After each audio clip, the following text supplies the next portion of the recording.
They snatched away his childhood, they kidnapped him, and they turned him into a guinea pig, embedding the cells of hundreds of monsters into his body until his own humanity faded away.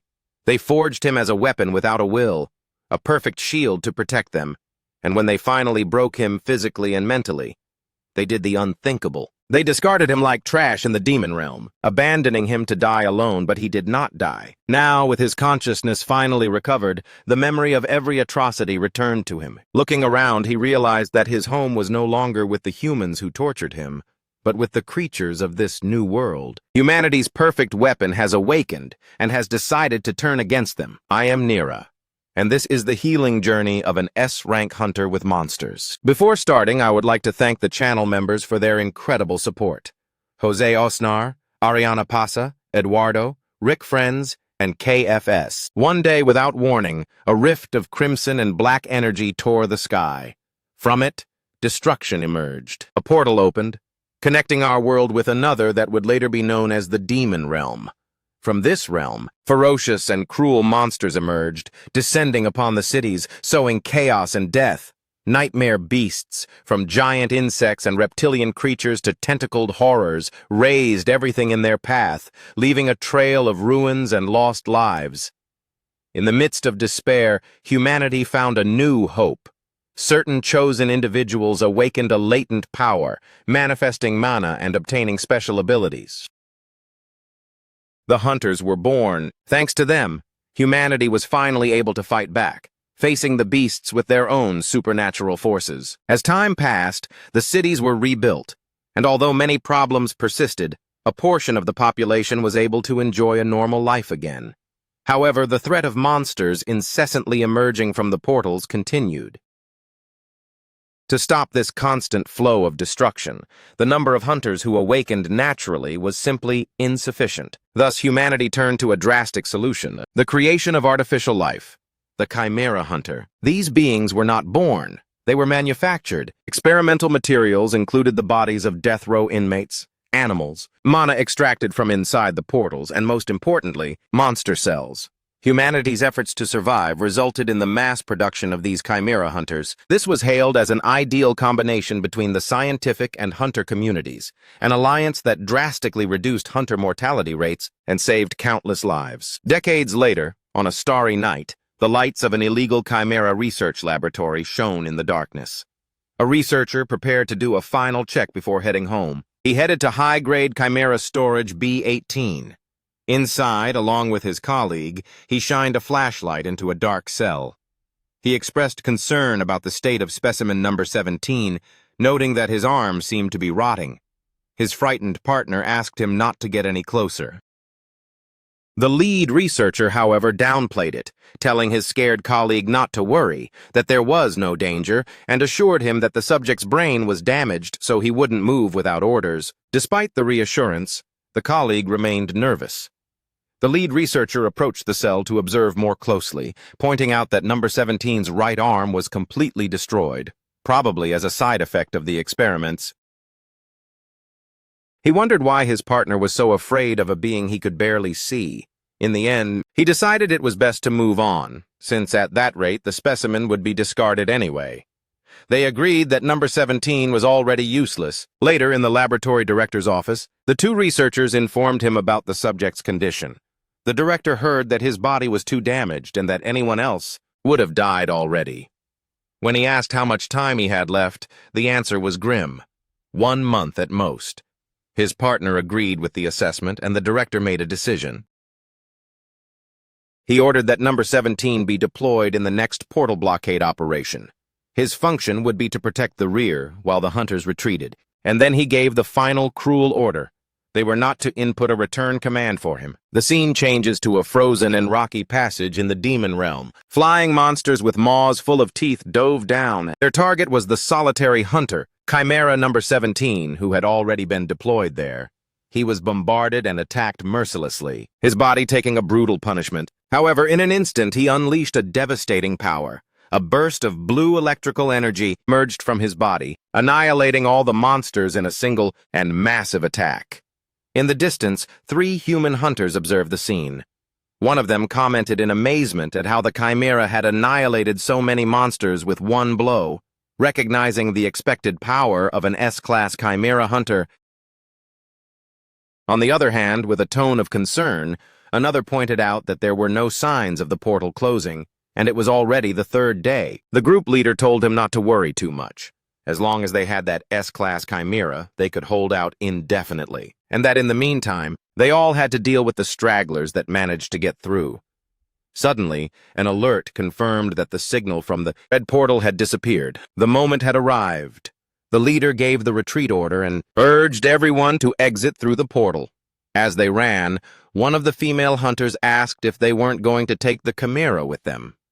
The leader responded coldly that the order was to leave him, as his useful life was over anyway. The hunter lamented, asking if he wasn't too expensive a resource to discard like that.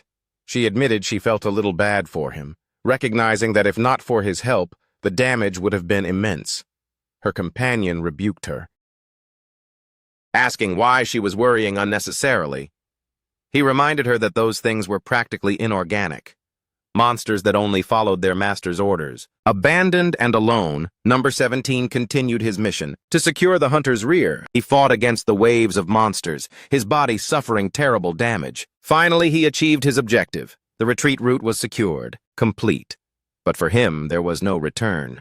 His body, covered in a corrosive green liquid, began to dissolve. With his last strength, he tried to execute the return command. But remembering his master's words about not returning, he had no choice but to resign himself. Yes, the mission of Chimera Hunter Number 17 came to an end. The results were recorded. 0 hunter deaths, and a total of 1,823 monsters subjugated at the moment of his death. As his body fell apart, an unrecorded past vaguely emerged. Number 17's mind remembered that he was once a complete human, kidnapped at the simple age of 9. From that memory, a panorama of his past life passed before his eyes. Unfortunately, Number 17's damaged brain could not comprehend what those scenes meant, but he calmly observed his past life. 79 years ago, he was abandoned at the District 13 orphanage. 30 years ago, he was reprimanded for hitting his friend with a stone and was finally expelled. They could no longer keep him. Alone in the snow, he was found by some men who saw him as a new experimental subject, taken to a laboratory and strapped to a gurney, where scientists assigned him a new name, Number 17. They injected him with S+ class silkworm larva cells. To their surprise, the experiment showed no side effects. A special ability appeared, but his human form and his ego remained. The scientists, intrigued by his unique constitution, decided to keep implanting various things until there was a reaction. 64 years ago, already a young hunter, he saved a mother and her daughter from a monster attack. The mother thanked him deeply, and his partner apologized to him for being a burden. Even though he was just a child, 59 years ago, after another battle, he stopped in confusion, wondering why he was there and what he had just done. A scientist approached him, asking if his memory was a bit hazy. He laughed with glee, celebrating that the side effects had finally begun. 59 years ago, a report detailed the results of implanting more than 500 types of monster cells over 15 years. His hunter rank was at least S, practically immeasurable. He had become the laboratory's greatest success. 20 years ago, they treated him like an animal, feeding him raw meat while people watched him with disgust and fear. And just 3 days ago, the wild energy inside him went out of control once more. His fragmented mind could only process one thing: all missions complete. Back in the present, his body dissolved completely, leaving only a bone fragment on the cracked ground. But then, from his remains, a single bone from his spinal column began to emit an intense light. With a burst of energy, a new body began to form from that single bone, reconstructing itself from nothing. A final message appeared. With a total of 527 types of monster cells implanted, Chimera Hunter Number 17 experienced a rebirth. With an expression of pure disbelief, a question echoed in his mind. Am I human again? Now on the horizon, the sun shone through the opening that was once the portal. As the sun rose over the desolate landscape, the reborn youth looked at his hands, wondering if he was now human again. However, upon reflection, he realized he could not consider himself completely human, as the abilities of the monster cells were still present in his body. Upon flexing his hand, sharp claws sprouted from his fingers, clear proof of his hybrid nature. In any case, it seemed a long time had passed, and since the laboratory had not come to recover him, he reached an inevitable conclusion. He had been discarded. The experiment number that had been engraved on his wrist his entire life had also disappeared. A wave of relief washed over him, as he wondered if this meant he would no longer have anything to do with the laboratory. His mind. He began to process how his body could have achieved such a feat. It must be thanks to an immortal-type monster's skill. He recalled laboratory data on creatures like the phoenix or the tardigrade. The immortal mode possessed the ability to revive up to 3 times if the core was not destroyed. However, they had told him that human cells and immortal cells could not fuse. He wondered if it really mattered how it happened. The truth was that his body had recovered to its peak condition. Perhaps because all the side effects of the experiment had been eliminated, his state was optimal. Since the side effects began, his head had always felt as if covered by a thick fog. But now, for the first time in a long while, his mind was clear. All the spells engraved to prevent him from escaping or rebelling had also vanished. If his life as number 17 had ended, could he now live a life as a human being? A vague memory of his forgotten past came to mind. The man from the orphanage had once told him he had a somewhat wild, almost psychopathic nature and advised him to try to live by consciously helping people.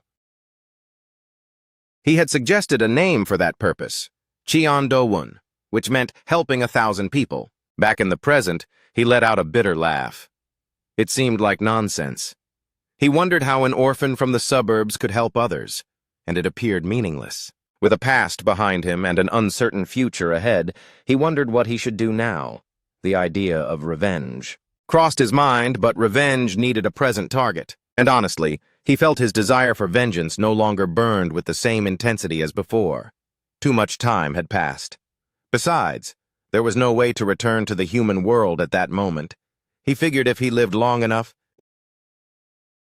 one day he would encounter them. And he decided he would think about that when the time came. For now, he had made a decision. He would try to live a little like a human. This simple thought brought an immediate and basic need: clothes. He realized he didn't even remember the last time he had worn something. Thus began his first task in this new life. He ventured into a lush forest, looking for materials to make some clothes. He soon came across the carcass of a large, bird-like creature. He wondered if it had been a territorial dispute. After inspecting the body, he noticed it had no serious wounds, leading him to deduce that it must have died from poisoning. Luck seemed to be on his side. Just when he needed leather, he found this. Cheon-do-won's arm transformed, creating a sharp blade. He thought he would need a blade to make the job easier. Recalling what he had learned in the lab, he made a plan. First, cut the belly in a straight line, then make incisions in the limbs. He decided to try it. However, as soon as the blade touched the monster's skin, a dense, poisonous aura erupted from the corpse and enveloped him. But to his surprise, he felt nothing. The poison did not affect him. Nonetheless, the smell was terrible, and he knew he would have to wash the skin. Once he finished skinning the creature, he held the skin, satisfied with his work. It wasn't bad for a first attempt. He took the skin to a nearby stream to wash it, and as he submerged it, he noticed it was incredibly stiff. Even though it looked soft, he realized it was monster skin, though it wasn't as if it were a metal plate. In moments like this, he remembered a technique. He began hitting the skin repeatedly with his fists, a process similar to tanning. After a flurry of blows, the skin finally softened. With the skin now treated, he fashioned a simple tunic. He tried it on, fastening it with a piece of vine as a belt, and found that it fit him perfectly. However, he noticed the creature's poison had not drained completely. Suddenly, the skinned carcass of the bird monster burst into flames. Wide awake and fully conscious, he was perplexed. He was sure it had rigor mortis. The little monster, now alive, seemed to understand what he was saying. He then realized that this creature must also be an immortal type. He reflected that if it had been like before, he would have killed it without hesitation because he was a hunter. But now the opponent was weakened and posed no threat. There was no need to kill it. With a smile, he addressed the creature, telling it they were both lucky since it was their second life. He proposed they live well, and if fate allowed, they would meet again. With these words, he turned and left. Now that the clothing was sorted, he needed a house. He found a cave that looked promising, but upon entering, a giant, monstrous centipede rose from the ground with a deafening screech. Cheon-do-woon, imperturbable, simply wondered aloud if the place was too dark. Without another word, he unleashed an energy attack that disintegrated the creature, and continued his way, rejecting the place. His search for a home took him all over the demon realm. He rejected some snowy mountains where finding food would be difficult. He ruled out a forest full of foul-smelling mushrooms. A cave that was too damp and a volcanic region that was too hot were also rejected. Finally, he found the perfect spot. Cliff with a waterfall and an impressive landscape. He never thought he would find the demon realm beautiful and decided to explore a bit more. The water from the waterfall was crystal clear and full of fish, fierce-looking but delicious. The idea of catching one and cooking it made him think about camping. With a natural food source, wildflowers, and pure air, the place was perfect. He decided he would build his house there. He mentally approved of the place, christening it Cheon-do-woon's house. Just as his new life seemed to start taking shape, the sky tore open and a blue energy portal opened on the spot. From the vortex fell a small robot, which landed with a dull thud. Its red eyes lit up as it scanned the surroundings, and a metallic voice asked, "Is this the demon realm?" At the spot he had chosen, surrounded by flowers and pure air, Cheon-do-woon found a corner that seemed perfect. He could hear the sound of the waterfall and calculated that the valley was only 10 minutes away on foot. The first thing was to prepare the ground.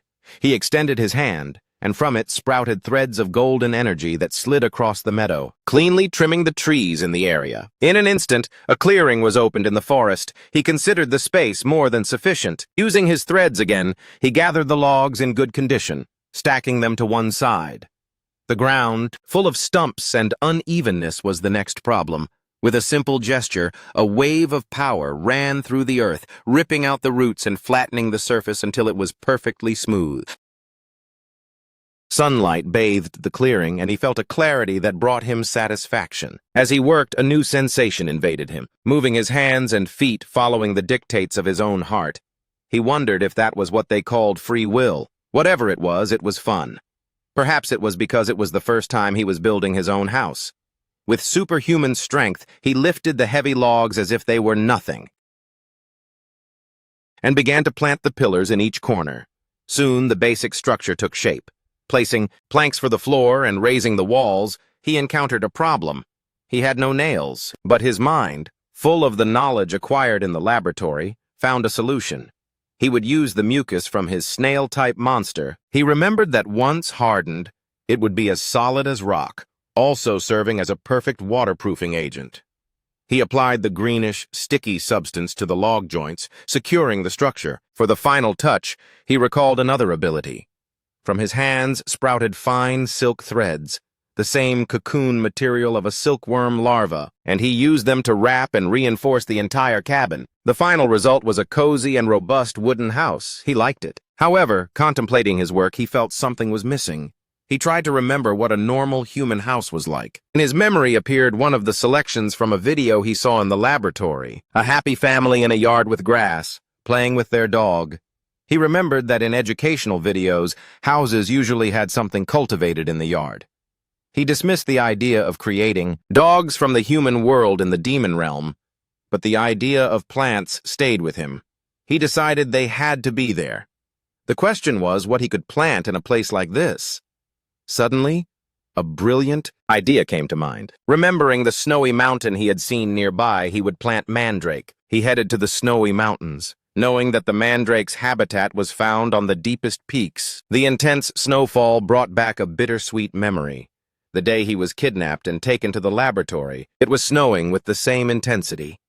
He remembered the unbearable cold of that day, how in his childhood innocence, he thought being kidnapped was a relief. Looking back now, he realized there were some good points to having become a chimera. At least he no longer had to worry about dying of cold or hunger. Feeling the concentrated mana, he knew he was close. The snow began to subside, revealing a field covered with small green sprouts. He had found them. Luckily, it hadn't been a journey in vain. He knew mandrakes were extremely delicate monsters, vulnerable to stress and the smallest environmental changes.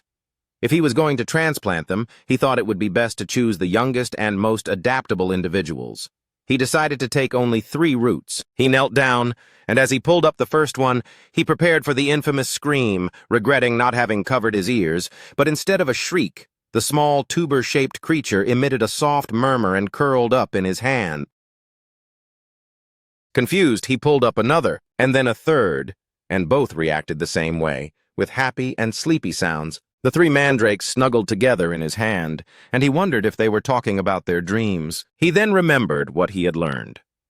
The mandrake's scream was a phenomenon that occurred only when humans cultivated them artificially in the low mana world.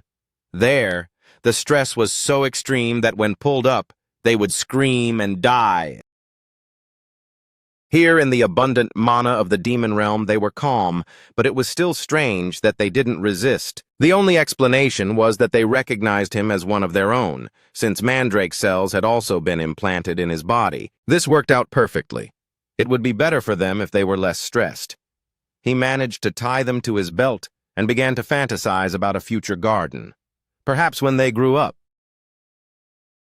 he could ask them for some root tendrils to prepare tea and eat their fruits as a snack, although he remembered the fruit looked extremely poisonous. If plucked by force, he would have to kindly persuade them. His thoughts were interrupted by the sound of distant screams. It seemed there were hunters nearby. He wondered what they were doing on such a dangerous mountain and considered the possibility of going to take a portal stone from them. Not far away, the situation was desperate for 2 hunters. One of them, Kim Tae-hong, cursed his companions for having used them as bait to escape. The other, Oh Sang-ho, wounded in the arm, shouted at him to pull himself together. As a horde of monsters with the appearance of white rabbits and nightmare, jaws lunged at them. Kim Tae-hong raised an energy barrier, but the creatures struck it with relentless ferocity. The barrier cracked, and in despair he lamented having volunteered to find the chimera. He begged for help just as the barrier shattered into 1,000 pieces. But before the monster's claws could reach them, an explosion of white light occurred near them. Stunned, the 2 hunters saw a silhouette emerge from the mist. They wondered what it was, and then, with incredulity,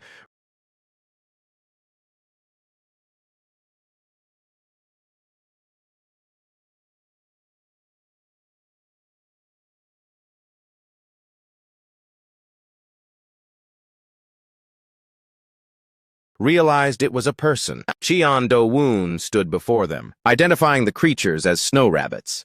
One of the beasts growled at him, but in an instant, a dark and overwhelming emanation from Do-woon with an icy voice stifled the monsters as if dealing with an old acquaintance. The snow rabbit, along with the rest of its species, retreated terrified.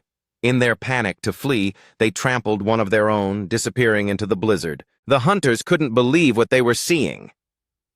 Oh Sang-ho stuttered, unable to comprehend how a C-rank monster could flee terrified just by seeing one person. Kim Tae-hong, recovering his composure, thanked his savior. He introduced himself and his companion and asked his name.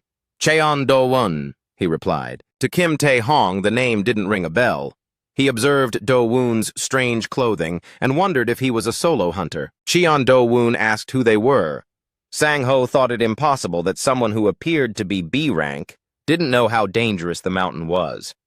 When he asked why he was there, Kim Tae-hong intervened, explaining they were there for money. Request had appeared to capture a live chimera with a substantial reward.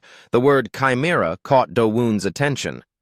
The hunter continued, explaining between nervous laughs that according to rumors, one of the lab's test subjects, a mechanical creature, had escaped and jumped into a portal. Do-woon relaxed internally. If they were looking for a mechanical creature, they weren't looking for him. He decided he would take the portal stone and be off. He asked where their bags were, surprised they had come to the demon realm empty-handed. In despair, Oh Sang-ho confessed that their teammates had betrayed them, taking everything and abandoning them. He lamented having trusted a B-class hunter who invited him to join. The portal stone had gone with them. They pleaded with Do-woon, explaining they had no way back and were at their limit. Prolonged exposure to the demon realm's mana was lethal for hunters, as they would die if they didn't return to the human world to be purified. Cheon Do-woon was an exception to that rule. They begged him to take them to the human world. One even mentioned his pregnant wife was waiting for him at home. While they pleaded, Do-woon's senses sharpened. He whispered that they had been found. Before they could react, he disappeared, launching himself into the air with amazing speed, leaving the two hunters, screaming his name, begging him to take them with him. Far from there, on a snowy cliff, the small robot that had fallen from the sky observed the landscape, considering it dangerous. Suddenly, a group of hunters approached. The traitors. Seeing the robot alone, their leader shouted that it was their chance and ordered its capture. The robot identified the newcomers as dangerous things, and its system switched to combat mode. Its body transformed, and its directive was clear and concise. Eliminate. Upon arriving at the site of the commotion, Cheon Do-woon found a scene of desolation. The snow was stained with blood and luggage lay abandoned. He wondered if he had arrived a step too late.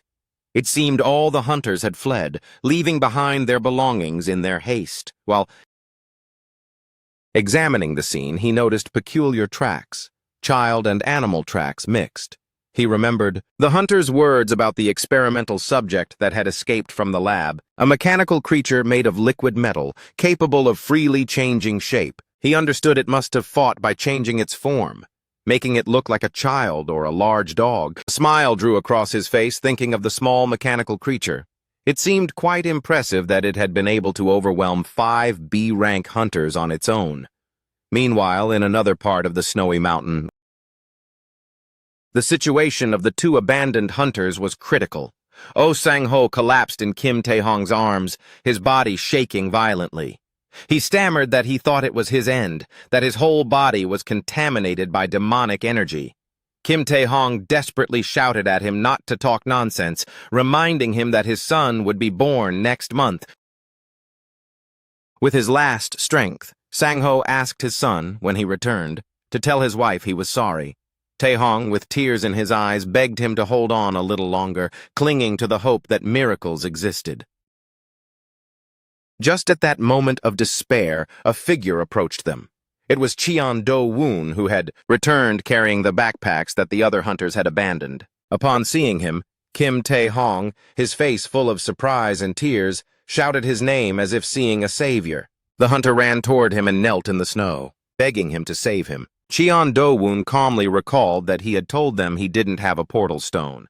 Kim Tae-hong, in an act of desperation, pulled out 2 bills of 10 million won each, explaining it was everything he and Sang-ho had brought, the value of their lives. He begged him to please sell them a portal stone, aware that if they didn't return now, they would die without remedy. Do-woon looked at the bills. 20 million won. Although he had nowhere to use them at that moment, he knew he would need them when he went to the human world later. He accepted the money, and from one of the backpacks, he pulled out a portal stone and handed it to Kim Tae-hong. Overwhelmed by gratitude, he thanked him deeply, promising he would never forget his favor for the rest of his life. While helping his friend up, urging him to hurry so they could live, Do-woon stopped him. He looked at the checks in his hand, remembering that a portal stone in the human world used to cost around 200,000 won. He asked the current price, and Tae-hong, confused, informed him that it now cost around 1 million. Realizing he had received too much, Do-woon decided to give them change. He placed his hand on Sang-ho's trembling body and began to inject his own mana. Kim Tae-hong panicked, shouting at him to stop. He knew that injecting mana was something even A-rank hunters avoided. If the mana currents of 2 people clashed and became entangled, the mana cores of both would break and they would die. However, before his eyes, the impossible happened. The torrent of blue energy flowing from Do-woon's hand did not destroy his friend, but completely purified the demonic energy contaminating him. Both hunters were stunned. Completely healed, Sang-ho hugged his friend, shouting in disbelief that they were alive. Do-woon, his task fulfilled, told them he was leaving. As he went, still in shock, they prostrated themselves on the ground, thanking him once more. Kim Tae-hong couldn't comprehend how someone could purify demonic energy with a simple mana injection, a feat that would require an overwhelming amount of power. He wondered who Mr. Cheon Do-woon really was. Back at his home, Do-woon felt satisfied. Luckily, there seemed to be no intruders in his precious little house. The excursion had been profitable, as he had obtained an unexpected income. He noticed that the mandrakes he carried tied to his belt seemed to have woken up. Their leaves were drooping, probably from the long journey. He decided to plant them quickly. He prepared a small garden and placed them in the earth. However, the little creatures still showed an expression of dissatisfaction. He wondered what was wrong. Perhaps it was because he had moved them by force from their habitat. Or maybe they were hungry from being without soil for so long. He decided to give them a little manna, something he knew they liked. From his fingers flowed a soft blue energy that sank into the ground, and instantly the mandrakes livened up, emitting sounds of happiness. At that moment, without giving it much importance, he realized that the subject the hunters were following was watching him, and he wondered what business a mechanical creature would have with him. Now that his little garden was underway, he decided to organize the gear he had brought. He found a portable burner with a set of pots, 8 portal stones, spare clothes, 2 sleeping bags, and a blanket. He thought the hunters came well prepared, which was good for him. And then he found a packet of ramen, a fleeting memory of his childhood in the orphanage. The last time he had eaten something like that came to mind. Hunger made itself present, and with a smile he decided he would try to cook it. Following the recipe, the first step was to fill the pot with 500 milliliters of water. He went to the waterfall, and while collecting water, he remembered that people used to add other ingredients to ramen. He thought it would be delicious with fish, and without hesitation caught one of the monstrous fish from the river. The recipe also mentioned eggs and onions. Having no eggs, he decided to use the fish roe, and since there were no onions, he tore some leaves from a nearby tree, assuming it would be similar. With all the ingredients ready, he returned to his house. Hidden among the bushes, the little robot spied, watching the man cook. Do-woon, without knowing much about cooking, used all the ingredients at once, creating a smell repulsive that disgusted them, even the mandrakes. However, to the robot, the smell emanating from the pot was irresistible. The robot wanted to eat it too. It remembered what it had seen in the lab. Humans liked dogs and felt sorry for them, which led them to help them. With a plan in mind, the robot transformed, adopting the appearance of an adorable and muddy dog, and began to limp and whimper. Pitifully whimpering as it approached Do-woon's improvised table. Seeing it, he recognized the mechanical creature immediately and realized it had been following him. He amusedly wondered if it was transforming into a dog to lower his guard, and if it was faking being injured on purpose to evoke sympathy. Based on its actions, it seemed like a young individual who still knew nothing of the world. He couldn't understand how such a creature had managed to escape the laboratory and reach the demon realm. The ramen was now ready. He invited the creature to eat as well. The little robot dog barked happily and sat at the table. Do-woon took his chopsticks and tasted the soup. A familiar flavor flooded his palate, transporting him to a memory of when he was 7 years old, eating ramen with other children at the orphanage. It was a warm and nostalgic flavor. He thought to himself that it was delicious, as the aroma of the food spread through the clearing, a smell so potent that the poor mandrakes in the garden writhed in nausea. With his belly full, Do-woon told the creature it could leave, and it obeyed, but with a smile, Do-woon told it that it was limping on the wrong paw. Having finished washing the dishes, Do-woon wondered if he should wash the clothes now. He remembered he didn't have very good memories of pollen, but he couldn't keep living in leather clothes forever. He told himself he wasn't a caveman either. He thought that if he hit it too hard, it might break, so he had to do it gently. Even so, the force he applied was enough to create a huge impact in the water. He lamented it, but told himself it was fine because he still had one left. Meanwhile, seeing the little mechanical creature hidden, he wondered why this time it had transformed into a rock and why it was still hanging around. It could be seen observing Do-woon while he ate ramen and washed the dishes. It also watched him while he admired some flowers that looked like forsythias. The creature approached him, changing its appearance without doing anything in particular. Suddenly a bee landed on it, and the creature, frightened, began to scream that it hated bees. Do-woon assumed that the mechanical creature's mental age was probably less than 5 years old. He also noted its mechanical and clumsy way of speaking, and thought it was a common side effect in young chimeras who were force-fed knowledge. Stealthily, the creature approached from behind and in a robotic voice told him that the fuchsia flowers were beautiful. Later, Do-woon hung the white t-shirt he had washed to dry, commenting that although it was too small for him, it was a shame to waste it after the effort. As he went to check on his mandrakes, the robot took the opportunity. It took the small t-shirt and put it on, declaring that it was now hers. At that instant, it transformed into a brown-haired girl, satisfied at having achieved what she considered a perfect human form. Meanwhile, Do-woon worriedly examined the mandrakes. Their leaves were withered and their roots dry. Puzzled, since he had removed all the weeds, he discovered that the soil was full of small pests. He realized he hadn't plowed the field well and had almost killed the little ones by mistake. He decided to fix it. He set out to create a proper garden as big as his house. Suddenly, he heard a timid greeting. He turned and saw a little girl. He wondered if this time it was a real girl, and she was finally talking to him. He calmly returned the greeting. The girl shyly asked him if that was his house. He confirmed it. The girl asked him if he was a native of that place. Do-woon found it amusing and decided to play along, asking her what tribe she was from. The girl, confused, repeated the word. Then, nervously, she pointed toward the waterfall and said she came from a place very far from there. Do-woon, continuing the joke, asked her if she meant the Coco tribe. The nervous girl confirmed she came from the Coco tribe. Do-woon noticed the girl's outfit looked like his, and she quickly explained that her tribe believed finders keepers, so it was her clothes now. Amused, he told her she could keep it. Happy, the girl let out a cry of joy. He asked what the Coco tribe was doing around there. The girl sadly confessed she had been kicked out of the tribe and that she had a request to make. She wanted to live there too. She asked him to let her, explaining that there were no bugs in that place. There was a house and it seemed safe. Do-woon understood that the girl just needed a place to rest. He agreed but told her that if she wanted to stay, she would have to do her part of the work. The excited girl accepted and asked him to tell her what she had to do. He explained that he needed to plow the garden to make a new home for the mandrakes. The girl, determined, told him to leave it to her, that she was very strong, and took the tool. With surprising strength, she set to work on the soil.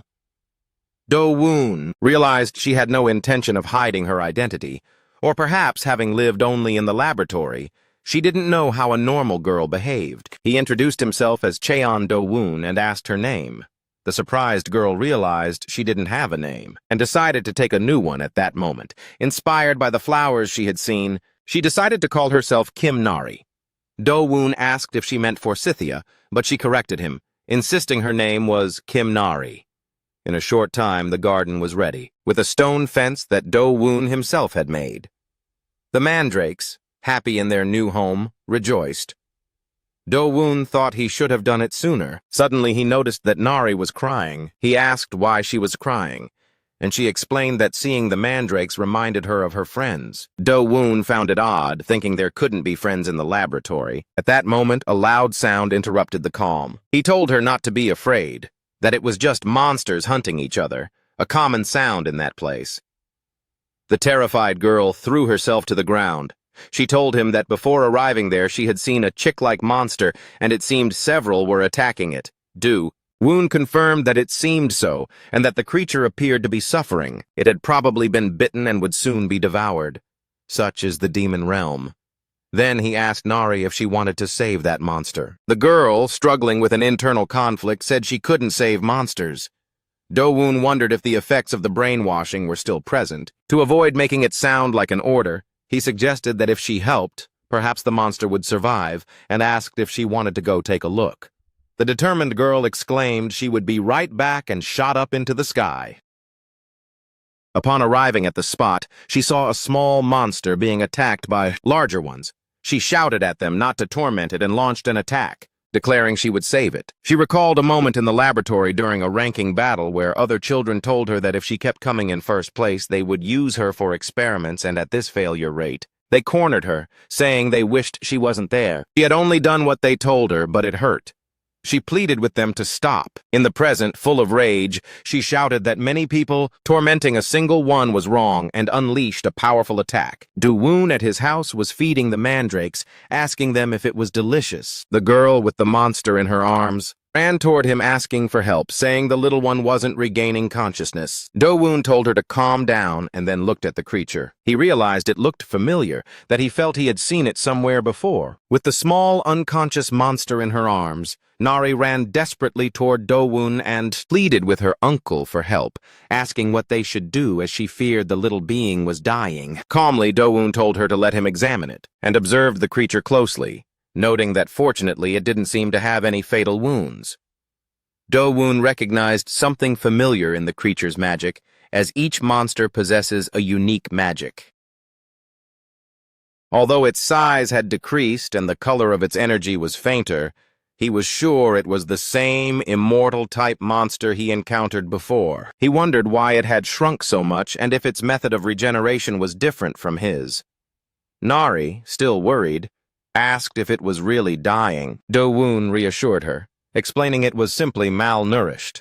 Apparently its body shrank and that prevented it from getting enough food. He assured her he had already given it a little mana, and that if left alone it would recover on its own.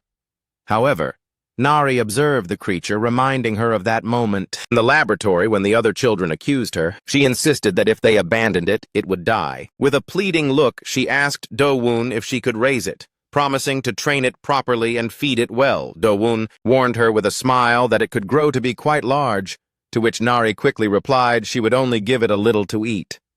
Finally, he agreed, telling her to do as she pleased, and suggesting she could perhaps leave it in the yard to guard the house. The girl, overflowing with joy, celebrated his permission. Shortly after, the creature regained consciousness, wondering disorientedly where it was. Suddenly, it recognized Do-woon as the being who had stripped its skin and panicked. Nari, seeing it awake, happily exclaimed it was making pigeon sounds. The little monster, completely confused by the presence of a girl in the demon realm, struggled to free itself from her strong embrace. The bird shouted to let it go, and Do-woon was left perplexed, surprised upon realizing he could understand what it was saying. Later, Nari completed the treatment, leaving the creature so weak it couldn't move. Excited, Nari announced she had given it a name. Since it made these sounds, this pigeon, she decided to call it Ku. To Do-woon, it seemed like a suitable name. The small monster protested indignantly, asking why they were giving it a name without its permission when it already had one. However, Nari didn't seem to understand and assumed it was still crying because it was thirsty. Again, the girl tried to give it more water, but the creature puffed up like a pufferfish, pleading for her to stop. Do-woon intervened, telling Nari that was enough. The girl then deduced it must be hungry and ran off to find it something to eat. With small tasks piling up, Do-woon decided it was a good time to build a storage cabinet to keep things organized. He started working on the furniture but noticed the wood he had chosen was too soft. Seeing this, Ku made a sound of disapproval and explained to him that the color of the wood was different because it was a soft wood. Surprised that it could know that, Do-woon asked him what color of wood was the most resistant. Ku, with an air of superiority, asked him, it was obviously the red one. Right after answering, Ku froze, realizing that Do-woon had understood his words. Incredulous, he decided to check if it was possible and concentrated to try and read his mind through telepathy. Meanwhile, Do-woon searched for the red wood without success, assuming that perhaps it grew in a different habitat. The aura emanating from Do-woon was immense, and Ku could not access his memory. He wondered if he had blocked his telepathy. Instantly, Ku was stunned, not just because of the block, but because Do-woon could hear him. Do-woon clarified that it wasn't exactly hearing, but that the words simply appeared in his head, and added that, in any case, it was much stranger that a monster could understand human language. To get out of the situation, Ku rambled with his explanation. Do-woon explained that he must be one of those rare, intelligent monsters born against all odds, and that it was the first time he had seen one in person. Do-woon, changing the subject, asked him if they had met before. Ku nodded, confessing that he truly wished to find him again. He explained that he wanted to help him since he had saved his life. Do-woon finally understood that by removing the poison the first time, he had allowed the creature's immortal core to survive. Taking advantage of the offer, he asked for help at that very moment. Ku accepted. Immediately, and offered to guide him to the place where the red trees grew. Their conversation was interrupted by a violent explosion of fire in the distance. The shockwave reached Nari, who, paralyzed by panic, began to scream in terror. She screamed that she hated the laboratory and the fire, convinced they had come to capture her. Amidst the flames, a hunter appeared, who, after confirming on his device that he had located the mechanical creature capable of shape-shifting, prepared to attack. He admitted to himself that he didn't feel good attacking the girl, but that his own life was at stake. Without hesitation, he unleashed a powerful fire attack, declaring that this would be the end. The interruption annoyed Do-won, who only wanted to finish his cabinet and eat in peace. He stepped between the attack and a terrified Nari, shielding her. He realized that the girl didn't just fear the fire, but she didn't seem mentally stable either. On his shoulder, Ku exclaimed that the hunter was a wretch for attacking a girl. Do-won decided the first thing was to put out the fire. The hunter, surprised by the appearance of someone he contemptuously called a caveman, asked whose side he was on, assuming he was also looking for the mechanical creature. He warned him to leave while he could. Do-won's only response was that he talked too much. Enraged, the hunter shouted at him not to ruin the moment and to disappear, launching an even more intense flare. With the least effort, Do-won raised a hand and unleashed a burst of blue energy, which not only contained but completely extinguished the massive fire attack. The hunter, stunned, was swept away by the shockwave. Once the danger was dissipated, Do-won approached Nari and asked if she was okay. Through sobs, she replied that now she was. Nari, wiping away her tears, realized her uncle had put out the fire. Do-won gave her a piece of advice. When she felt fear, she simply had to knock out the fear itself. Then he approached the unconscious hunter, grabbed him by the hair, and commented that when he woke up, he would simply have to knock him out again. With a tug, he ripped off the long hair, leaving him completely bald. Ku observed the strange scene, wondering what the hell was happening. Confused, Do-won wondered aloud if the man was wearing a wig or if he had been bald the whole time while the little monster insulted him, calling him a little brat. Little Nari, seeing the hunter's bald and shiny head, could not contain her laughter. Between fits of giggles, she exclaimed that a bald man was something very funny and shouted at the hunter that she was no longer afraid of him while Nari was laughing. Do-won thought the hunter would be no match for her. We see how earlier Ku explained the situation using his mental resonance ability. Inside Nari's memories, a painful recollection comes to light. One of the scientists in the laboratory, with a malevolent smile, was experimenting on a terrified Nari, testing her durability skills with fire. Do-won, praising the girl, understood that trauma doesn't disappear so easily. Perhaps this was a first step toward overcoming it. Then his attention turned to the hunter, wondering what he would do with him at that moment. Nari had a brilliant idea. With an exclamation of enthusiasm, she ran to the waterfall, grabbed the baldy, and hung him right in the middle of the waterfall. She explained to Do-won that if he got wet, the fire would go out, so the bald uncle wouldn't be scary anymore. The soaked and bewildered hunter thought he hadn't come to the demon realm for this. While Nari kept shouting, "Bad bald uncle," at him, Do-won warned her that she shouldn't judge people by their appearance. And seeing Nari's malevolent smile, he assumed she might recover faster than he thought. Shortly after, Do-won was collecting some water. Ku asked what he was doing, and he told him he was getting water to make ramen. Nari, caught up in the situation, joyfully exclaimed that her uncle's fish ramen was the best. Do-won, amused, asked if the Coco tribe also ate fish ramen, to which a nervous Nari enthusiastically affirmed that her tribe loved ramen. Meanwhile, the hunter thought his opponent was at least an A++ rank hunter, or even stronger, a recluse operating outside the system. And yet there he was, hanging a person from a waterfall while eating ramen, a situation that seemed incredibly twisted even for the demon realm. While Do-won and Nari prepared the ingredients, Nari caught a monstrous fish and handed it to Do-won, who told her he only needed one and to let the rest go. The hunter watched in horror as they threw the fish into the pot, worried that the monster would make the broth stink and that they were using too much water, wondering if they even knew how ramen worked. Finally, it was time to eat. Exhausted, the man begged them to take him down, offering to cook it himself. He prepared himself with absolute seriousness, considering that for him at that moment, ramen was a matter of life or death.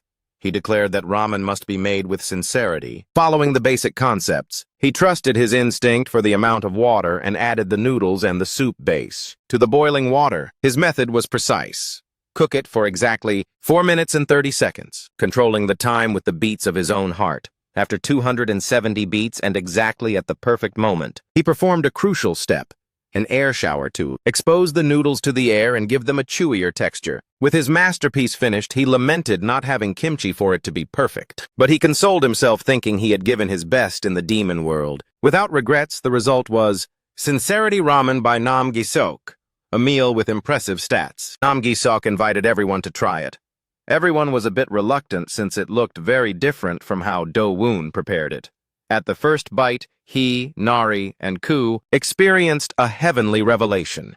It was the taste of sincerity. Nari exclaimed it was delicious and asked if humans ate like this all the time, to which an equally impressed Do-woon nodded. Once the meal was finished and the plates were empty, the hunter addressed Do-woon, asking how they liked the food. Do-woon, after a minute of silence, asked him to name his price, leaving Nam Gi-seok caught off guard. He explained that the food was too good to eat for free and to ask him for anything he could do. Gi-seok knelt down and begged him to please teach him. He wanted to become strong like him, the strongest hunter he had ever met. He reasoned that Do-woon's house indicated he was there for a long-term subjugation and offered to be an errand boy. He explained that he could cook other things for him, that he even had certifications, which wasn't true, and that he could also make incredible fried chicken since his father owned a fried chicken shop. This part was true. He could get him supplies and clothes, and even pay him for lessons to be able to promote to A class. Do-woon calmly asked him a single question. Why had he attacked Kim Nari if it was for the reward? Gi-seok, confused, asked if he meant the robot. In a low voice, Kim Nari whispered to him to follow the story of the Coco tribe. Gi-seok, catching the hint, responded nervously that it was a personal matter and difficult to explain. With tears in his eyes, he shouted that he didn't care about rewards or Kim Nari, that the only thing that mattered to him was passing the hunter rank test. Upon hearing his determination, Do-woon told him to stand up.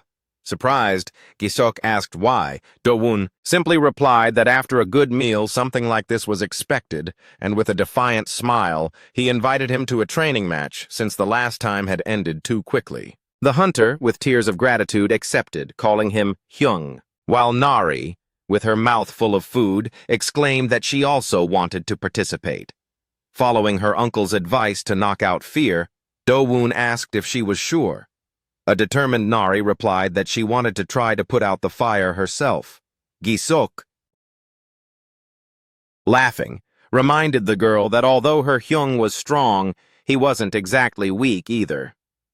Do-woon then called Nam Gi-seok over and pointed to a huge obsidian rock, a material supposedly much harder than diamond.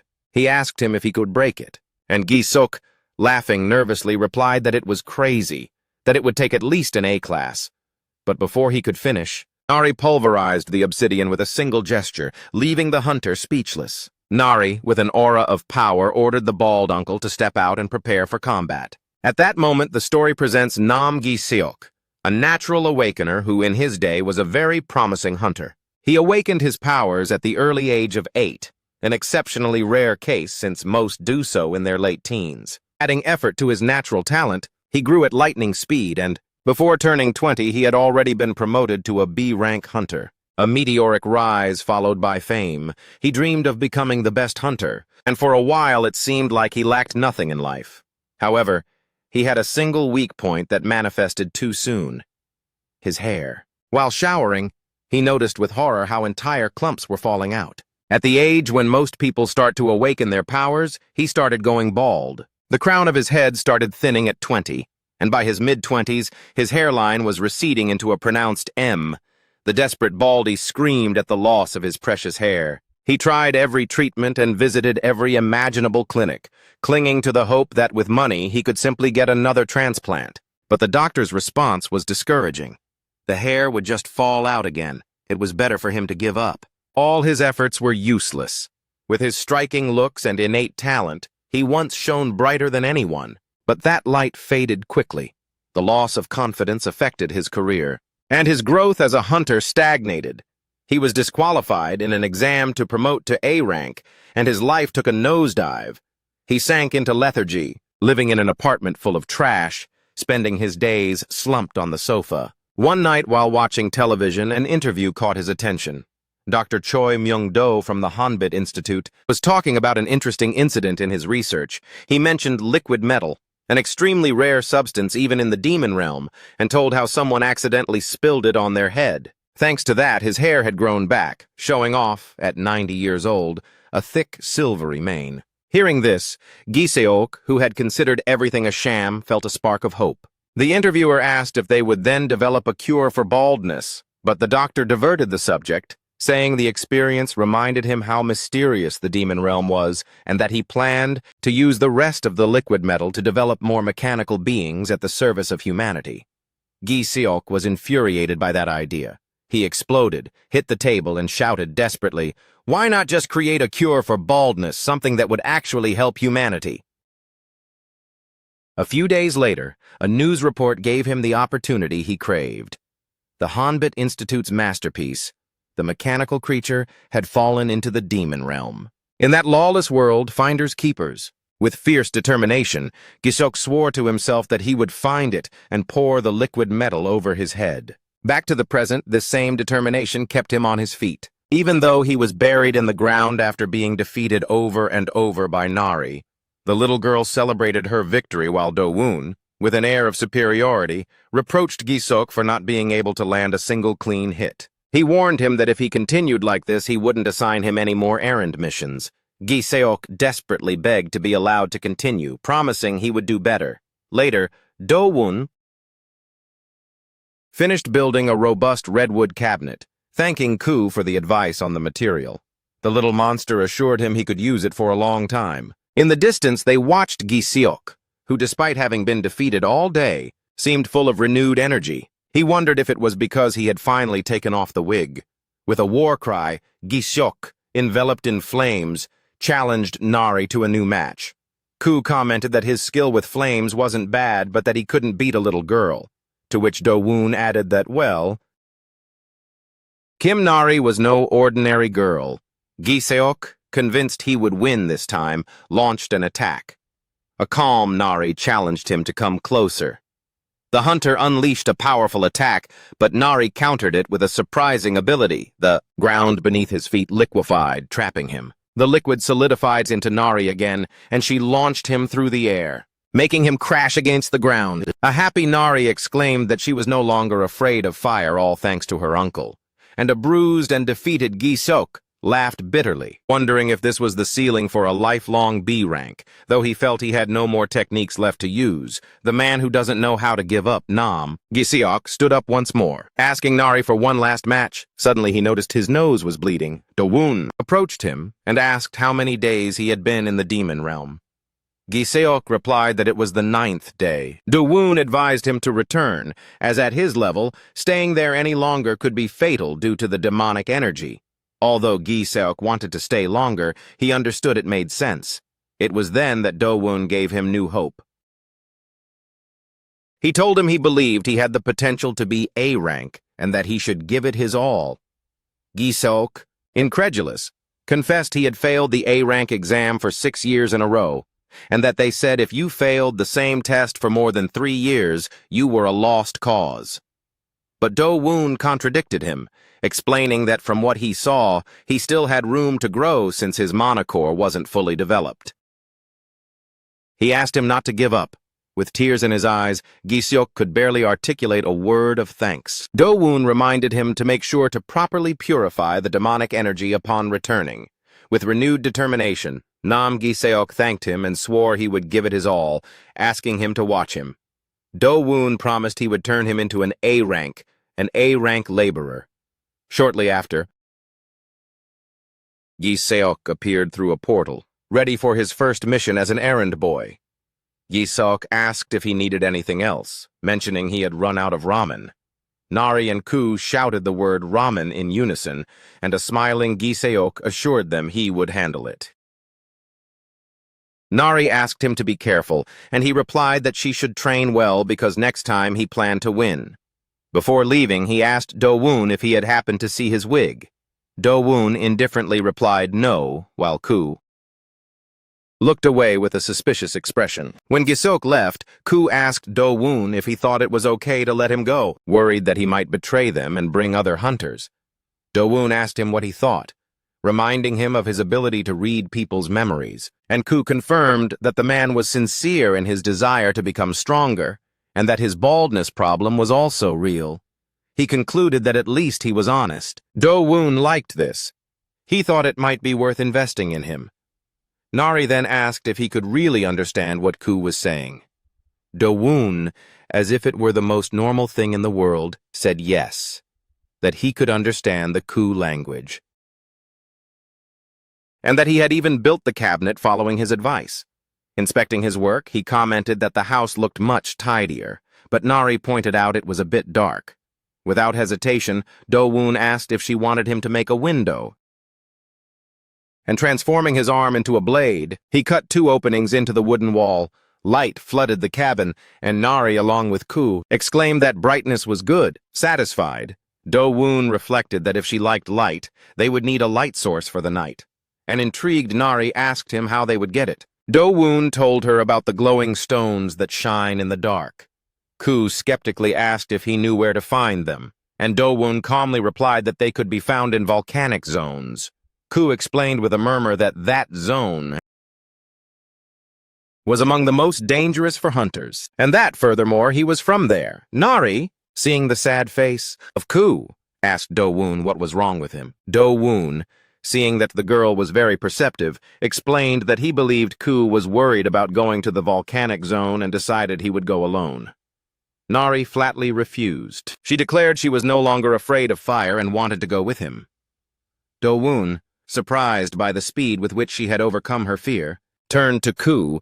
The little monster, after a moment of hesitation, affirmed that he would go too, since he had business to attend to there. With everyone in agreement, Do-woon decided they would go together, but not before making suitable equipment for the dangerous volcanic zone. Meanwhile, in the distant Mandrake Valley, the little creatures found Gisok's lost wig. While in the depths of the volcanic zone, a bright-eyed creature cried bitterly. The group enters the volcanic region, one of the 3 areas most inhabited by hunters in the entire demon realm. It is a hellish landscape where the volcanic ash in the air tears at the skin, and a concentrated mixture of toxic gases and demonic energy makes every breath of air deadly. It is a place so inhospitable that almost nothing is known about it in the human world. Ku, the little monster, trembles with dread at the oppressive environment, but his anguish turns to wonder upon seeing little Nari. The girl runs and jumps irrepressibly over the cracked and burning ground, exclaiming how fun it is. Do-woon watches her amused, while Ku wonders what she is doing. Is she playing with fire? The monster reasons that since she is a mechanical creature, it is normal that the environment doesn't affect her, but his focus turns to Do-woon, wondering how it is that he is fine and what his true identity is. As if reading his mind, Do-woon responds with a smile, revealing that he is a chimera hunter. Ku nods, thinking it made sense, but points out that chimera hunters don't usually have a human appearance. Do-woon explains that he also used to have a more monstrous look, but after regenerating, he ended up recovering his human form. Then he returns the question to Ku, questioning if a monster like him feels comfortable beside a hunter. Just at that moment, a blast of scorching heat almost rips the clothes off him and Nari.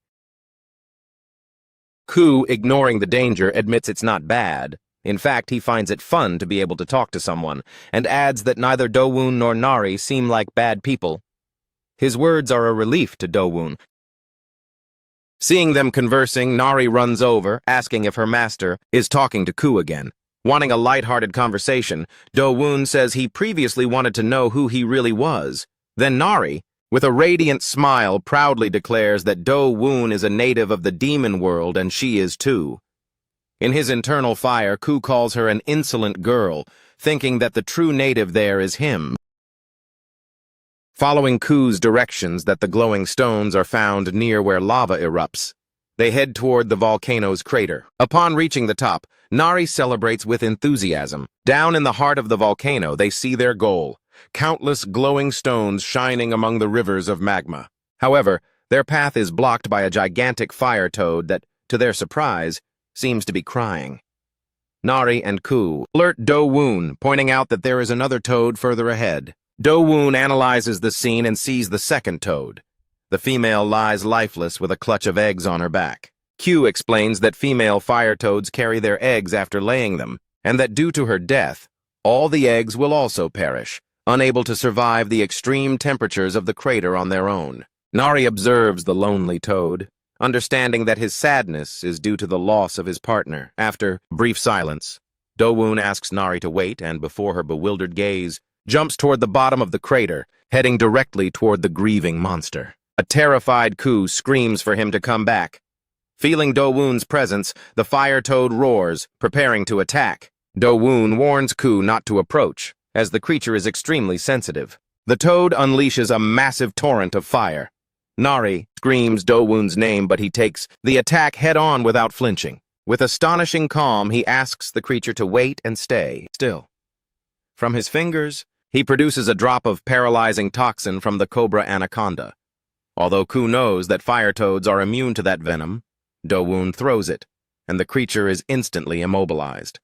From the edge of the crater, Nari asks if he is okay. He replies that he is, explaining that the fire doesn't affect him thanks to the fire toad cells he has inside him. Looking at the two monsters, he declares that while he can do nothing for the dead, the living will survive.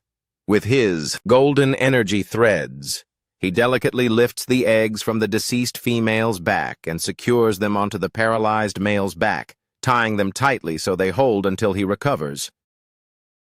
The toad, with eyes wide open, emits one last croak that Do-woon interprets as a farewell. Suddenly, the creature moves, and with a powerful leap, it propels itself out of danger, carrying its precious cargo to safety. Nari and Ku watch in amazement. Before disappearing, the fire toad stops and looks back at them. A convinced Nari exclaims that it was saying thank you. Do-woon believes it probably recognized the gesture upon seeing its dead partner. With the rescue mission accomplished, Do-woon tells them to go down to quickly gather the glowing stones and return home. An energized Nari sets to the task and pulls out a large stone, marveling at how pretty it is. Meanwhile, Ku fills a backpack with effort, complaining that if he hadn't shrunk, he could play with those stones without any trouble. Do-woon tells him he doesn't have to help, that he can go deal with his fences, guessing that the stones are gifts for his friends. A blushing and nervous Ku denies having friends, claiming the gifts are just something to leave behind. Do-woon teases him for his shyness.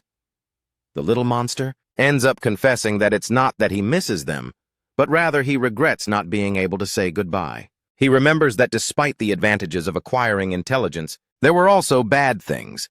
Being the only one of his kind who understood language, he felt terribly alone, which led him to abandon his group. Back in the present, while Ku tries to pull out a stone, it cracks. Nari hears a noise and realizes it is not a stone, but a monster egg.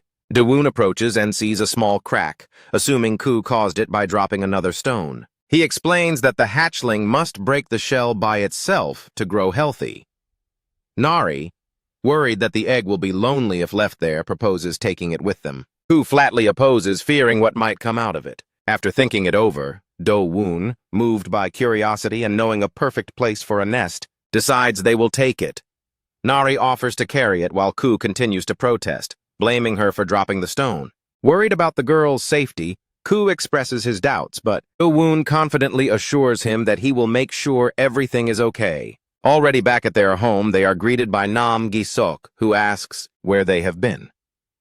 Do-woon, surprised by his speed, hands him a heavy backpack. As he tried to lift it, he almost collapsed from the weight, wondering what on earth was inside. Do-woon asked him to look up, and seeing the hunter's haggard appearance, asked why he had that face. Do-woon couldn't believe Gi-seok was the type of person who would let himself get beaten, while the hunter gave him an embarrassed look and proudly commented that actually Nari hit him all the time. To deflect attention, Gi-seok assumed they would say they were hungry and hurried to say he would see to the food immediately, while Do-woon watched him with crossed arms, unconvinced. Later, as evening fell, Nari watched with curiosity as Do-woon skillfully carved one of the glowing stones they had collected. The little girl asked what he was doing, and he explained he was making a lamp. The idea was to shape several luminous stones to hang them from the ceiling, hoping they would look pretty. An impressed Nari told Do-woon she thought he was very smart. She explained that he knew so many things and was also very good at explaining. In her mind, as she remembered the fire toad they had saved, she silently added that she also thought he was a person with a good heart, just like her father. The mention of her father made Do-woon play along with the joke, asking her if her father in the Coco tribe was doing well. A nervous and blushing Nari affirmed that, yes, he was fine. As the late sunset dyed the sky, Ku felt so at ease that he seemed to be melting with pleasure. However, his peace was interrupted by the appearance of the three little mandrakes who, annoyed, joined in an attack formation they called the ultimate move of the triple mime formation. The surprise attack did nothing to Ku, leaving him completely bewildered. Annoyed, he faced the mandrakes, and Nari ran toward them shouting and asking why they were fighting. Do-woon, observing the scene from afar, assumed the mandrakes were simply angry because their territory had been invaded. The argument was interrupted by Nam Gi-seok, who proudly presented his dish. Nam Gi-seok's sincere tofu pockets, a meal that, according to instant analysis, had impressive nutritional stats. Gi-seok himself thought that although they were easy to make, they always turned out very well. Do-woon had to admit the food looked quite decent. Gi-seok invited them all to eat, but before anyone could take a bite, Do-woon stopped him with a serious tone. He insisted that he first answer the question he had asked before. What had happened to his face? Cornered, Gi-seok finally confessed. He told them he had gone to the Hunters Association to register for the promotion exam and had run into some A-class hunters. Do-woon correctly deduced the rest. They had mocked him for failing 7 times, and the situation had ended in a fight. Gi-seok confirmed they had told him to stop muddying the waters and kept provoking him, even asking if his pride had fallen off just like his hair. That was something he couldn't stand. Do-woon then asked if he hadn't simply shaved his head, doubting he was completely bald, and Gi-seok, offended, launched into a passionate explanation of how the cause of hair loss remains an unsolved medical mystery, and that his follicles, unlike those of a totally bald man, were still alive. Do-woon, seeing his reaction, simply apologized. Changing the subject, he asked when the promotion exam was. Gi-seok informed him it would be in 2 months. Hearing this, Do-woon declared that it was time for special training. The idea thrilled Gi-seok, who assured him he would do anything he asked. The first order of his special training was revealed from that moment. He was to wash the dishes instead of Kim Nari.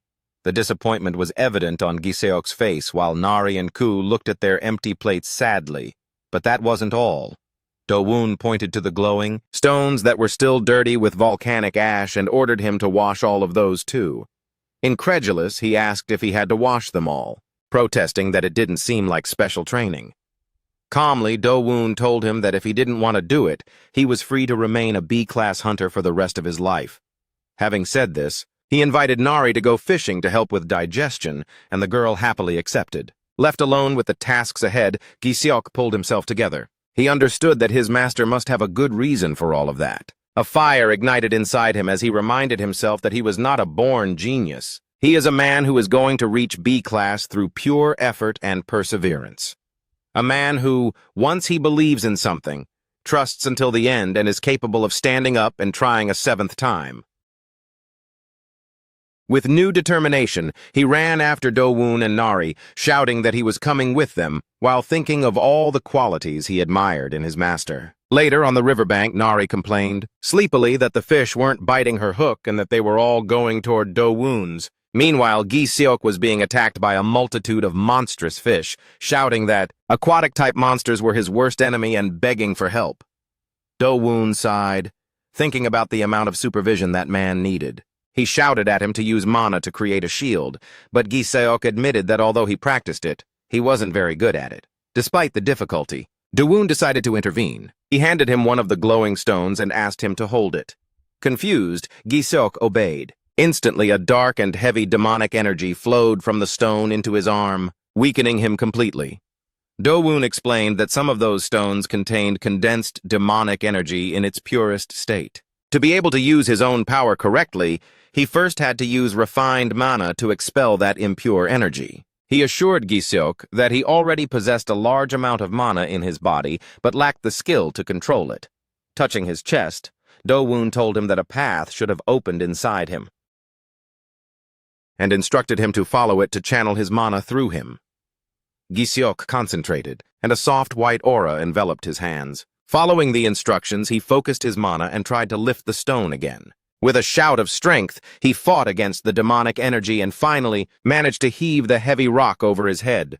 Victorious, he exclaimed that he had done it. At that moment, he understood the purpose of his training. Washing dishes and cleaning stones weren't simple chores, but part of a master plan to train his mana control. Do-woon, with a smile, told him that in that case, he should keep channeling his mana and handle the dishes from now on. With renewed enthusiasm, Giseok accepted, proclaiming that he was a man capable of polishing anything until it was shining. That night, everyone in the cabin slept soundly. Ku rested in an open drawer, curled up next to the monster egg they had found. Just at that moment, Ku opened his eyes, alerted by a movement. He saw Nari get up stealthily and leave the cabin, and he couldn't help but wonder where on earth the girl was heading at those hours of the night. At night, Nari had snuck out of the cabin. Ku, seeing her leave, wondered where she could be going so late. He found her standing in the water, lamenting that her clothes, the only ones she had and that Do-woon had given her, had gotten dirty. Determined, she told herself it was fine and they would be clean after washing them, so she got to it. From a distance, Do-woon and Ku watched her. Ku reproached a clueless Do-woon for his lack of foresight, explaining that since she was a girl, it was obvious she needed more than one change of clothes. Meanwhile, Nari finished her task, proudly exclaiming that the stain had disappeared and that her clothes were perfect again. Seeing this, Do-woon reflected, wondering if he hadn't neglected her too much despite her being just a child. Coming out of his hiding spot, he pretended to run into her by chance, commenting on how nice the night air was. A surprised Nari asked him what he was doing there. Somewhat nervously, he replied that he was taking a walk with Ku and asked if she was doing the same. Then he asked her to stay still for a moment. Gently, he adjusted her vine belt and placed a forsythia flower on her, commenting that she looked pretty that way. An enchanted Nari told him it was very pretty, and that it looked like the one he wore. Do-woon replied that the forsythia was his favorite flower. At that moment, a loud noise from the brush scared Nari, who clung to Do-woon asking what it had been. With a calm smile, he soothed her, assuring her it was just a grasshopper. Indeed, it was a steel locust, a B-class monster. Now, calmer, they continued their way. Do-woon took the opportunity to ask if she needed anything like more clothes or shoes. Nari replied no, because she really liked the clothes he had given her. The scene shifts to the suburbs of District 13 in the human world, where Cheon Do-woon has just arrived through a portal. He was barefoot, which caused whispers among the people. Cheon Do-woon thought that even if Nari said she was fine, it wasn't right for her to have only one set of clothes that didn't even fit her well. A complaint that Ku repeated to him constantly. Although he would have liked to take her to choose them, he knew the human world might still be too much for her trauma, especially since she still wore a tracking device. It seemed ironic to him to have used a valuable portal stone just to buy clothes for a girl. While he was looking for a shop, he remembered. A scruffy-looking youth approached him and offered to guide him to a cheap and good clothing store for a fee of 10,000 won. Cheon Do-woon, who carried no loose change, told him he would pay him as soon as he had change. Hearing this, the youth thought disdainfully that Do-woon was clearly a rookie hunter who had been scammed in the demon realm and didn't even have such a small amount. With an air of superiority, the youth asked Cheon Do-woon if he really had money to buy the clothes. Then he told him to follow, adding that, although he normally asked for payment in advance, he would make a special exception just for him because he felt sorry for him. Cheon Do-woon, with an amused smile, simply thanked him. The guide introduced himself as Oh Bon-soo, and the protagonist responded by introducing himself as Cheon Do-woon, but Bon-soo found it easier to simply call him Hyung. While walking, Cheon Do-woon observed a police car, thinking that the presence of patrols made the suburbs seem much safer than before. Bon-soo, with an air of knowing it all, asked his new Hyung if he had been a hunter for long, to which Cheon Do-woon responded by asking if it was that obvious. The youth explained his deduction. He had come out of a portal without gear, surely having spent a fortune on good equipment only to have it stolen by thugs. Trying to comfort him, he told him not to be discouraged, since it was something that happened to everyone at the beginning. Cheon Do-woon commented amusedly that for his age, he knew quite a lot. Bonsu took offense immediately, shouting that he wasn't a child. He was short because he hadn't eaten much, and for his information, he was 17. Cheon Do-woon paused for a moment.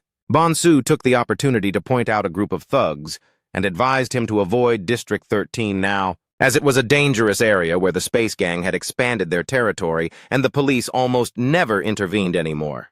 He clarified that at that moment they were in District 12. The name of the gang resonated in Cheon Do-woon's mind, and he became thoughtful, wondering if the orphanage in District 13 where he used to live was still standing. Meanwhile, in the clothing store, the owner was lamenting her bad luck, trying to run a children's clothing business. In a place where families couldn't afford to have children, just at that moment, the door chime rang. Bonsu entered, greeting the boss cheerfully as Ajuma, which provoked the woman's fury. She demanded he call her Nuna, as she wasn't even married. Cheon Do-woon observed the interior, realizing it was the first time in his life he had entered a store with the intention of buying clothes. Bonsu explained to the owner that his Hyung was a hunter and needed clothes. The woman, still angry, pulled him aside and reproached him in a low voice for continuing to bring penniless hunters to her store, reminding him of all the debts he had already accumulated. She grabbed and stretched his cheeks while he tried to defend himself, saying it was impossible for him to know if the man had money. She retorted that just looking at him was enough to know he didn't. Meanwhile, Cheon Do-woon, oblivious to the argument, examined the children's section. Bonsu, with his face still stretched, tried to argue that at least he was handsome. He reminded her that she was the one who told him to bring any pitiful-looking hunter because they reminded her of her late younger brother, but she dismissed it, saying if it continued like this, she'd end up on the street. Just then, Cheon Do-woon interrupted them. Calmly, he said he would like to buy some clothes and pulled out the 2 checks he had received from the hunters. He explained that was all the money he had and asked what he could buy with it. Both the owner and Bonsu stood open-mouthed upon seeing it was a check for 10 million won. The owner's attitude changed completely. With a radiant smile, she welcomed him to the Happy Kong world, prepared a table, and kindly served a drink to her new star client. She asked if he was buying for himself. Cheon Do-woon explained he was looking for clothes for a preschool-aged girl, and while he was at it, something for himself, too, adding that the girl also needed shoes. The ecstatic owner exclaimed how sweet he was and assured him he had come to the perfect place since children's clothing was her specialty. Surrounded by a vision of bills raining from the sky, she enthusiastically suggested they start taking a look at the new spring/summer collection. While the store owner showed him endless options, Cheon Do-woon simply nodded. Accepting all her suggestions, she explained that for an active girl, coordinated and easy-to-move-in sets were the best option. She advised him that if he saw anything pink, he should just take it, a golden rule in children's fashion. Shortly after, the cash register wouldn't stop printing a very long receipt. The owner, exhausted but happy, hoped every day would be like this, as she had run out of stock and couldn't sell anymore. She informed Cheon Do-woon that he had bought over 100 items. She offered to ship them to his home, but he preferred to carry them himself. Before leaving, he turned to Bonsu and handed him 100,000 won for his services, plus a bag with new clothes. He told him he had one last favor to ask. As they walked, Cheon Do-woon, now dressed in new clothes and carrying a huge shopping sack, thought to himself how good it felt to fit into clothes. Bonsu guided him to a clean and decent inn just as he had asked. He assured him it was a safe place, that there was a police station nearby, and the owner was a good person. Cheon Do-woon asked him to wait a moment and went into the inn. Bonsu, however, couldn't help feeling that something didn't add up.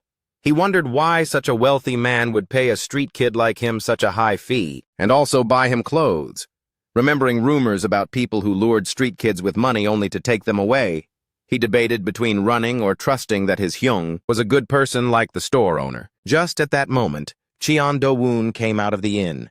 He told Bonsu that, as he had said, the owner seemed like a good person and the place was clean. He handed him the key to room 303, explaining that since it seemed he lived on the street, he had paid a year's rent in advance so he would have a place to stay.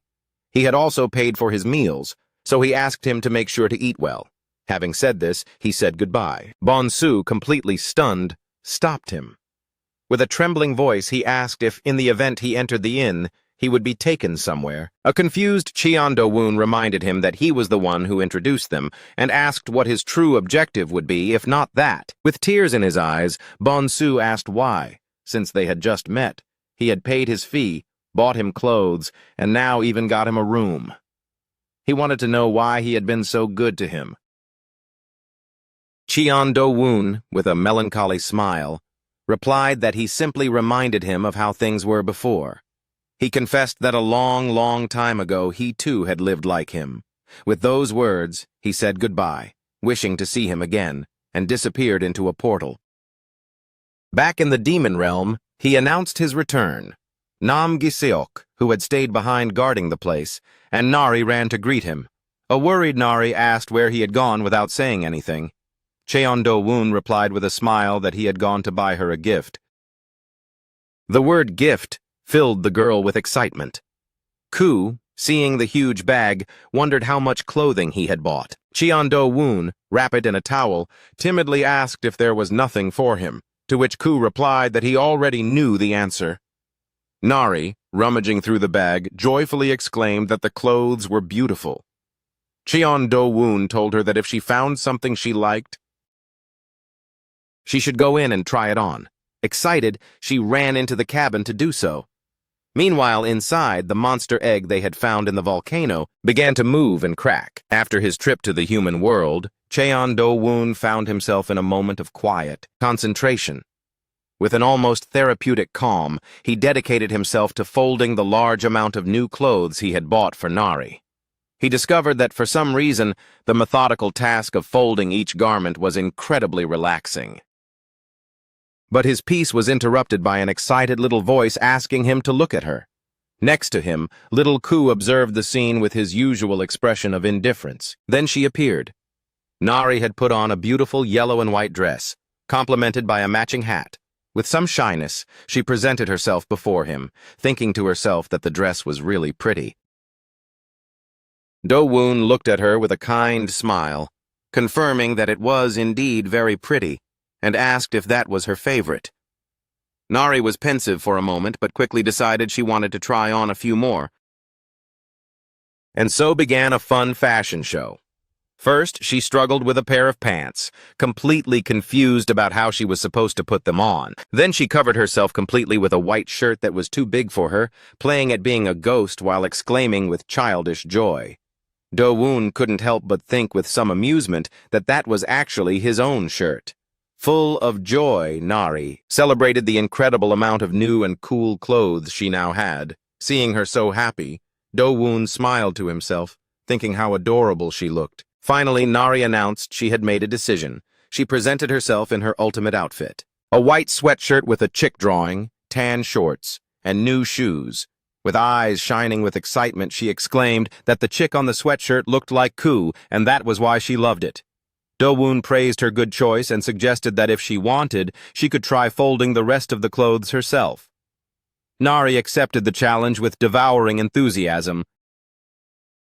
It was then that Koo raised a logical question. With all those clothes, what were they going to do?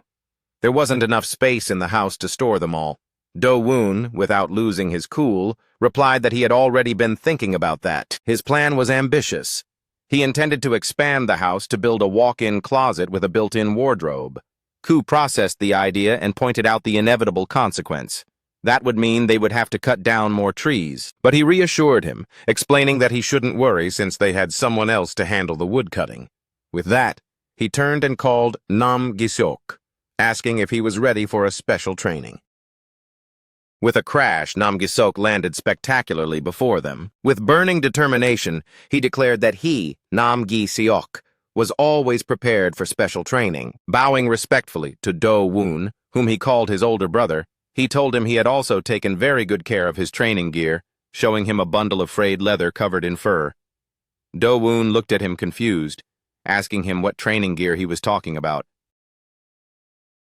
In total admiration, Nam Gi-seok explained his theory. That leather outfit must be his special training uniform.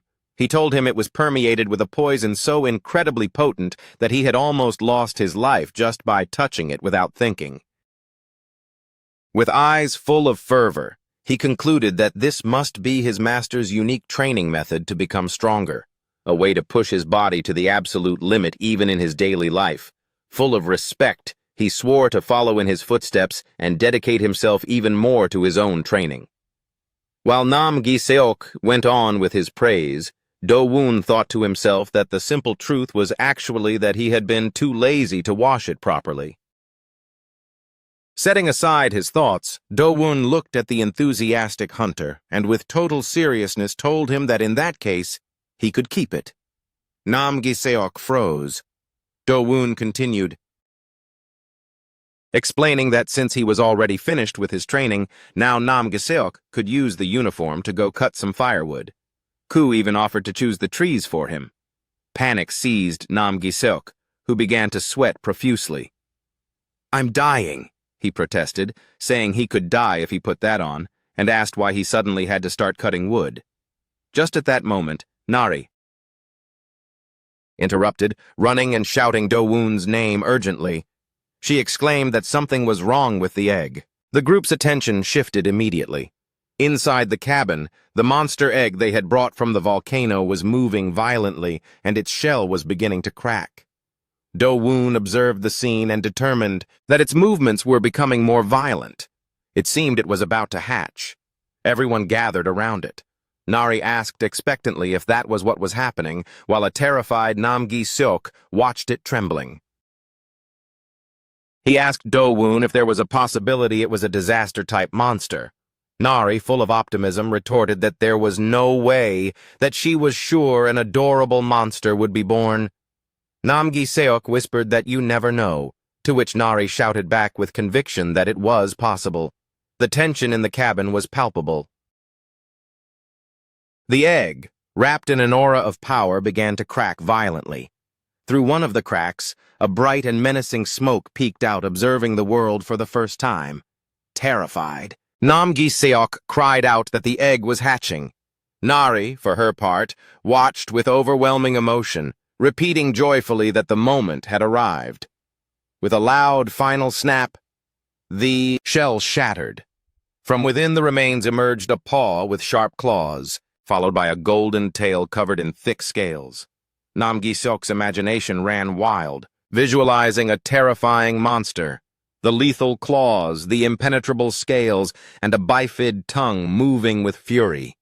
He was convinced that a fearsome creature would be born from that egg, but the reality was very different.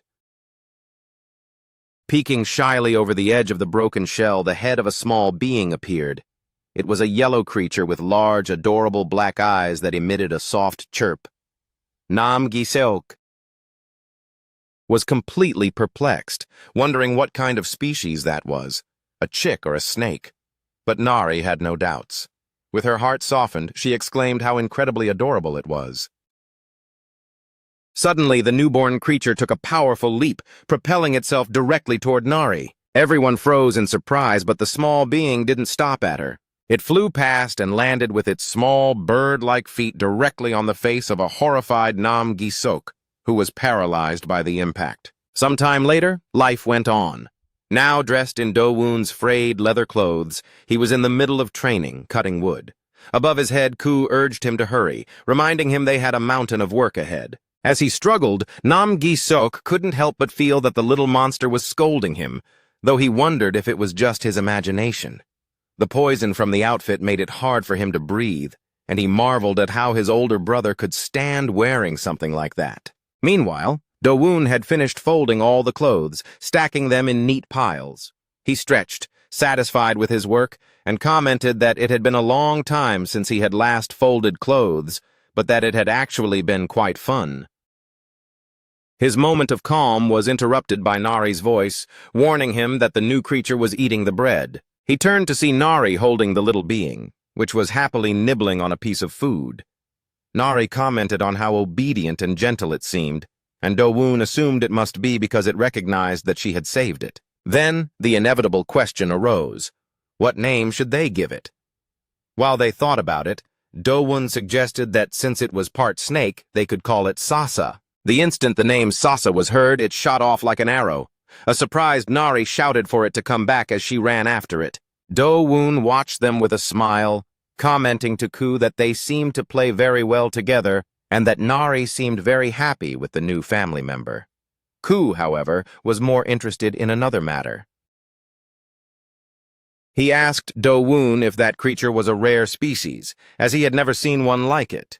Do-woon admitted that he hadn't either. Then he continued with his reasoning, explaining that if they were sure it was a monster from the volcanic zone, then they would have to keep a close eye on the mandrakes. Intrigued, Do-woon asked why. Koo explained the harsh reality of his old home. Most monsters from the volcanic zone consider plant-type monsters a delicacy, he added, clarifying that he didn't share that taste, that due to the scarcity of plants in the region, they eat any they find. As they spoke, Sasa, who was playing with Nari, stopped in its tracks, its eyes fixed on the mandrakes resting quietly in the garden. Koo concluded his explanation, pointing out that those predators especially like plants with strong demonic energy. Right at that moment, Sasa launched at full speed with its bifid tongue in the air directly toward the terrified mandrakes. Koo finished his grim explanation, saying he was sure the creature would try to dig up and devour the mandrakes. In short, with eyes full of predatory intensity, little Sasa stood before its prey. Koo concluded that it could be the mandrake's natural enemy, but the little plants were not about to let themselves be intimidated. From a distance, the rest of the group watched the scene. Nam Gi-seok, confused, asked what was happening. The battlefield was set. On one side, the small but menacing Sasa, and on the other, the three mandrakes, with the largest of them bravely wielding a small stick as a weapon. Do-woon acknowledged that Koo's prediction had turned out to be true. Nari, with a fierce and protective look, declared she would stop them. However, Do-woon held her back with an arm, suggesting that while it would be good if they didn't fight, they were in the demon realm. He explained that sometimes it was necessary for them to establish their own hierarchy at least once. Seeing that Sasa was still very young and didn't seem too dangerous, he decided that for the moment they would simply limit themselves to observing. The confrontation began. The mandrakes snorted defiantly while Sasa emitted a sharp chirp and launched an attack. With surprising speed, the creature jumped, aiming directly at the smallest of the three mandrakes. But before it could reach its target, the largest mandrake bravely stepped in, blocking the attack with its stick. Nari, impressed by the defense, exclaimed that it hadn't been bad at all. The mandrakes adopted a triangular formation, which led Nari to analyze their strategy aloud, wondering if their plan was to defend first and then counterattack, just as she had predicted. The second mandrake launched a counterattack. However, Sasa showed incredible agility, blocking the blow with its tail and showing a confident smile. Nari marveled at the defense, but Koo warned her it was too soon to lower her guard. And he was right, because the third and smallest of the mandrakes had not yet acted. In an unexpected turn, the tiny plant launched a small energy projectile that hit Sasa full on. The creature, which had never been hit before, let out a piteous whimper.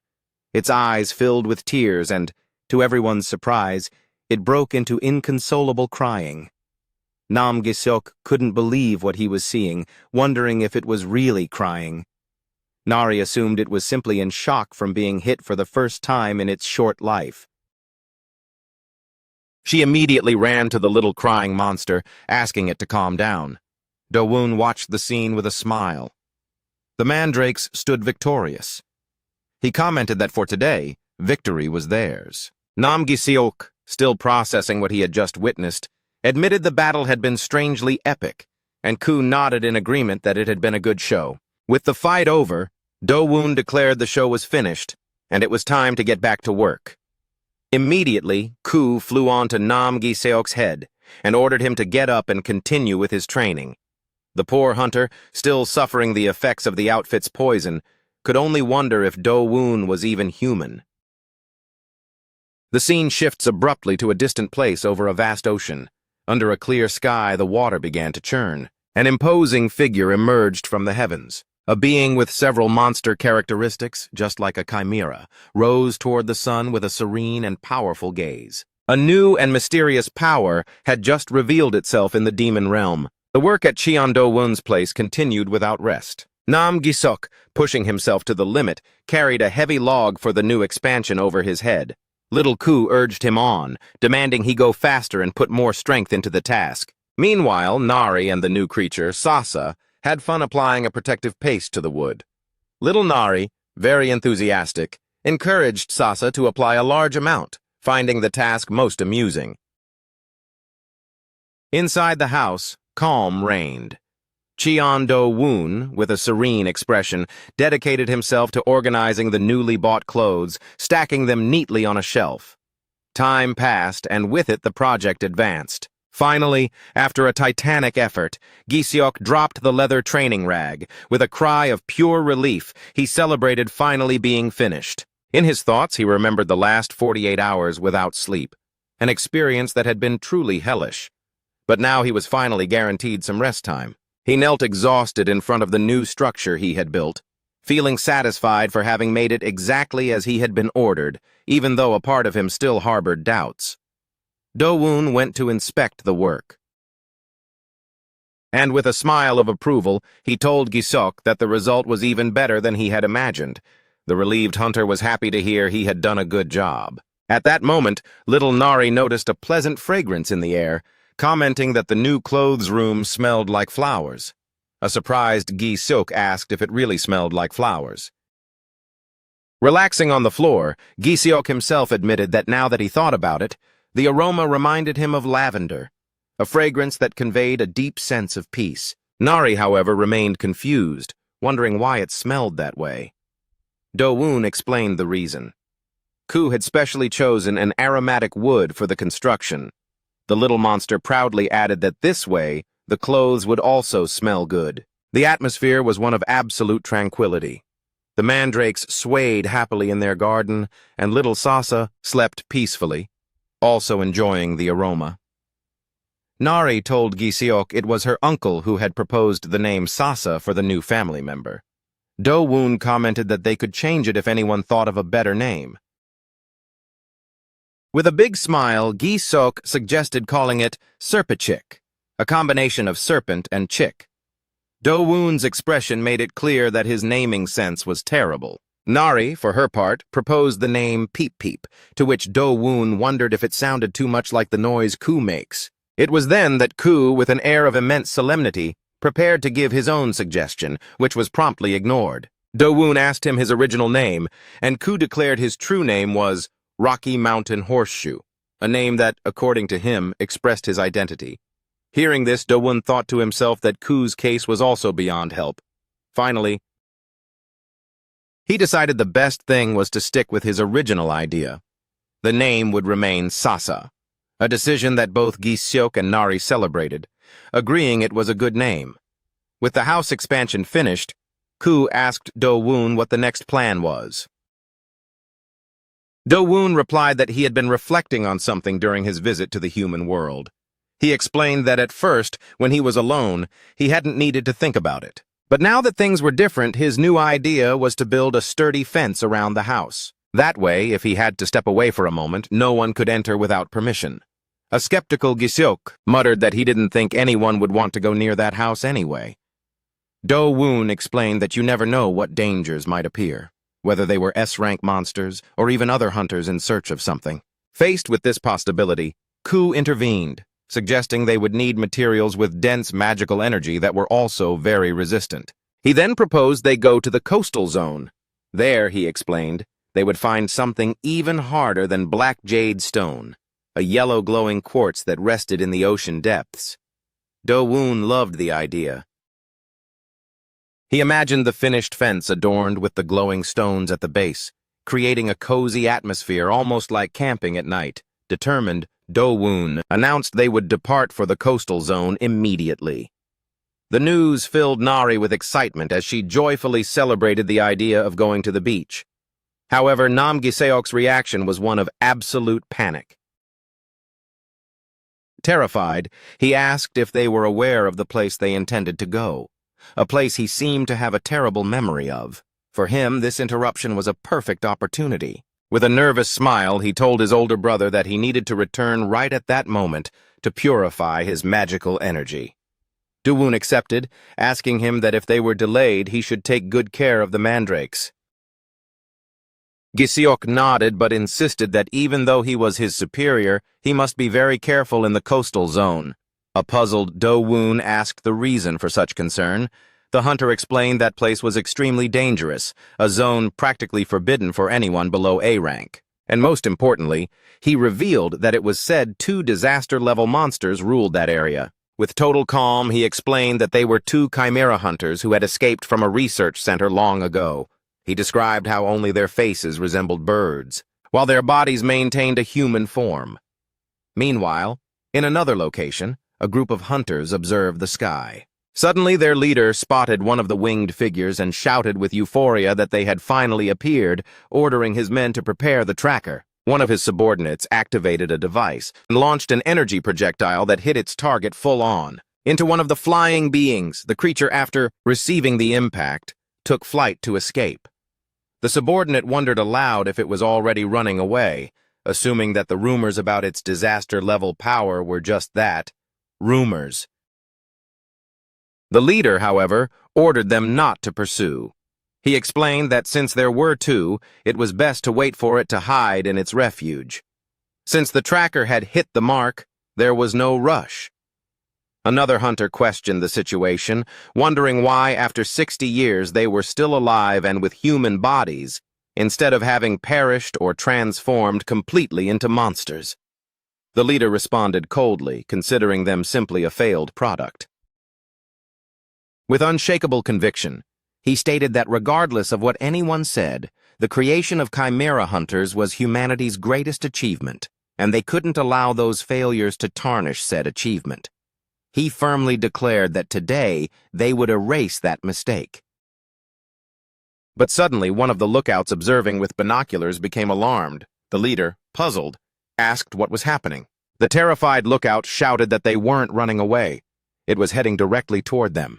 Panic seized the leader, who desperately ordered they set up defense barriers immediately, but it was already too late. One of the bird-faced figures pounced on them at incredible speed, smashing the barriers with unstoppable force. The attack hit the hunter's barrier with devastating force, shattering it. A cry of agony broke from the throat of their leader, who was engulfed by the energy explosion. The impact launched him through the air along with his men, leaving them scattered on the ground badly wounded. One of them, coughing, could barely believe their defense barrier had been destroyed in a single blow. The assault was not over. This chimera was preparing for a second attack. The leader on the ground realized his terrible error in judgment. In that moment, while the hunter beside him was swooping down, the desperate leader shouted to his men to pull themselves together and block the attack. Just when all seemed lost, a small figure burst onto the scene at breakneck speed. It was Nari. With a war cry, she rebuked the chimera for picking on the weak and landed a powerful punch on its wing. The blow surprised the monster, who turned toward her wondering if she was also a chimera. Without giving it time to react, the creature pushed her with its wings, sending her through the air. Nari landed near Dowoon. She complained that the sparrow-looking guy was bullying people. Dowoon, however, observed the scene calmly, commenting that from his point of view, the situation seemed to be the exact opposite. Meanwhile, one of the hunters alerted his leader that his device indicated the presence of a mechanical creature nearby. The furious leader asked why he was bringing that up at a time like this. The subordinate nervously explained that the fee for the search request was quite good, so he had brought a tracking device just in case. In that instant, Do-woon understood. He remembered that there was indeed a tracking device on Kim Nari's body. Stroking the little girl's head, he thought about how annoying the situation had become. He never would have imagined he would meet that guy again. The winged chimera descended gently. Do-woon asked if he didn't remember him, calling him Shaved Head. He wanted to know what number he was in the past. The recognition left the creature visibly shocked. Despite the years and the changes, it seemed he still held memories of his previous life. Meanwhile, one of those hunters whispered to his leader that the newcomer also seemed suspicious. The leader, evaluating the situation, decided the best thing was to leave the problem to them and retreat for the moment. He ordered his men to prepare for withdrawal with the intention of recovering and returning later. Do-woon, watching the hunters plan their escape, knew he couldn't let them go. If they returned, the situation would become even more complicated for both him and Nari. He had to resolve everything right then and there. The Chimera, with a slight smile, confirmed his suspicions. Yes, it was him. A familiar scent brought back a torrent of memories, a scent that only the two of them could recognize. He saw himself as subject number 33 and beside him subject number 17. He might have forgotten many things, but that scent was indelible. The characteristic smell of the cell combination experiments at the TDA Research Institute. Back in the present, with Ku on his head and Sasa coiled around his neck, the Chimera smiled at Do-woon and, with a calm that contrasted with the tension of the moment, greeted him. He told him it had been a long time, number 17. The story transports us to a dark memory, an event occurring 66 years in the past. In the dense forest surrounding the infamous TDA laboratory, under a starless night sky, powerful searchlights cut through the darkness, chasing small figures who were fleeing desperately. Shouts from their pursuers were heard, urging them to corner their prey. A boy with a wounded body covered in feathers ran as fast as his legs allowed, carrying a girl on his back. The trembling little girl whispered to her protector, her brother, that she was very cold. At the worst possible moment, the boy's body was racked by a convulsion, a terrible side effect of the experiments he had been subjected to. As he struggled to stay on his feet, his mind filled with doubts, wondering if he had made the right decision. He questioned if it wouldn't have been better to have left his sister behind. If she had completely turned into a bird, he reflected, perhaps everything would be easier. But with her small wings, she was a burden. Despite her pain, the girl snuggled against him, telling him his wings were warm and that he should just keep running. With a new surge of determination, the boy promised himself he would hold on just a little longer. Once they managed to get out of the forest, they would find someone who could help them. Just at that instant, a figure emerged from between the trees, stopping them in their tracks. It was another boy. Holding a flashlight, the bird boy recognized him with absolute panic. It was experimental subject number 17. Surprised, he asked him what he was doing there. Number 17 explained with a chilling calm what he had heard in the laboratory that very day. Due to the severity of his side effects, his disposal had been scheduled very soon, and he had come to inform him. With bitter irony, the bird boy thought that his companion always appeared at the worst moments. Number 17 continued with his warning, reminding him that even if he managed to escape, a detonation spell would end him if he didn't return within 3 days. He added one more fact. His sister was not yet on the disposal list. He suggested that the most sensible thing would be to stay in the laboratory to receive side effect suppressors, and thus at least live 1 more day. The bird boy explained, conversely, that he couldn't understand because he didn't suffer from any side effects. A whirlwind of painful memories assaulted his mind, the unbearable pain and his brother begging him to escape together, expressing his desire to live like before again, even if for just 1 single day. That memory fueled his resolution. He wondered if what mattered was how long he lived or how he lived, and his answer was clear. He wanted to live free, even if only for 1 more day. A new energy coursed through his body. His wings expanded and his gaze filled with defiance. He told number 17 to stop talking nonsense and prepare to fight. However, number 17 didn't flinch. Instead of attacking a bright blue portal, a door materialized behind him, crackling with energy. The bird boy couldn't believe what he was seeing and asked him how he had obtained a portal stone. Number 17 then presented a choice. If they crossed through that door into the demon realm, there were only two possibilities. The first was that their human cells would be corrupted by demonic energy, leading them to a certain death. The second was that their monster cells would absorb that energy and fully activate. He suggested that if they were truly serious about wanting to be free, that seemed to be the best option, because even if he failed to overcome the demonic energy and turned into a monster, at least he would be free until that moment arrived. The reason was simple. By crossing into the demon realm, the laboratory's detonation spell could not activate.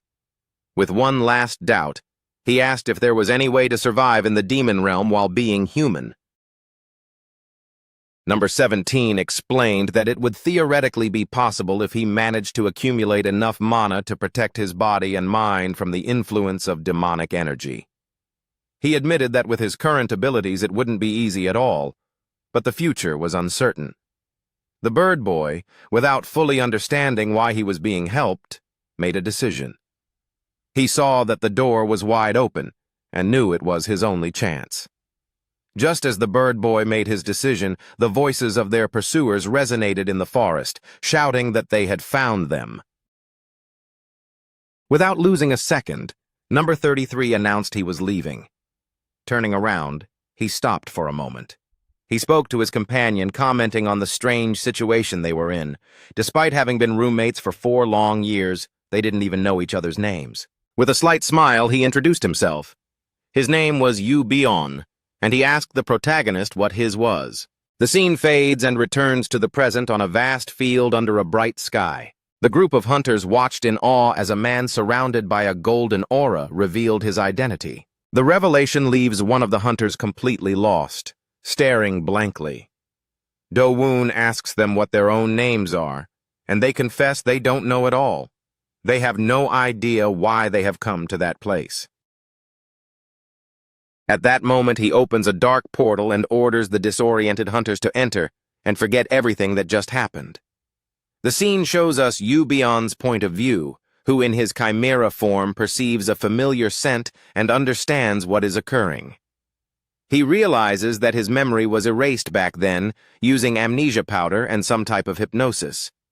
A small, informative memory clarifies the situation, thanks to the A+ rank forgetfulness grass cells that were transplanted into him. His memory within a 3-hour span before and after the event was completely erased. He asks if that is the reason why they transplanted so many things into him, since he didn't seem to have side effects. Do-woon confirms that indeed many things happened after he left.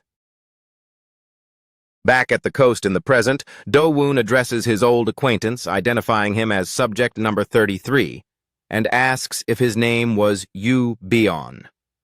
The birdman, Yu Bion, smiles with genuine surprise. He didn't expect Do-woon to remember him.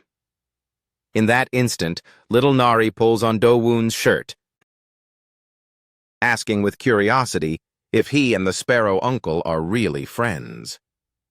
Playing along with the girl, Do-woon replies that, yes, Yu Bion belongs to the sparrow tribe. Hearing this, Nari connects the dots in her mind, remembering the story they had made up. She asks Do-woon if the sparrow tribe and the cocoa tribe are not allies. Do-woon, maintaining the farce, confirms with total naturalness that they are indeed allies.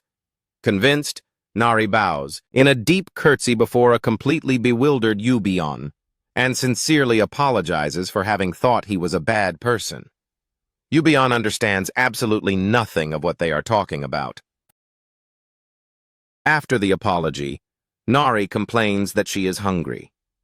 Without hesitation, Do-woon turns to Yu Bion and asks where his house is and if he has any food. Yu Bion's confusion turns to panic as he wonders if Nari is Do-woon's daughter and if all of this is some kind of strange role play. The scene shifts to a beautiful beach where an impressive nest-shaped structure stands.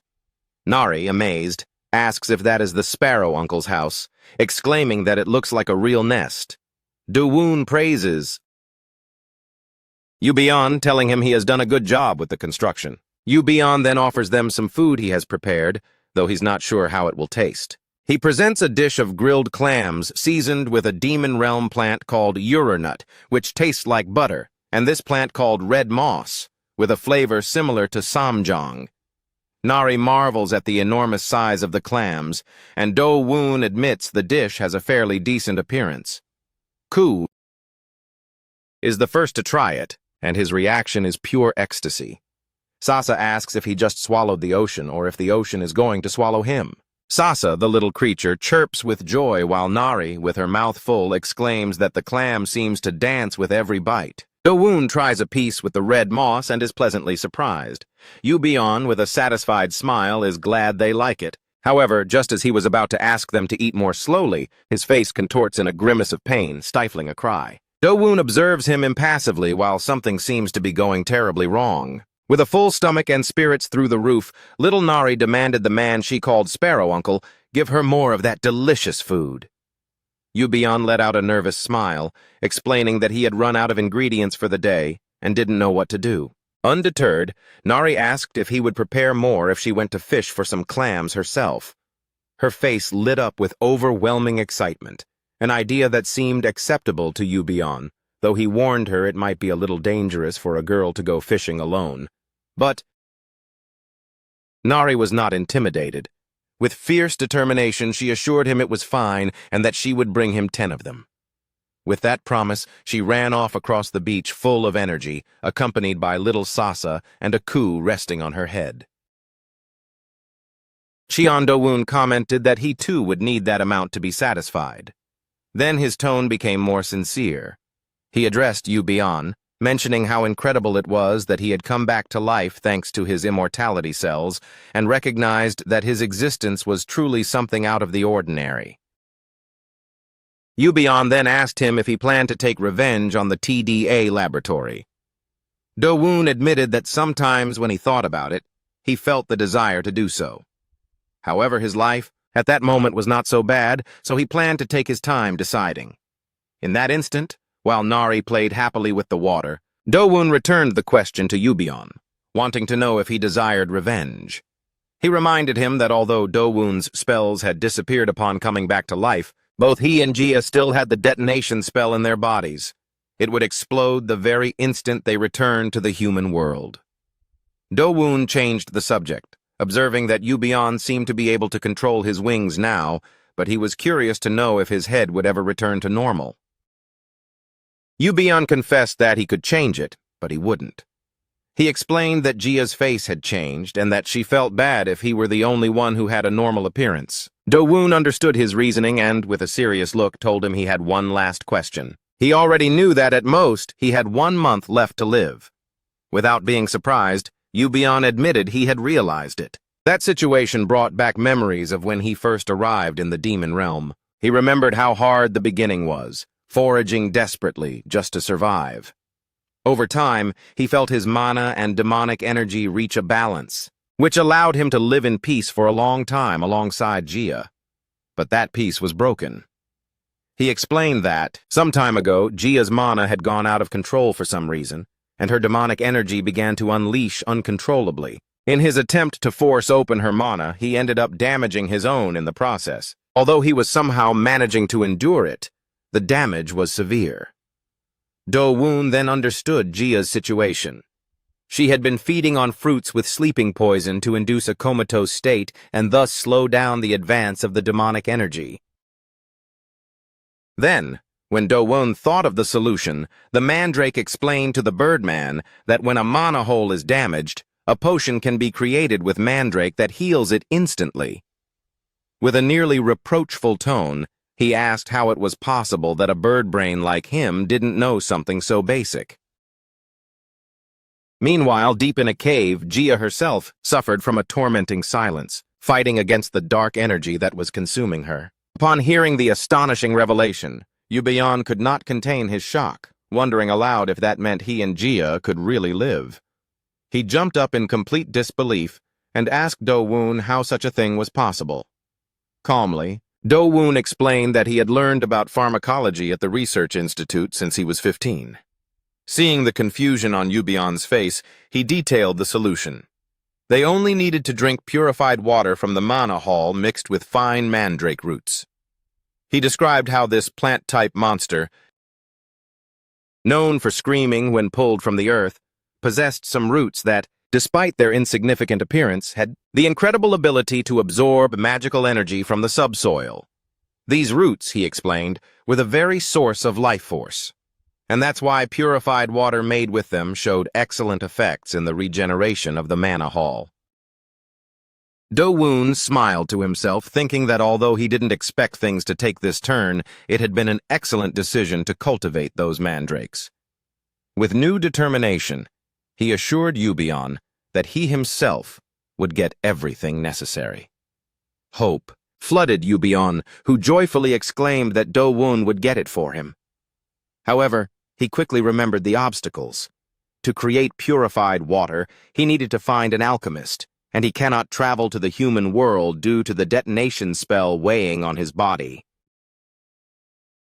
Do-woon had already thought of that. In exchange, he asked that while he was away, he look after the little ones. Seeing Nari and the little white-furred creature playing in the water, Yubion accepted, telling him he was once again in his debt. Before leaving, Do-woon asked a practical question, reminding him that an alchemist would demand payment and asking if he had anything to offer. Yubion admitted he had no money, but suddenly an idea occurred to him. He handed Do-woon a heavy military-style backpack. Do-woon, surprised by the weight, asked why there were so many things inside. Yubion explained that he had filled it with the items hunters usually carried with them when they came to this realm, and timidly asked if that would serve as payment. Do-woon slung the backpack over his shoulder, and after considering the offer, nodded. Holding a portal stone that he surely found in the bag, he said goodbye, assuring he would return soon. Shortly after, Do-woon was in the streets of the human world. While walking, Bon-su, who had become his exclusive guide, asked him if he was looking for an awakened with alchemy skills. Do-woon confirmed it, specifying that he needed someone with experience.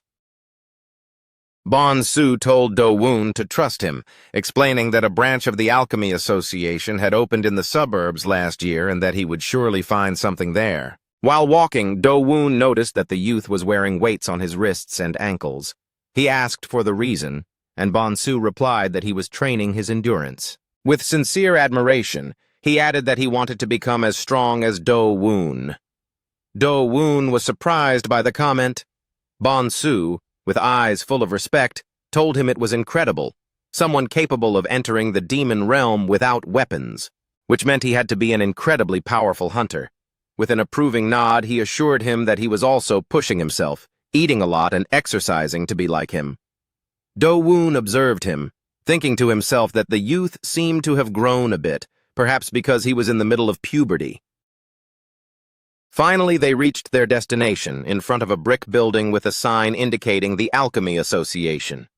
Bon-su announced proudly that they had arrived. He mentioned to Do-woon that a certain manager Kim had recently joined, and that he had a reputation for being very skilled and having a good personality. Just then, Do-woon's attention turned toward a middle-aged man nearby. Talking on the phone with an expression of pure anguish, Do-woon pointed in his direction, intrigued. The man was desperately whispering, mentioning that he hadn't been late on interest payments even once in over 20 years. Bon-su sighed, thinking it was another call from the moneylender. Do-woon repeated the word, puzzled.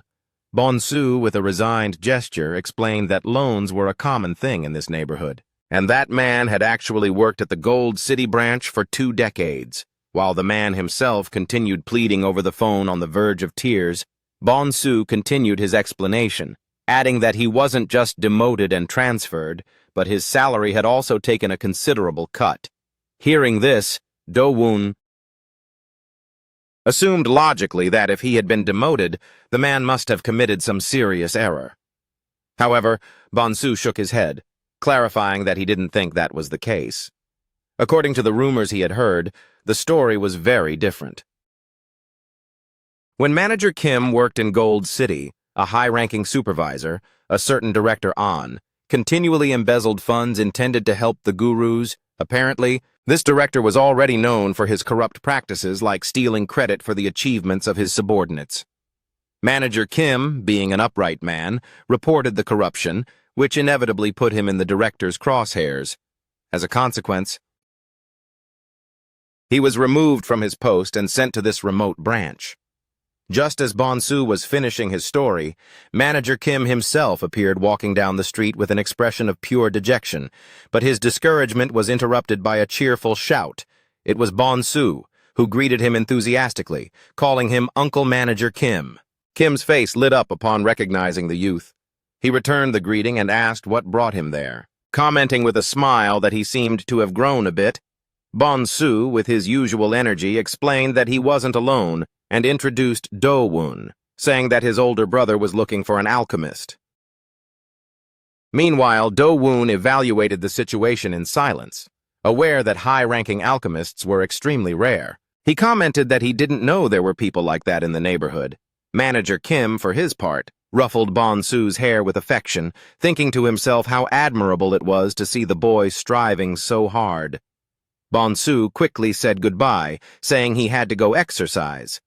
Manager Kim told him to be careful, and then invited Do-woon into the office. Inside the Alchemy Association, a young employee, Assistant Park, reclined in his chair, sighing with boredom. He complained to himself about the misfortune of having an incompetent boss, lamenting that, at best, only D-rank hunters came to buy low-rank potions, which made any kind of significant performance impossible. With this outlook, he was convinced that a promotion was something unattainable in this life.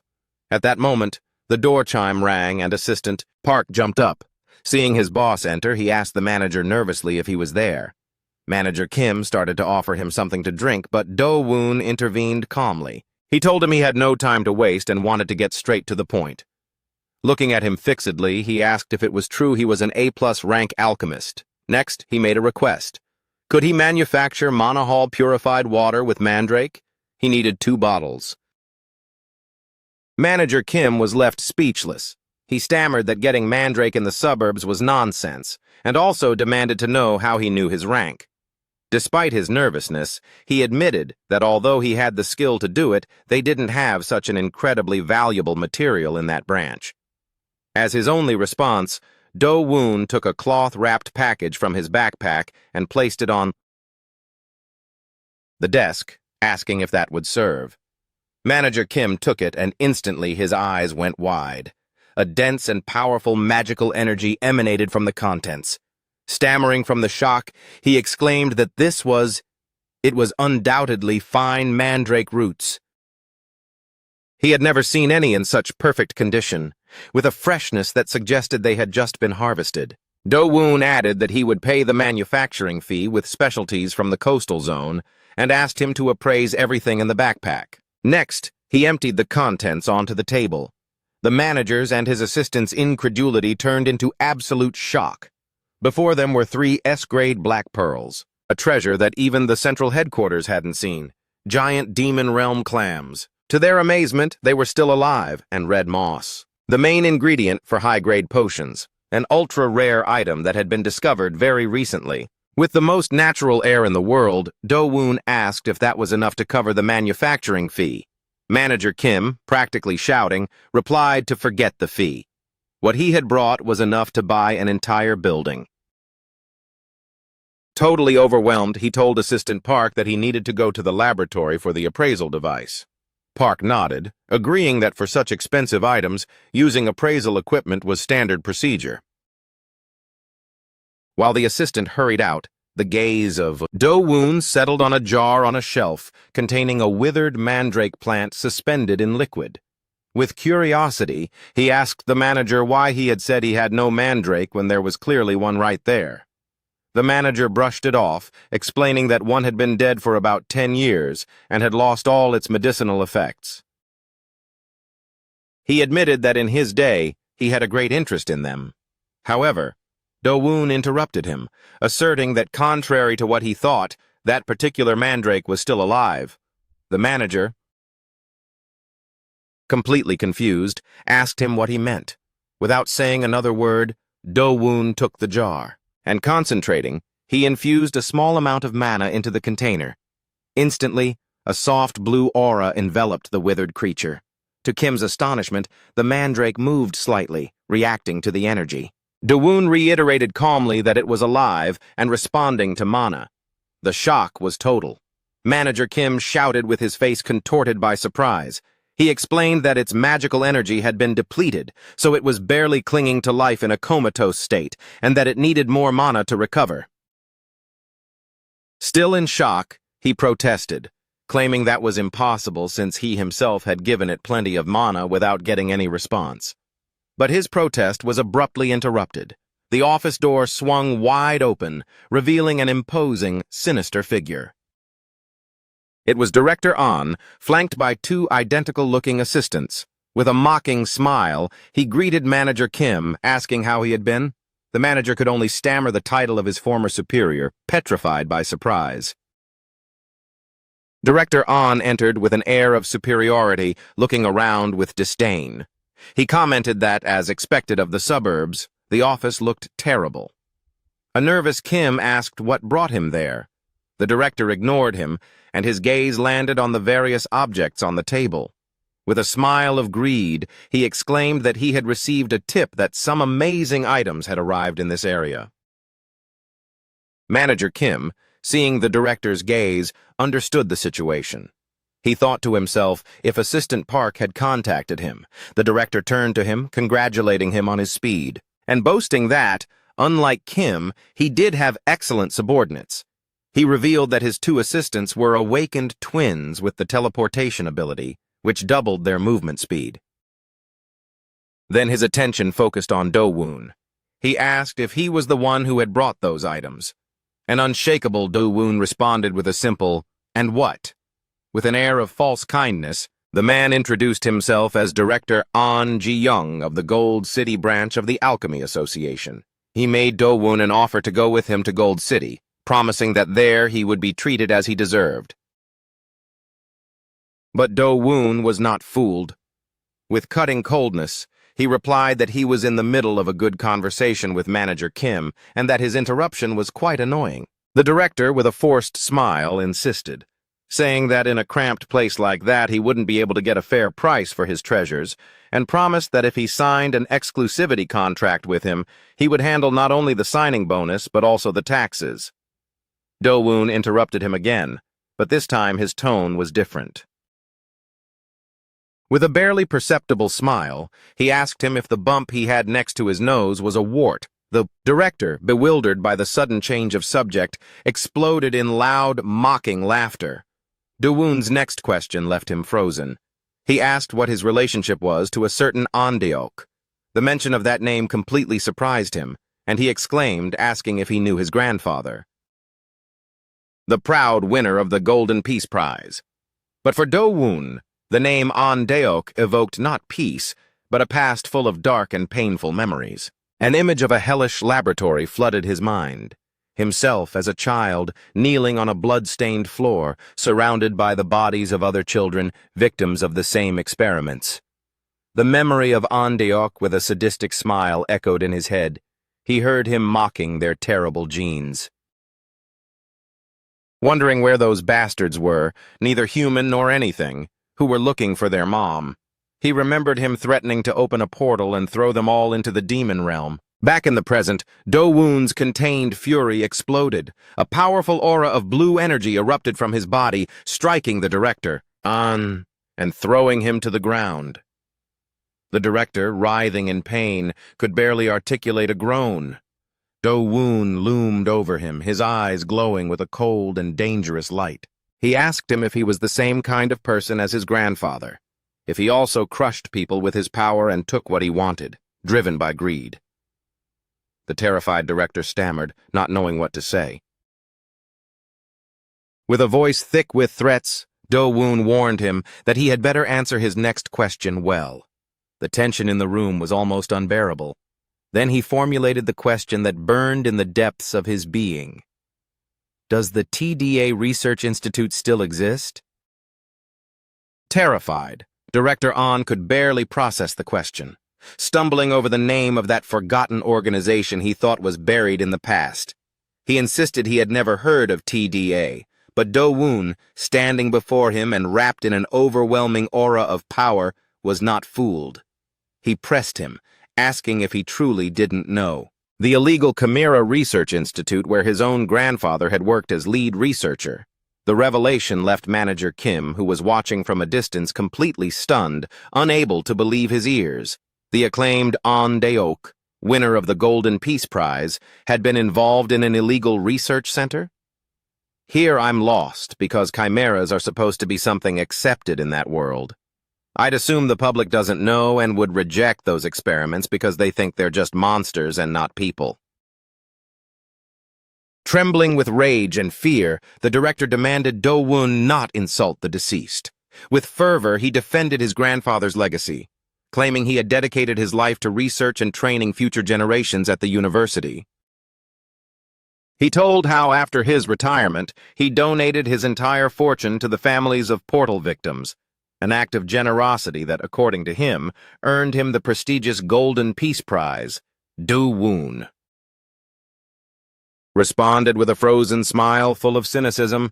He reminded him that all those acts of charity happened after he had secretly ended the lives of countless children. He assumed with biting sarcasm that his grandfather was simply repenting in public for the sins he had committed in private. Changing the subject, but without losing the intensity of his gaze, Do-woon commented that it seemed strange to him that his grandfather, being an awakened, had died sooner than expected. Then, with a terrifying calm, he asked if his premature death wasn't due to the after-effects of falling out of a window. The director shuddered violently. Panic reflected in his eyes. He asked Do-woon how he could know about an incident that had never been made public. Do-woon's response was as simple as it was devastating, in a voice devoid of emotion. He confessed that it was he who pushed him. A fleeting but vivid flashback showed the image of Ahn Deok falling through the glass of a window. Do-woon explained his motives. That man kidnapped children to turn them into chimeras and threatened to throw them into the portals. That's why he himself had pushed him toward his end. Back in the present, facing a completely horrified director, Do-woon told him he would give him a chance. He ordered him to thoroughly investigate Ahn Deok and the TDA Research Institute as soon as he returned. And he left him with an ominous promise. When the time came, he would come back for him. With the confrontation over, Do-woon's mind traveled to the past. It seemed incredible to him to have run into Ahn Deok's grandson in a place like this. He remembered he was only 9 years old when the cruel biological experiments with chimeras began on his body. The monsterification, as they called it, began in his 20s, a dark and confused period of which he barely held clear memories. His mind evoked images of a wild and desolate world where, stripped of his will and reason, he limited himself to following orders and acting on pure instinct, fighting without cease. His thoughts were interrupted by a soft knock on the door. Manager Kim entered, smiling with 2 jars of a bright green liquid, apologizing for the wait. With pride, he presented it, the result of his work, Mana Hall purifying water made with the essence of mandrake. Do-woon, with a half-smile, acknowledged it had been incredibly fast, just as expected from an A-plus rank alchemist. The flattered manager explained that the quality of the materials he had provided was so exceptional that the process had been very simple. Next, he pulled out a calculator, ready to pay him for the remaining ingredients. Observing him, Do-woon thought that he was not only a skilled man, but also seemed to have a good heart. It was then that he made an unexpected proposal. He offered to let him keep all the remaining combination materials in exchange for Manager Kim signing a personal contract with him for about 10 years. The idea was that he would handle getting the ingredients and Manager Kim would only have to perform the combinations. The manager could barely believe his proposal, wondering if he would really give him all that in exchange for an exclusivity contract. Do-woon, unperturbed, reminded him that he himself had said those materials could buy an entire building, and that it seemed like a good deal. Hearing the confirmation, Manager Kim couldn't contain his emotion and broke into tears of joy. Leaving Do-woon somewhat perplexed, wondering why he was crying. With tears in his eyes, Manager Kim opened up completely to Do-woon. He confessed that in reality he was also from the suburbs, A whole flood of painful memories filled his mind. He relived his childhood marked by his parents' despair at turning to moneylenders. He saw the debt collectors bursting into his home again. And he remembered himself as a child, promising he would take care of everything. Despite having studied and struggled without rest throughout his life, he felt he had never managed to escape that cycle of poverty. Overwhelmed by Do-woon's generosity, he wondered through sobs how he could ever repay him for such an immense act of kindness. Do-woon, with a serene calm, told him not to worry about that, and Manager Kim, unable to contain his gratitude, thanked him over and over again, bowing deeply. Do-woon accepted his gratitude and asked him to take care of him from now on, warning him that he would have quite a few errands for him. With his new ally secured, Do-woon prepared to depart. He wondered if it was time to head back, as his mind traveled back to the demon realm, hoping nothing bad had happened during his absence. The scene shifts abruptly to a desolate and rocky landscape. Yu-bion found himself in a predicament, lamenting that it had all been his mistake. He blamed himself for not having foreseen that Jia could enter a state of uncontrollable rage. He approached a monstrous figure wearing a skull mask, his sister Jia, and begged her to come to her senses, but she only responded with a guttural growl before launching into an attack with devastating violence. The impact was brutal, sending Yu-bion crashing against the rocks. As his body slumped, he lamented to himself, believing he had arrived too late. At that moment, Nari and Ku arrived running in a panic. Nari asked Yu-bion if he was okay, while Ku scolded him for letting himself be hit like that. Yu-bion, with a superhuman effort, stood up and assured Nari not to worry, while inside he reaffirmed the promises he had made to Do-woon. He remembered they had already saved his life once. With renewed determination, he prepared for the confrontation. He launched himself once more toward his sister, wishing that in her next life she could be happy. In that instant, a gigantic jellyfish fell from the sky, completely enveloping Yu-bion and stopping the fight. The stunned Yu-bion couldn't understand what that thing was. Atop the creature, Do-woon was sitting with his legs crossed, observing the scene with total tranquility. He wondered aloud if Jia had fainted from just that. Seeing him, Nari shouted his name with joy. The creature's tentacles wrapped around Jia, immobilizing her gently. Yu-bion, desperate, shouted to Do-woon to be careful, as she was his sister. Unbothered, Do-woon commented on how soft the creature was and asked Yu-bion if he knew any other way to calm her down. Defeated, Yu-bion could only ask about the medicine. Do-woon smiled. He assured him that, of course, he had gotten it. He showed the 2 jars with the green liquid and told him to give one to Jia quickly, adding that the other was for him later. Beside a crackling fire, the 2 empty jars rested on a rock. Ku slept peacefully, while in Yu-bion's nest, Nari and Jia rested side by side. Slowly, Jia opened her eyes. Her gaze was no longer full of rage, but of a confused calm. She observed the girl sleeping beside her and wondered if all of that was nothing more than a dream. Night enveloped Yu-bion and Do-woon, who sat in silence before the pulsating heat of a bonfire, each lost in their own thoughts. Suddenly the calm was broken behind them. Jia woke up with an exclamation of surprise, urgently demanding to know who the people surrounding her were. The ruckus woke little Nari, who, rubbing her sleepy eyes, wondered aloud if the sparrow ant had already woken up. Seeing Jia awake, Nari was filled with joy and ran toward her. Her brother Yu-bion suggested that Jia check her mana hall. The suggestion left her stunned. The woman placed her hands on her chest, where a soft blue light began to glow. And with a mixture of surprise and relief, she realized her power had returned to normal. Confused, Jia turned to Yu-bion, asking what had happened and who all these people were. Yu-bion cut in, surprised that Jia didn't recognize Do-woon, reminding her that she herself had sung about how much she wanted to see him. A fleeting thought crossed Jia's mind,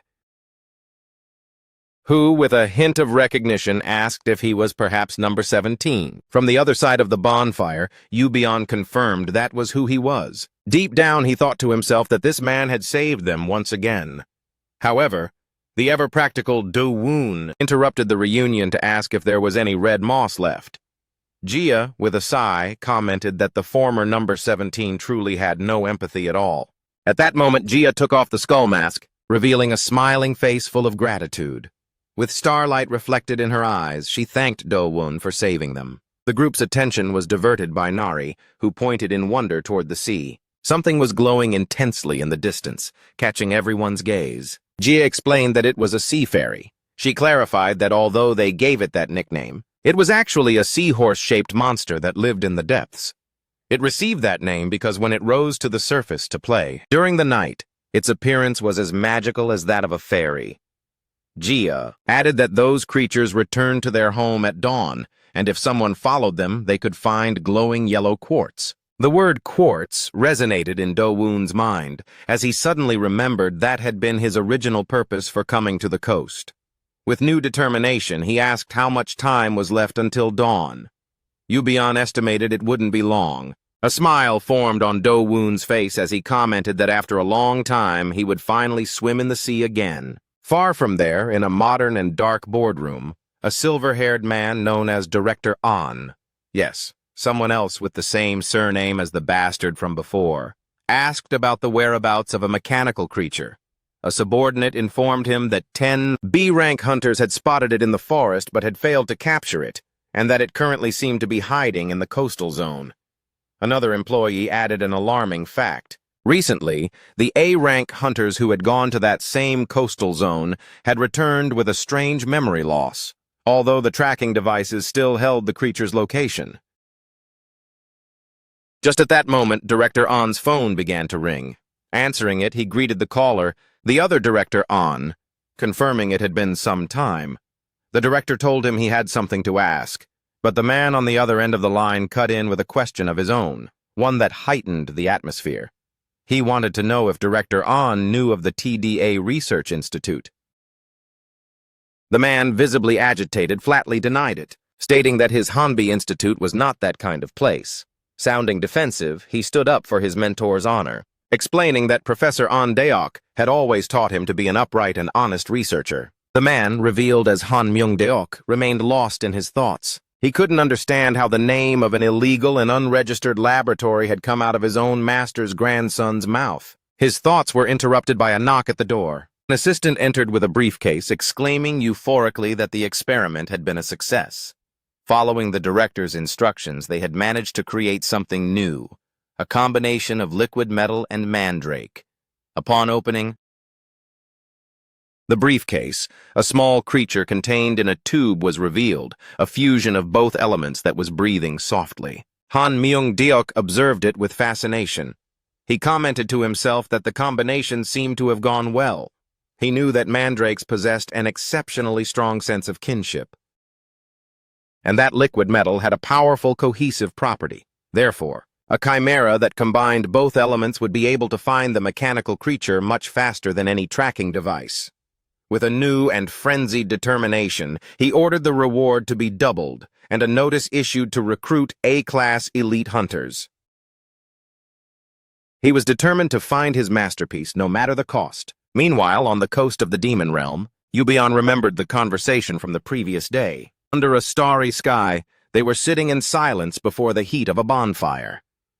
Do-woon broke the silence by suggesting that Yubion and his sister should visit his house. He mentioned he had a fairly good cook, though he added in a low voice that he was bald. Yubion, surprised, asked where exactly he was living in the Demon Realm. Do-woon responded calmly that the place was actually quite pleasant once one got used to it. Yubion didn't understand why he would stay there if he had the ability to return to the human world. Do-woon asked him directly if he wanted to return.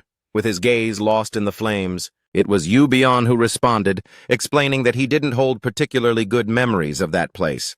As the image of him and his sister Gia, small and helpless, huddled in an alleyway, came to mind. Even so, he admitted that sometimes he wondered how it would have changed. Then Do-woon offered him a glimmer of hope. He told him that perhaps he could free him from the spell weighing on his body. Yubion turned, stunned, asking how that was possible. Do-woon explained that the alchemist who prepared the purified water, Manager Kim, was quite skilled. He intended to ask him to investigate the spells. Finally, he told Yubion to let him know if he was interested, reminding him there was a big difference between not wanting to go and not being able to go, though he warned him not to get his hopes up too much. Moved, Yubion could not contain his emotions any longer.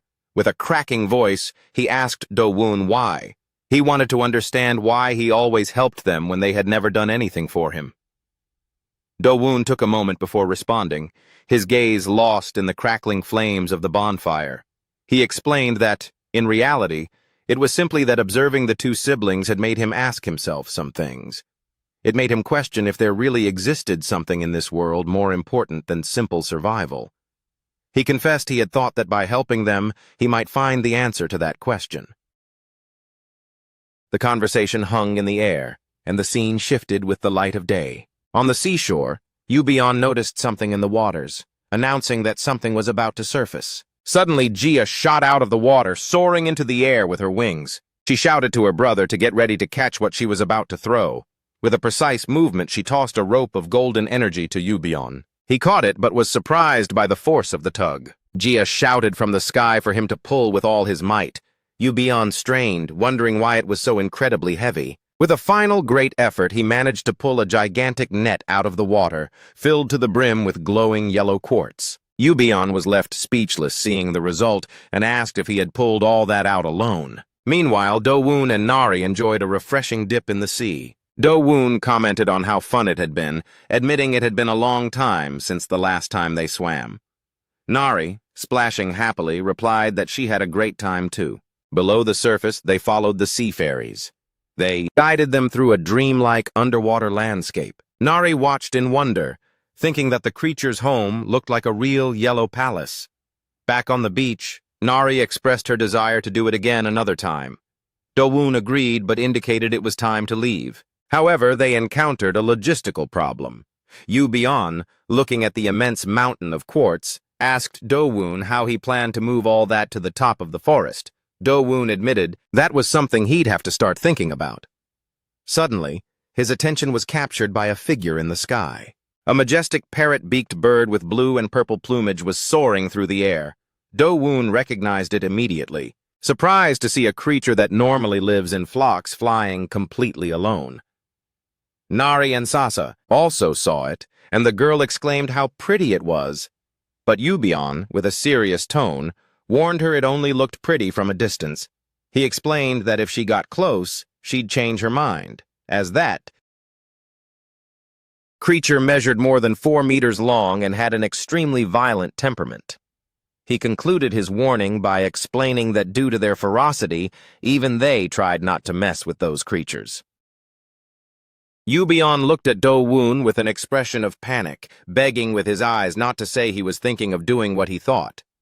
But Do-woon simply smiled, confirming his friend's suspicions.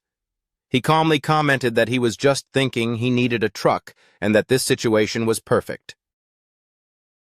Meanwhile, back at the forest site, Nam Gi-seok was in a state of deep meditation. The 3 little mandrakes watched him from their garden while a serene aura of mana enveloped him.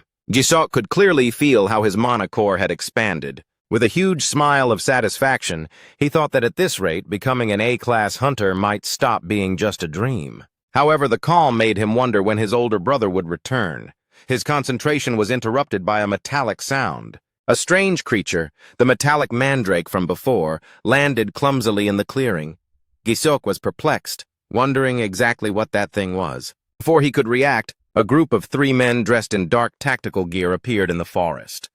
Their leader addressed the metallic creature in a threatening tone, ordering it to wipe that expression off its face or he'd melt it. However, his attention quickly shifted. The man stared at Gi-seok, and a mocking smile formed on his face. He asked if it wasn't Nam Gi-seok, mocking his bald head and ragged clothes, asking if he had now become some kind of wild man. The laughter of his companions filled the air, and Gi-seok, embarrassed, covered his head. He recognized those men. They were the A-class thugs he had run into when he went to sign up for the exam. The memory of his humiliation came back to him forcefully, them mocking his 7th failure, telling him to give up. Filled with rage, Gi-seok wondered what the hell they were doing so far from civilization. Just then, the three mandrakes stepped in front of him and the intruders, taking a protective stance. The thugs' surprise quickly turned to greed. One of them whispered in disbelief that they were wild mandrakes and wondered how much the three could be worth. The leader crouched down, trying to lure the little creatures with a falsely reassuring voice, asking if they were angry because they had invaded their territory. But Gi-seok knew he couldn't allow them to lay a hand on them. He knew how much his brother cherished them and felt the urgent need to protect them. The largest mandrake, however, didn't need his help. With a snort of indignation, the little plant stomped and unleashed a wave of power that shook the sand, sending the three thugs flying through the air. They fell to the ground in a cloud of dust, completely disoriented, wondering if it was an earthquake. However, the reality was different. It was actually Jia and Yubion who had arrived at the site. Jia asked her brother if that was the right place, and then noticed the fallen men, wondering who they were. Yubion, for his part, commented that he couldn't see many things in that part of the forest, assuming they must be guests. The scene changes again, taking us back to the skies where the gigantic parrot-beaked bird was flying with difficulty. On its back, Nari, who was sitting behind Do-woon, complained that Mr. Bird was too slow. Do-woon, who was guiding the creature while it transported the net full of quartz, reflected to himself. He wondered if perhaps he had been too harsh in taming it, admitting he was starting to feel a little bad about it. With his hands shaking uncontrollably, Nam Gi-seok grabbed his head in desperation, frantically wondering why all of this was happening. Suddenly, his eyes went wide. As he caught sight of two imposing figures approaching, he couldn't believe it. He immediately recognized the woman with the enigmatic skull mask and the man with the eagle head. They were the disaster-class monsters said to inhabit the distant coastal zone. A cold sweat ran down his back as he wondered what they were doing here. A terrible foreboding overcame him. He remembered with dread that he himself had suggested everyone go to the coastal zone just before. But the most alarming thing was that Cheon Do-woon and little Nari had left precisely in that direction.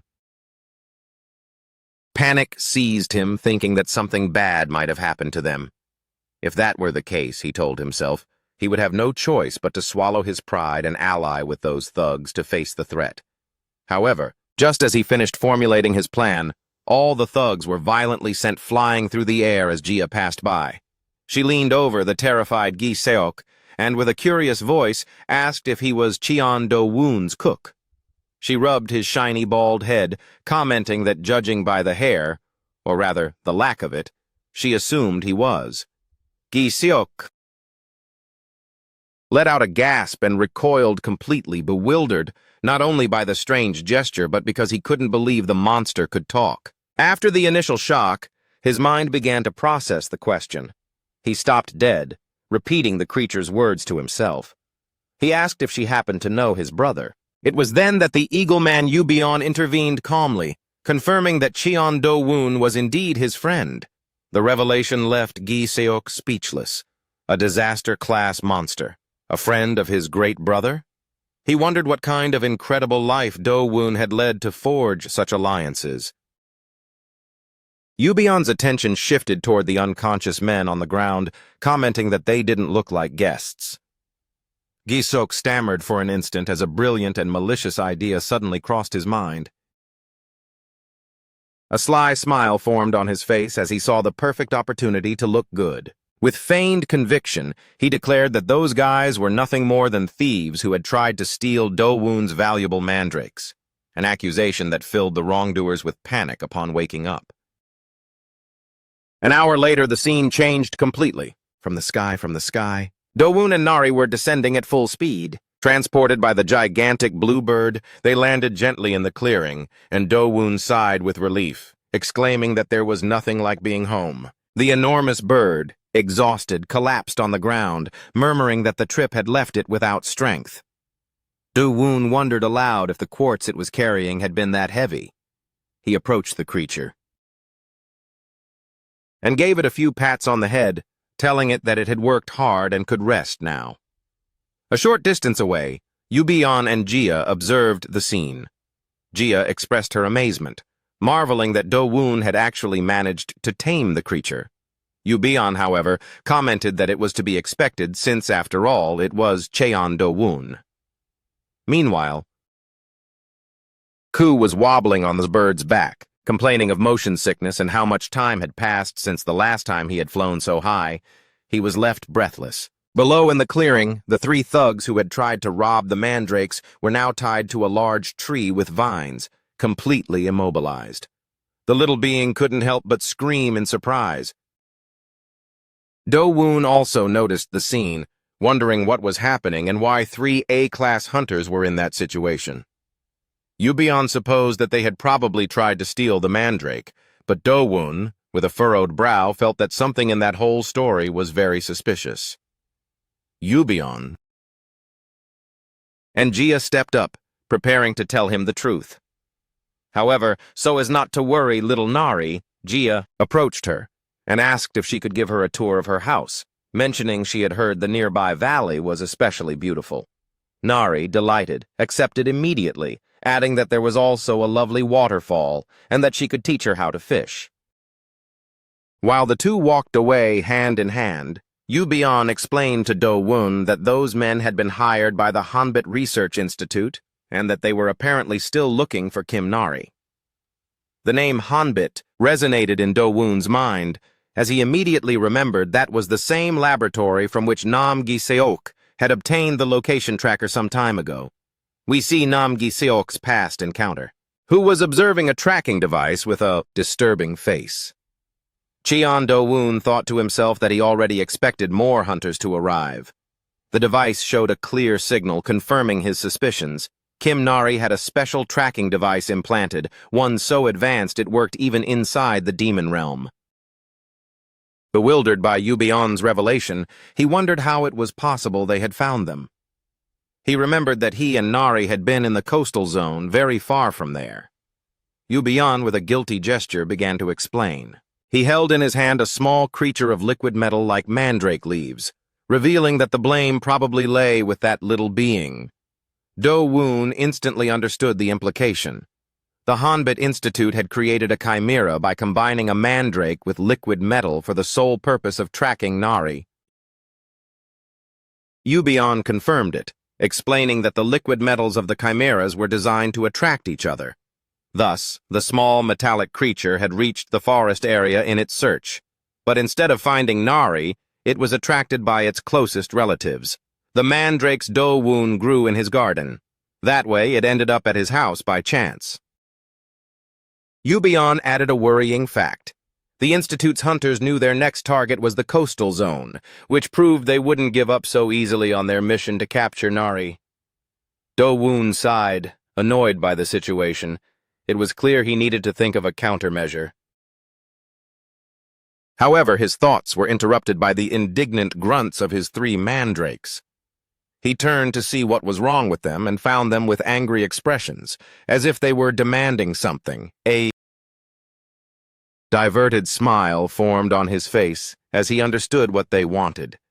They were asking for their relative, the metallic creature, to be handed over to them, because even if it was a chimera, it was still of their own species. With a kind gesture, Do-woon prepared to hand them the little creature, but the main mandrake demanded something else. Do-woon was perplexed for a moment, until a vague memory came to mind.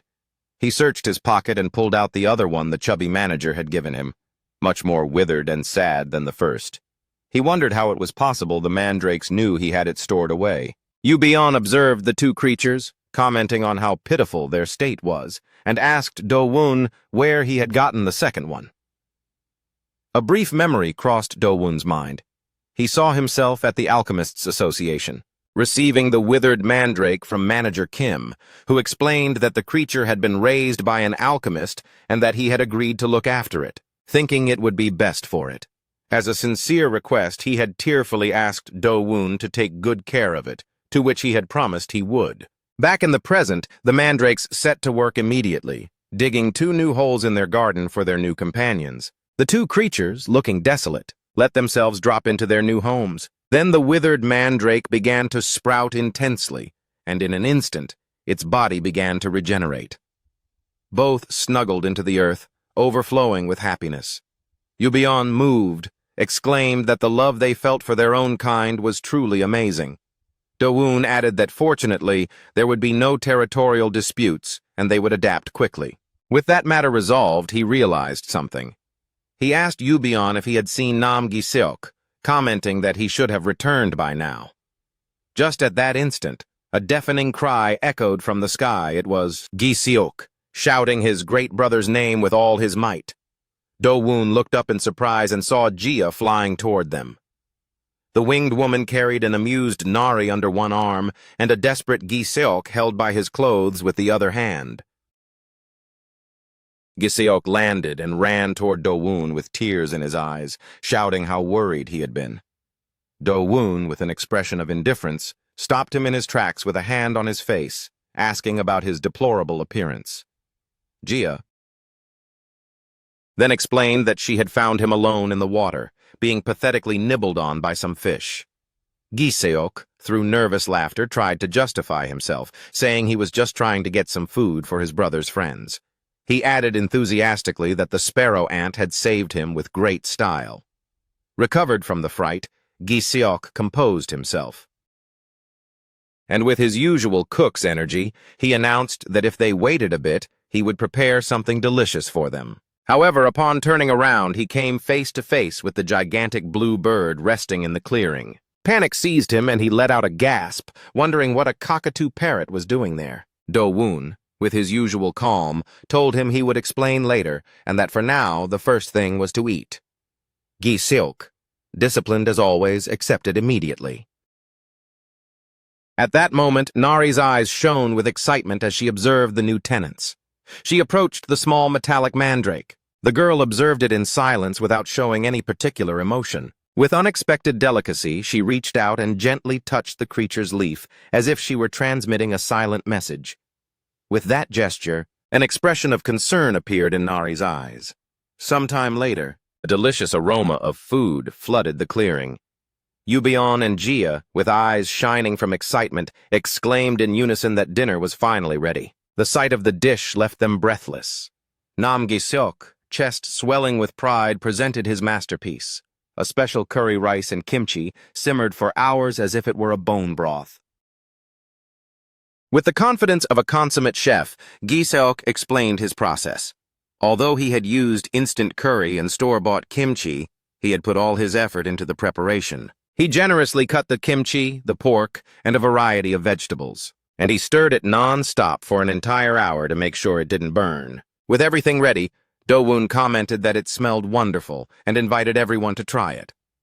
As the group sat at the table, Gi-seok watched them from a distance with his heart in his throat, hoping everyone would like his dish. Jia was the first to try it, and her reaction was instant and explosive. An explosion of flavor all at once, making her feel as if she were witnessing the legendary encounter between East and West. Yubion was not far behind, shouting with pleasure and declaring that although it was a bit spicy, it was a delicious spicy. Do-woon watched his two friends, thinking to himself that their reactions were so exaggerated they seemed taken from a comedy. However, in the middle of the chatter, he noticed something strange. He approached Nari and asked her curiously why she wasn't eating.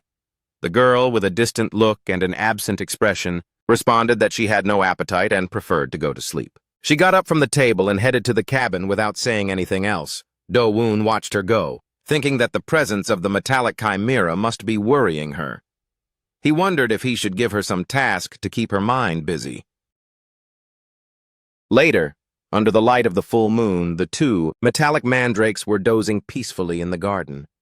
Suddenly, one of them woke up as if it had sensed something. While Yubion and Jia rested by the table completely satisfied after the hearty dinner, the Eagle Man commented that it had been a long time since they had eaten so much. Jia agreed, joking that she felt less like a bird and more like a pig. Do-woon, amused by their camaraderie, suggested that to help with digestion, they could start building the fence. The two friends, filled with renewed energy, jumped to their feet and enthusiastically accepted, declaring that they would take care of cutting the quartz. But just at that moment, Do-woon's expression changed completely.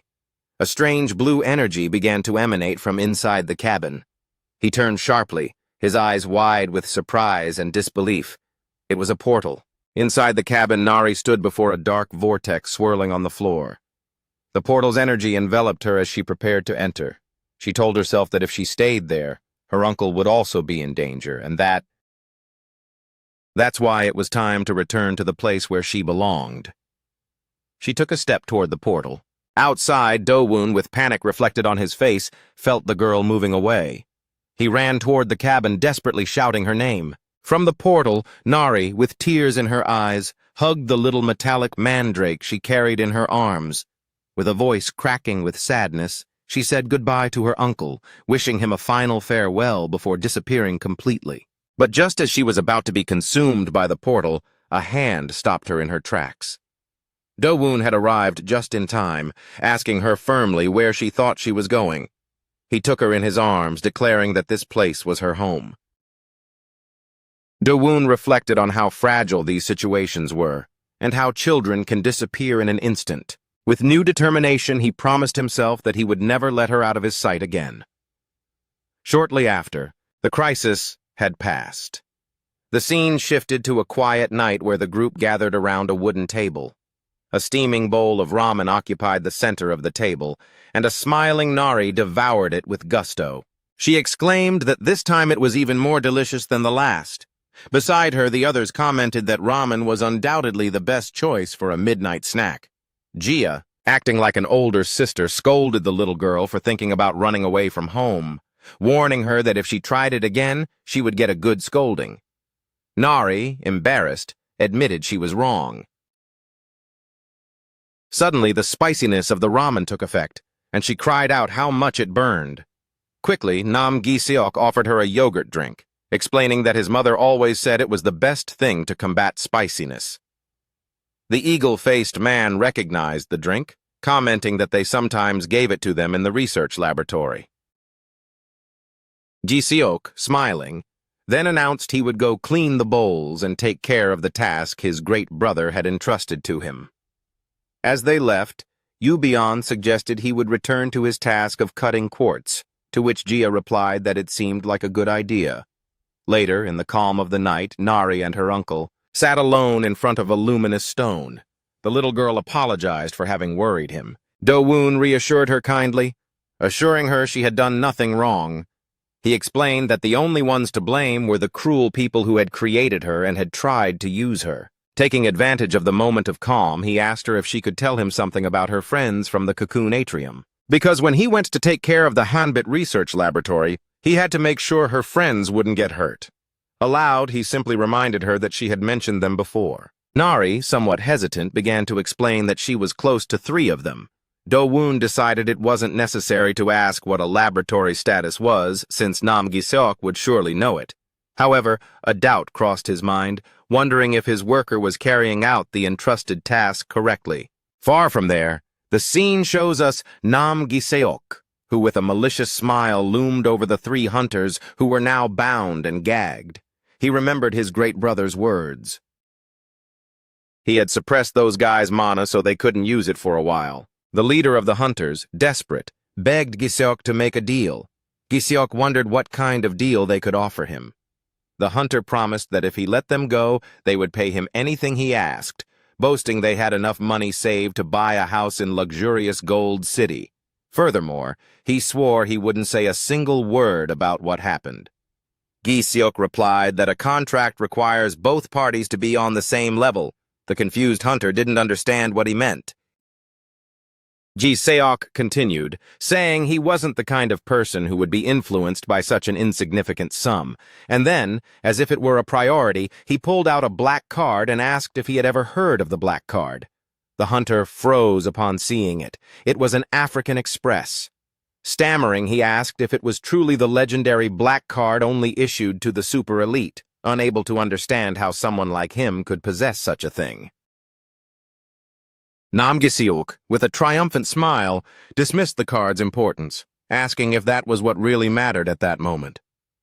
As the hunter watched with an expression of pure panic, the man who was once humiliated now victoriously waved his aggressor's credit cards. The trembling hunter tried to apologize, stammering that they had made a mistake, but the apology only fueled Gi-seok's rage. He posed a rhetorical question, questioning which was the true crime, failing an exam or being like them. People who took advantage of the weak, stole their money, and scammed them simply because they possessed a little power. With a malicious smile, he revealed 3 small golden spheres glowing in his hand. He explained they were pills made from the pollen of the forgetfulness grass that his great brother had given him. He commented that he had compressed them so much they had no idea how strong the effect would be. Terror seized the hunter upon realizing that was enough to completely erase his memory. Gi-seok declared it was time to reset that rotten personality they had. With a threatening gesture, he told him to open his mouth and prepare to eat while the hunter screamed in desperation. The next day, peace had returned to Do-woon's home. An energetic Nari ran through the meadow with Sasa on her shoulder and a tired-looking Ku following her. Do-woon watched her from a distance, thinking to himself how exhausting raising a child could be. Yubion approached him, expressing his surprise and asking if it was true they planned to go take care of the Hanbit Research Laboratory. Do-woon confirmed it calmly, adding that he would take Nam Gi-seok and Jia with him. He asked Yubion to look after the house and Nari during his absence, to which his friend assured him he shouldn't worry. At that moment, Nam Gi-seok approached them, announcing with devouring enthusiasm that the preparations were ready. Jia, who was nearby, couldn't help but comment on how happy his cook seemed. The reason for his joy was simple. Gi-seok was euphoric because his great brother had promised him he would meet an A-plus class alchemist, and he hoped his baldness problem would finally have a solution. Seeing that excitement, Yubion couldn't help but laugh, realizing the true reason for his happiness.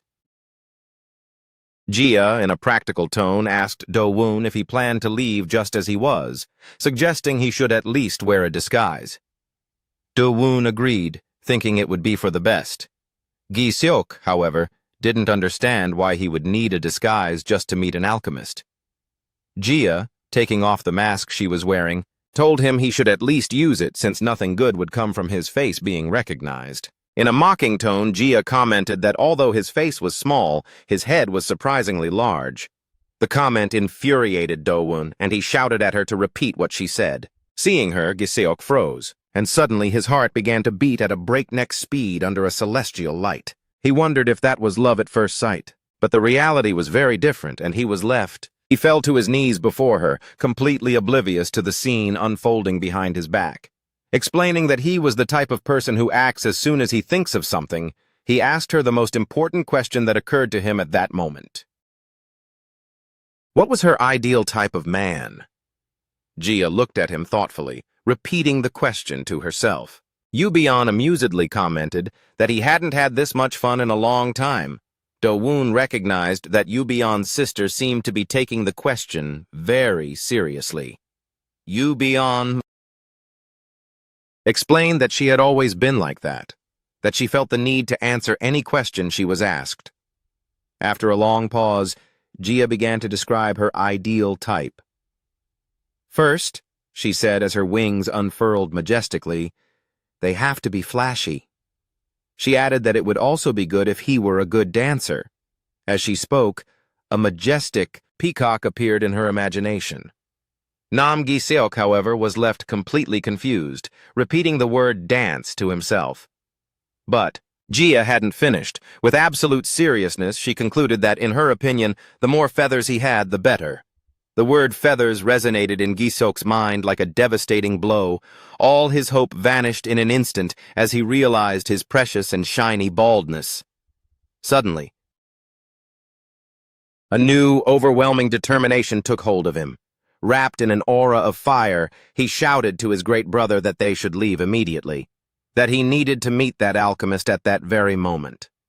Do-woon, with a disconcerting calm, replied that it was fine, but warned him they would first have to make a stop elsewhere. A massive energy portal opened in the middle of a busy street in the human world. People wondered why the return portal was so large. From it emerged a colossal figure, the gigantic poison rock parrot, which came out with an imposing presence. Passers-by were frozen in panic. Someone recognized the creature, shouting that it was a poison rock parrot. Another exclaimed that the situation was crazy and that they should report it to the Hunters Association immediately. In the middle of the chaos, someone noticed something even more incredible. There were people riding the beast. The idea was so absurd they couldn't comprehend it. The urgency of informing the authorities was the only thing that mattered. On the back of the gigantic bird, Giseok asked his great brother where they were headed to need such a spectacular entrance, pointing out that the people below were terrified. Do-woon, with crushing logic, simply replied that there was no need to walk when he had a means of transport. Giseok insisted, asking again where they were actually going. Do-woon, now with the skull mask covering his face, told him that he was the one who should tell him. Giseok didn't understand anything as the bird searched the blue sky. Do-woon thought to himself that a suitable name for the creature would be Blue. The scene changes to a modern and dark boardroom. An employee nervously informs Director An that the hunters they had sent had returned with amnesia. The director, with a cold voice, asked about the tracking chimera they had with them. The trembling employee replied that the hunters had told him they had lost it. The news made the director strike the table with fury. In his mind, the consequences of that failure swirled. If they didn't find the mechanical creature, it wouldn't just be a blow to the government funding review, but the massive investments they had made so far would be in danger. He knew that a group of shadowy figures, the elite, would not sit idly by. The employee added a new and chilling detail. He reported that although the hunters remembered nothing, they had found something in their clothes. He handed the director a small paper note with a pile of gold on top. The note contained a simple and threatening message. "See you soon." The director, incredulous, repeated the words, unable to process the audacity of that message. Rage took hold of him and he exploded in a shout, determined to find out what kind of wretch dared to play such a joke on him. He ordered an immediate investigation and for the culprit to be brought before him. In that instant, Do-woon epically enters the room. Do-woon noticed that the creature's landing was unstable, probably due to a damaged feather in its tail. He decided he would have to treat it as soon as they finished their mission, wondering aloud if Manager Kim could handle it. Meanwhile, Nam Giseok lay in a comical pose, sadly wondering if his great brother had taken a dislike to him. With his goal in mind, Do-woon leaned out from the creature's back and, with a voice that resonated with authority, asked the question that had brought him there. Who was the director of this research laboratory? Shortly before the assault on the laboratory, Cheon Do-woon and Nam Giseok were soaring through the skies on the back of a gigantic avian creature with blue plumage. They were heading to the Hanbit Research Institute, a complex situated on the side of Mount Hanbit, at a midpoint between the suburbs and opulent Gold City. Do-woon seemed calm, commenting that if they kept going like this, they would arrive without problems. However, Nam Giseok could not hide his nervousness. With sweat beading on his forehead, he expressed his concern to his brother, asking if what they were about to do was really right. He explained that the Hanbit Institute was no ordinary laboratory. He reminded his brother of the news that had shocked the world, in which Dr. Han Myung-deok announced his success in the creation of mechanical life. An achievement that had earned them extensive media coverage. Furthermore, he confessed to his brother that all of it seemed like a crime to him and that he, Nam Giseok, was an upright man, which generated an internal conflict. Do-woon, with imperturbable calm, brushed it off, telling him they would see when they arrived. Despite his doubts, Giseok decided to trust his brother's judgment, though the sweat continued to betray his unease. Changing the subject, Giseok pointed to the bird's tail, commenting that its feathers seemed strange to him. Do-woon explained that the feathers on the left side wouldn't grow, and that it had been that way since the first day he found it. He told him that because of that imperfection, the creature was being attacked by its own kind, and that he had to rescue it while it was fleeing. That was the reason it now obeyed him. The great bird, hearing the words of its savior, emitted a sound of affection and seemed to blush. Giseok, intrigued, asked why its species would attack it just for not having feathers on its tail. Do-woon revealed to him that parrot drakes were a species obsessed with the beauty of their tail feathers. A brief memory showed the creature as a mere hatchling, longingly observing the magnificent tails of the others. However, upon being different, it was rejected. It had to endure the hostility of its flock, which attacked it mercilessly, tearing out its tail feathers and forcing it to flee. The story, as I have said, with a sympathetic look, he gave the creature a few pats on its back, saying he perfectly understood that feeling. Shortly after, they spotted their target in the distance. Giseok asked if that was the place, and Do-woon confirmed it. With a determined smile, he gave an order to the creature he called Blue to go straight in there. The bird responded with a squawk full of determination. Giseok panicked upon realizing what straight in meant. Blue dove down at breakneck speed with no intention of landing. A calm Do-woon shouted at Giseok to hold on tight, explaining that the bird's landing ability was terrible due to its feathers. While Giseok screamed in terror, they crashed directly against the building, causing a deafening explosion. Inside the laboratory, chaos broke out amidst the smoke and debris. One of the researchers wondered what the hell was happening, if it was perhaps a war. Another, covering his mouth, complained that the dust wouldn't let him see anything. Suddenly, he felt something through the dense dust cloud and, looking up, saw Blue's head. Emerging from the darkness, emitting an interrogative chirp, the man let out a cry of pure terror, recognizing the creature as a parrot drake and wondering what it was doing there. Before he could react, bright golden threads emerged from nowhere, enveloping the researchers as if they were spiderwebs. Trapped, they could only watch as Do-woon. He appeared calmly in the middle of the room. With that, they already had almost everyone trapped. Giseok, still recovering from the impact, asked him why they hadn't simply entered through the front door. Do-woon explained that the laboratory director usually stayed on the top floor, so his absence made him suspect they were up to something. As he approached the tied-up researchers, he calmly asked them if they were at the Hanbit Research Institute. One of them, trembling, asked who he was. With a firm voice, Do-woon introduced himself as Kim Nari's guardian. The revelation only confused the researcher further, who stammered, not knowing who he was talking about. An ominous aura of dark energy began to emanate from one of the captives. Do-woon, noticing this, recognized it as an unusual type of mana. The scene changes drastically, transporting us to the imposing headquarters of the Hunters Association in prosperous Gold City. In a luxurious office, an older person was asking a young man if he was preparing well for his B-rank exam, warning him severely that if he failed, he would kick him out of the house. The young man, identified as C-rank hunter Baek-ho, responded cheekily, reminding his grandfather that he himself was only C-rank, and yet he persisted. He boasted that for being just over 20 years old, his progress was quite fast.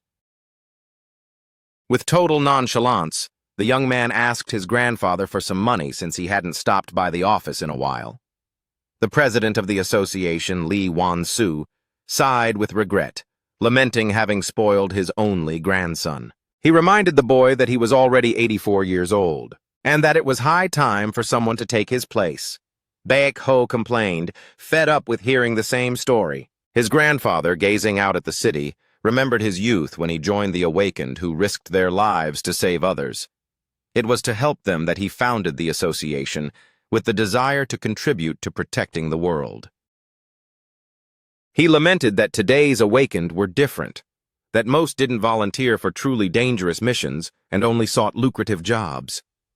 He continued his reflection, explaining that Chimera research was started precisely to protect hunters. But hiring these Chimera hunters would require enormous sums of money, which inevitably left the poorer regions exposed to danger. With a resigned tone, he admitted that those who did it just to make a living couldn't be blamed. But he, who still hadn't forgotten the heroes of the old era, thought it was wrong that life and death depended on money. He declared that now more than ever, the Hunters Association must stand firm. But he felt that everyone around him only coveted his position for the economic power. He feared that if someone like that became president, they would form an even more closed cartel. He lamented having awakened late, and being a president without power due to his low rank. Therefore, his only hope resided in his grandson Baek Ho, who had awakened at an early age. Just as the president was placing his hopes in him, the door burst open. An assistant rushed into the office, urgently announcing that a parrot drake had appeared in the suburbs. The news left Baek Ho and his grandfather completely surprised. The president, incredulous, asked if there had been any sign of a natural power, which the assistant denied. When asked about the hunters, the assistant reported they were contacting the local branch. The assistant continued with the bad news. According to what he was told, no hunter wanted to get involved in the situation. The president immediately understood the harsh reality. Since it was the suburbs, help always arrived late, and no one wanted to intervene. In frustration, the president struck the table and ordered his assistant to contact all nearby Chimera laboratories. But seeing the inaction, he made a drastic decision. He would go handle the matter himself. As he hurried out of the office, his grandson Baek Ho shouted for him to wait, declaring he would go with him. Meanwhile, back at the Hanbit laboratory, the director caught the interest of Do Woon and Nam Gi-seok. Stunned, Gi-seok could only shout his brother's name as the latter attacked Director An with a thread of energy. The laboratory director completely disintegrated, his body collapsing into a puddle of liquid metal. Gi-seok, observing the silver remains, wondered if it was liquid metal. A terrible suspicion crossed his mind, questioning if that man was actually a chimera. The horrified researchers came to the same conclusion, exclaiming with incredulity that the director was a chimera. The liquid metal on the floor began to churn, taking the director's form again. With unleashed fury, the being screamed, asking how they dared to leave his laboratory in that state. With a crazed look, he promised he would finish them all while a sphere of energy formed in his hand. Cheon Do-woon observed the scene calmly, confirming that this being was indeed the laboratory director. Dodging an attack with agility, he noticed that the liquid metal ability was similar to Kim Nari's, but it didn't feel like a mechanical life form. This led him to a disturbing conclusion. The director had performed biological experiments on his own body. From a distance, Little Ku observed the situation, revealing that, at that precise moment, he had achieved a metal synthesis with that individual. This connection gave Do-woon direct access to the director's memories. He saw a blood-stained laboratory where this man, consumed by envy toward An Deok, declared that he would do anything to surpass him, ready to inject himself with an unknown substance. With this new connection, the ground beneath our protagonist's feet cracked. Do-woon, his eyes now glowing with a red light, lunged at him, holding him with overwhelming force. Using the newly acquired information, he asked him a direct and chilling question. Was it he who took the children to experiment on them? Han Myung-deok, whose body was dissolving into a viscous grayish substance under the pressure, mocked the question with absolute contempt. He referred to the victims as simple sewer rats, suggesting they should be grateful for the opportunity he had given them. But his despicable justification was interrupted by a powerful attack from Do-woon, making him scream in pain. The scientist realized his body wasn't responding as he wanted and tried desperately to liquefy to escape. But Do-woon, with a terrifying calm, simply told him he talked too much. With a frigid voice, he informed him it was time for him to reflect a bit in what he called the chamber of pain and time. An amount of mana so immense that Han Myung-deok himself had never seen began to envelop him completely. The scientist screamed in agony, begging him to stop. While his body was violently decomposed, gripped by panic, he felt as if his very existence was being dragged and compressed. His physical form disintegrating with a crunchy and ghastly sound, until his entire being was reduced to a small glowing blue sphere that fell to the floor. Gi-seok, who was watching the scene, could not believe his eyes. He exclaimed in pure terror that he had just turned the man into a ball. Cheon Do-woon bent down and calmly picked up the sphere. Then he approached the remaining scientists with an unsettling look. He told them he now had some questions for them, offering a very simple lesson. They could answer, or he would turn them all into the same thing. Sometime later, as he moved away from the site, Ku processed the information he had obtained. Now he understood the full story. Han Myung-deok and An Deok had been master and disciple, But everything went wrong when Han Myung-deok stole his master's biological research data and fled. Consumed by greed and the desire to regain his youth, Han Myung-deok had gone to the extreme of becoming a chimera himself. However, in all those memories, Do-woon had found no mention of the organization known as TDA. While reflecting on this, he thought about the rest of the loose ends. Kim Nari's tracker was an internal handbit matter and was easily resolved.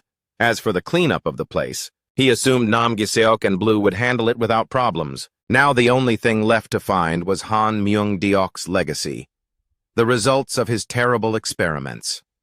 He reached a hidden door, convinced that must be the place. Without hesitation, he broke it down with a single blow. Upon breaking down the door, Cheon Do-woon encountered Han Myung-deok's dark legacy, a creepy and macabre secret laboratory. Rows upon rows of containment pods stretched before him, each emitting a sickly greenish glow. Inside, suspended in amniotic fluid, were the results of the experiments. A multitude of chimeras, twisted creations that were once innocent children. Little Koo, watching the scene from Do-woon's shoulder, could not contain his fury, cursing the infamous scientist for turning deceased children into mere data. With rage reflected on his face, he asked Do-woon what his next move was. The weight of the revelation fell upon Do-woon, transporting him to a blurry and painful memory. He sees himself much younger, tied to an operating table under the intense light of a surgical lamp. In his memory, two doctors were arguing heatedly over his fate. One of them, with a feverish urgency, insisted they must dissect Subject 17 to discover why he showed no side effects. The other, however, flatly opposed it, arguing that the subject was their goose that laid the golden eggs. An immense source of income by passing him off as a natural awakened. While they debated his monetary value, young Do-woon watched them with a hollow, resigned gaze. Emerging from his somber memories, his attention centered on one of the pods where a chimera with tiger features lay motionless. A feeling of compassion overcame him. He decided that he could at least give them the peace that had been so long denied to them. Suddenly, a small, fox-like figure peeked out timidly from a corner. The creature sniffed the air and recognized a familiar scent. Do-woon was surprised to realize the creature could speak, something Nari had never mentioned to him. He wondered if it had detected Nari's scent on them, to which Koo, with his usual cheekiness, suggested it must be Do-woon's scent since he showered every day. Intrigued, Do-woon asked if it knew anything about mechanical life forms. The question provoked an immediate reaction from the little fox. It ran toward him enthusiastically, asking if he had met her. Do-woon confirmed that Nari was fine, living happily with them in the demon realm. The news was overwhelming for the small creature. Tears welled in its eyes as it confessed they had been waiting all this time to know she was okay. Do-woon had the confirmation he needed. Nari had told him her best friend was a fox, and this was undoubtedly that being. He asked if there were other survivors there. The fox nodded and called for them to come out. Timidly, other chimeras began to emerge from their hiding places. A tree-like creature, another that looked like an ant, and a group of beings that seemed like a strange mix between ground squirrels and cacti. Do-woon asked if they were the only ones left. The fox confirmed they were, explaining that the combat types had been eliminated or sold. With a slight smile, Do-woon noticed they all seemed to originate from the demon realm. With his decision made, he activated a control panel and told them that, in that case, he supposed there would be no problem with them all returning there. Before the stunned eyes of the small chimeras, a portal began to open, filling the room with a crackling bluish light. Meanwhile, in the human world, the Hanbit Research Institute was consumed by a violent explosion. From a distance, the president of the Hunters Association, Lee Won-soo, and his grandson, Baek-ho, watched the scene in disbelief. The young man wondered why the laboratory had been the target and not the suburbs. Suddenly, their attention was captured by a figure in the sky, a majestic parrot drake. Their astonishment grew even further upon realizing that someone was riding it. Atop the imposing creature, Do-woon observed the result of his operation with a calm that contrasted with the chaos below. He asked Gi-seok if the researchers had been moved to safety. Gi-seok, wearing his own disguise, assured him he had followed the orders to the letter, evacuating everyone to a safe place. Do-woon reflected that since Hanbit was a legal laboratory, the researchers were innocent of Han Myung-deok's crimes as they knew nothing.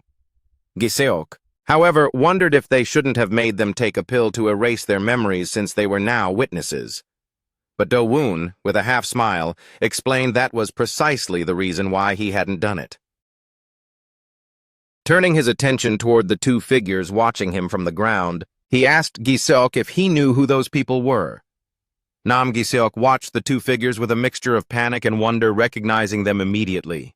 They were none other than the president of the Hunters Association, Lee Won-soo, and his grandson Baek-ho. He quickly deduced they must have come in response to the incident report. The president himself could not believe what he was seeing. Who in their right mind would dare to fly on a parrot drake? Meanwhile, aboard the majestic creature, Cheon Do-woon heard the president's name and felt a pang of familiarity. After a brief moment of reflection, a fleeting memory illuminated his mind, and a smile formed on his face. Suddenly, without warning, he threw down the reduced bastard of Director An. Gi-seok, terrified, shouted at him, asking what he was doing, desperately reminding him that he was a very important person. The orb flew through the air and was skillfully caught by President Lee Won-soo. His grandson, Baek-ho, asked him curiously what that object was, but the president did not respond. An expression of deep shock took over his face as he remembered having seen something similar long ago. He recognized, with a shudder, that it was a powerful mana-sealing spell, one that, as he recalled, could only be broken if the destroyer's mana surpassed that of the original caster. While the president wondered who could have done such a thing to Director Han Myung-deok, his subordinates arrived at the scene and reported that fortunately there had been no victims, but that some of the researchers were giving very strange testimonies. They claimed Director Han Myung-deok was actually a chimera and that the mysterious monster had helped them escape the fire. Completely bewildered by the events, the president watched as the parrot drake flew away into the sky. A terrible suspicion, a memory from a distant past, crossed his mind, and he wondered in amazement if it was possible that child was still alive. Far from there, soaring through the skies, Do-woon ordered Gi-seok to get ready since they were going to return to the suburbs. Gi-seok, full of excitement, asked if they were finally going to meet the person who could solve his hair dilemma. Do-woon, for his part, reflected on the change of plans. He had thought about resolving the laboratory matter calmly, but now that the Hunters Association was involved, he knew it would only be a nuisance. In the darkness of the night at the suburb branch of the Alchemist Association, Manager Kim was sleeping peacefully. Suddenly, a loud noise woke him up with a start. Startled, he wondered if someone was there. Opening the door cautiously, he found a surreal scene. Nam Gi-seok was on the floor and, wearing a balaclava, greeted him with a nervous smile. Kim let out a cry of pure terror, thinking he was a thief, while a Ya-titsani silhouette in the darkness scolded Gi-seok for his clumsiness. Kim, trembling, could only watch as the figure approached him. With a disconcerting calm, he told him to relax, as it was him, Cheon Do-woon. Upon recognizing the voice, the manager was left breathless. With a smile, Do-woon took off the mask and made a request that admitted no refusal. He ordered him to go with him to the demon realm at that very moment. In the demonic realm, Yubion explained the plan for their new project. They would build a fence using quartz and luminous stones. He detailed that the first step consisted of drilling holes in the quartz pieces they had already cut to size. With a scraping sound, Yubion set to work, carefully drilling one of the stones while Jia, Nari, and little Sasa watched intently from the table. He continued explaining that next, he would fit the already polished luminous stones into the holes they just made. With a final click, the luminous stone sat perfectly in its place, making the entire piece of quartz glow with a warm and radiant light. Leaving the girls completely amazed, Nari exclaimed to her Uncle Sparrow that the result was incredible. Jia agreed, admitting that such an ingenious idea had never occurred to her. Hearing their praise, Yubion couldn't help but swell his chest with pride. Gia then commented that they just needed the fence to be longer and wondered how many of those stones they would have to make. However, her reflection was interrupted when she sensed something, looking up in confusion. Next to them, a glowing blue portal materialized in the sky. Gia wondered if it was a gate. Nari recognized it instantly and joyfully announced that she believed the master had returned from the portal. A group of small and weak creatures emerged, falling to the ground emitting groans of exhaustion. Yubion was surprised, wondering if they were chimeras and if Cheon Do-woon had sent them. Gia, however, after a quick inspection, frankly declared that they appeared ridiculously weak. Nari, from behind, was shocked and quickly ran off. Gia noticed this and approached, asking Kim Nari what was happening. The young girl, however, merely moved nervously without being able to give her an answer. Suddenly, little Sasa, who had been calm until that moment, seemed to realize something and directed his attention toward the newcomers, who cowered before his presence. Gia, confused, asked Sasa what was wrong with him. Sasa emitted a determined chirp. Yubion wondered if the strangers had scared him. But Gia denied it, pointing out that his expression wasn't one of fear, but rather that of someone about to show who was in charge. With a steady step, Sasa approached one of the new creatures, a small tree-like being. Yubion was stunned to see how the newcomer completely ignored Sasa and simply passed by. Gia, however, seemed to recognize something in the creature. She watched as the small arboreal being had become completely captivated by the garden. With a cry of joy, the creature ran toward it, claiming it as its new special place. But as Gia pointed out, the garden already had owners. With a thundering sound, the mandrakes emerged from the earth, furious and ready to defend their territory. Gia couldn't help but comment on how much more imposing they looked now that there were 5. At that moment, Cheon Do-woon finally made his entrance, descending from the sky on the back of his enormous blue bird. He landed and congratulated the creature for its good work, telling it to take its well-deserved rest. Gi-seok gazed at his home with quiet satisfaction, commenting that there was nothing like being home. His companion, however, was left speechless, exclaiming in amazement that Do-woon had actually built a house in the demon realm. The man began to analyze the structure with fervor, declaring it an architectural marvel of incalculable value. While he tried to decipher its design, Do-woon merely observed him with a thoughtful expression. It was then that his attention shifted toward a small figure hiding behind a tree. It was Nari. Seeing her there alone, he couldn't help but wonder if she was still not going to reconcile with her friends. Do-woon stopped, giving instructions to Nam Gi-seok and manager Kim not to move and to wait a moment. Then he approached Yubion and Gia. They asked him if he had taken care of everything, and he confirmed that it had worked perfectly without causing any trouble. Gia, noticing Do-woon's interest in her mask, promised that later she would make one for him too. Do-woon then turned his attention toward the group of small creatures, wondering why they were so agitated. Gia explained that the conflict was due to the garden. The sapling wanted the land, so now it was in a tense standoff with the mandrakes. Do-woon watched as both sides stared each other down, and it seemed neither group intended to yield. Suddenly, the ant-like creature stepped between the two.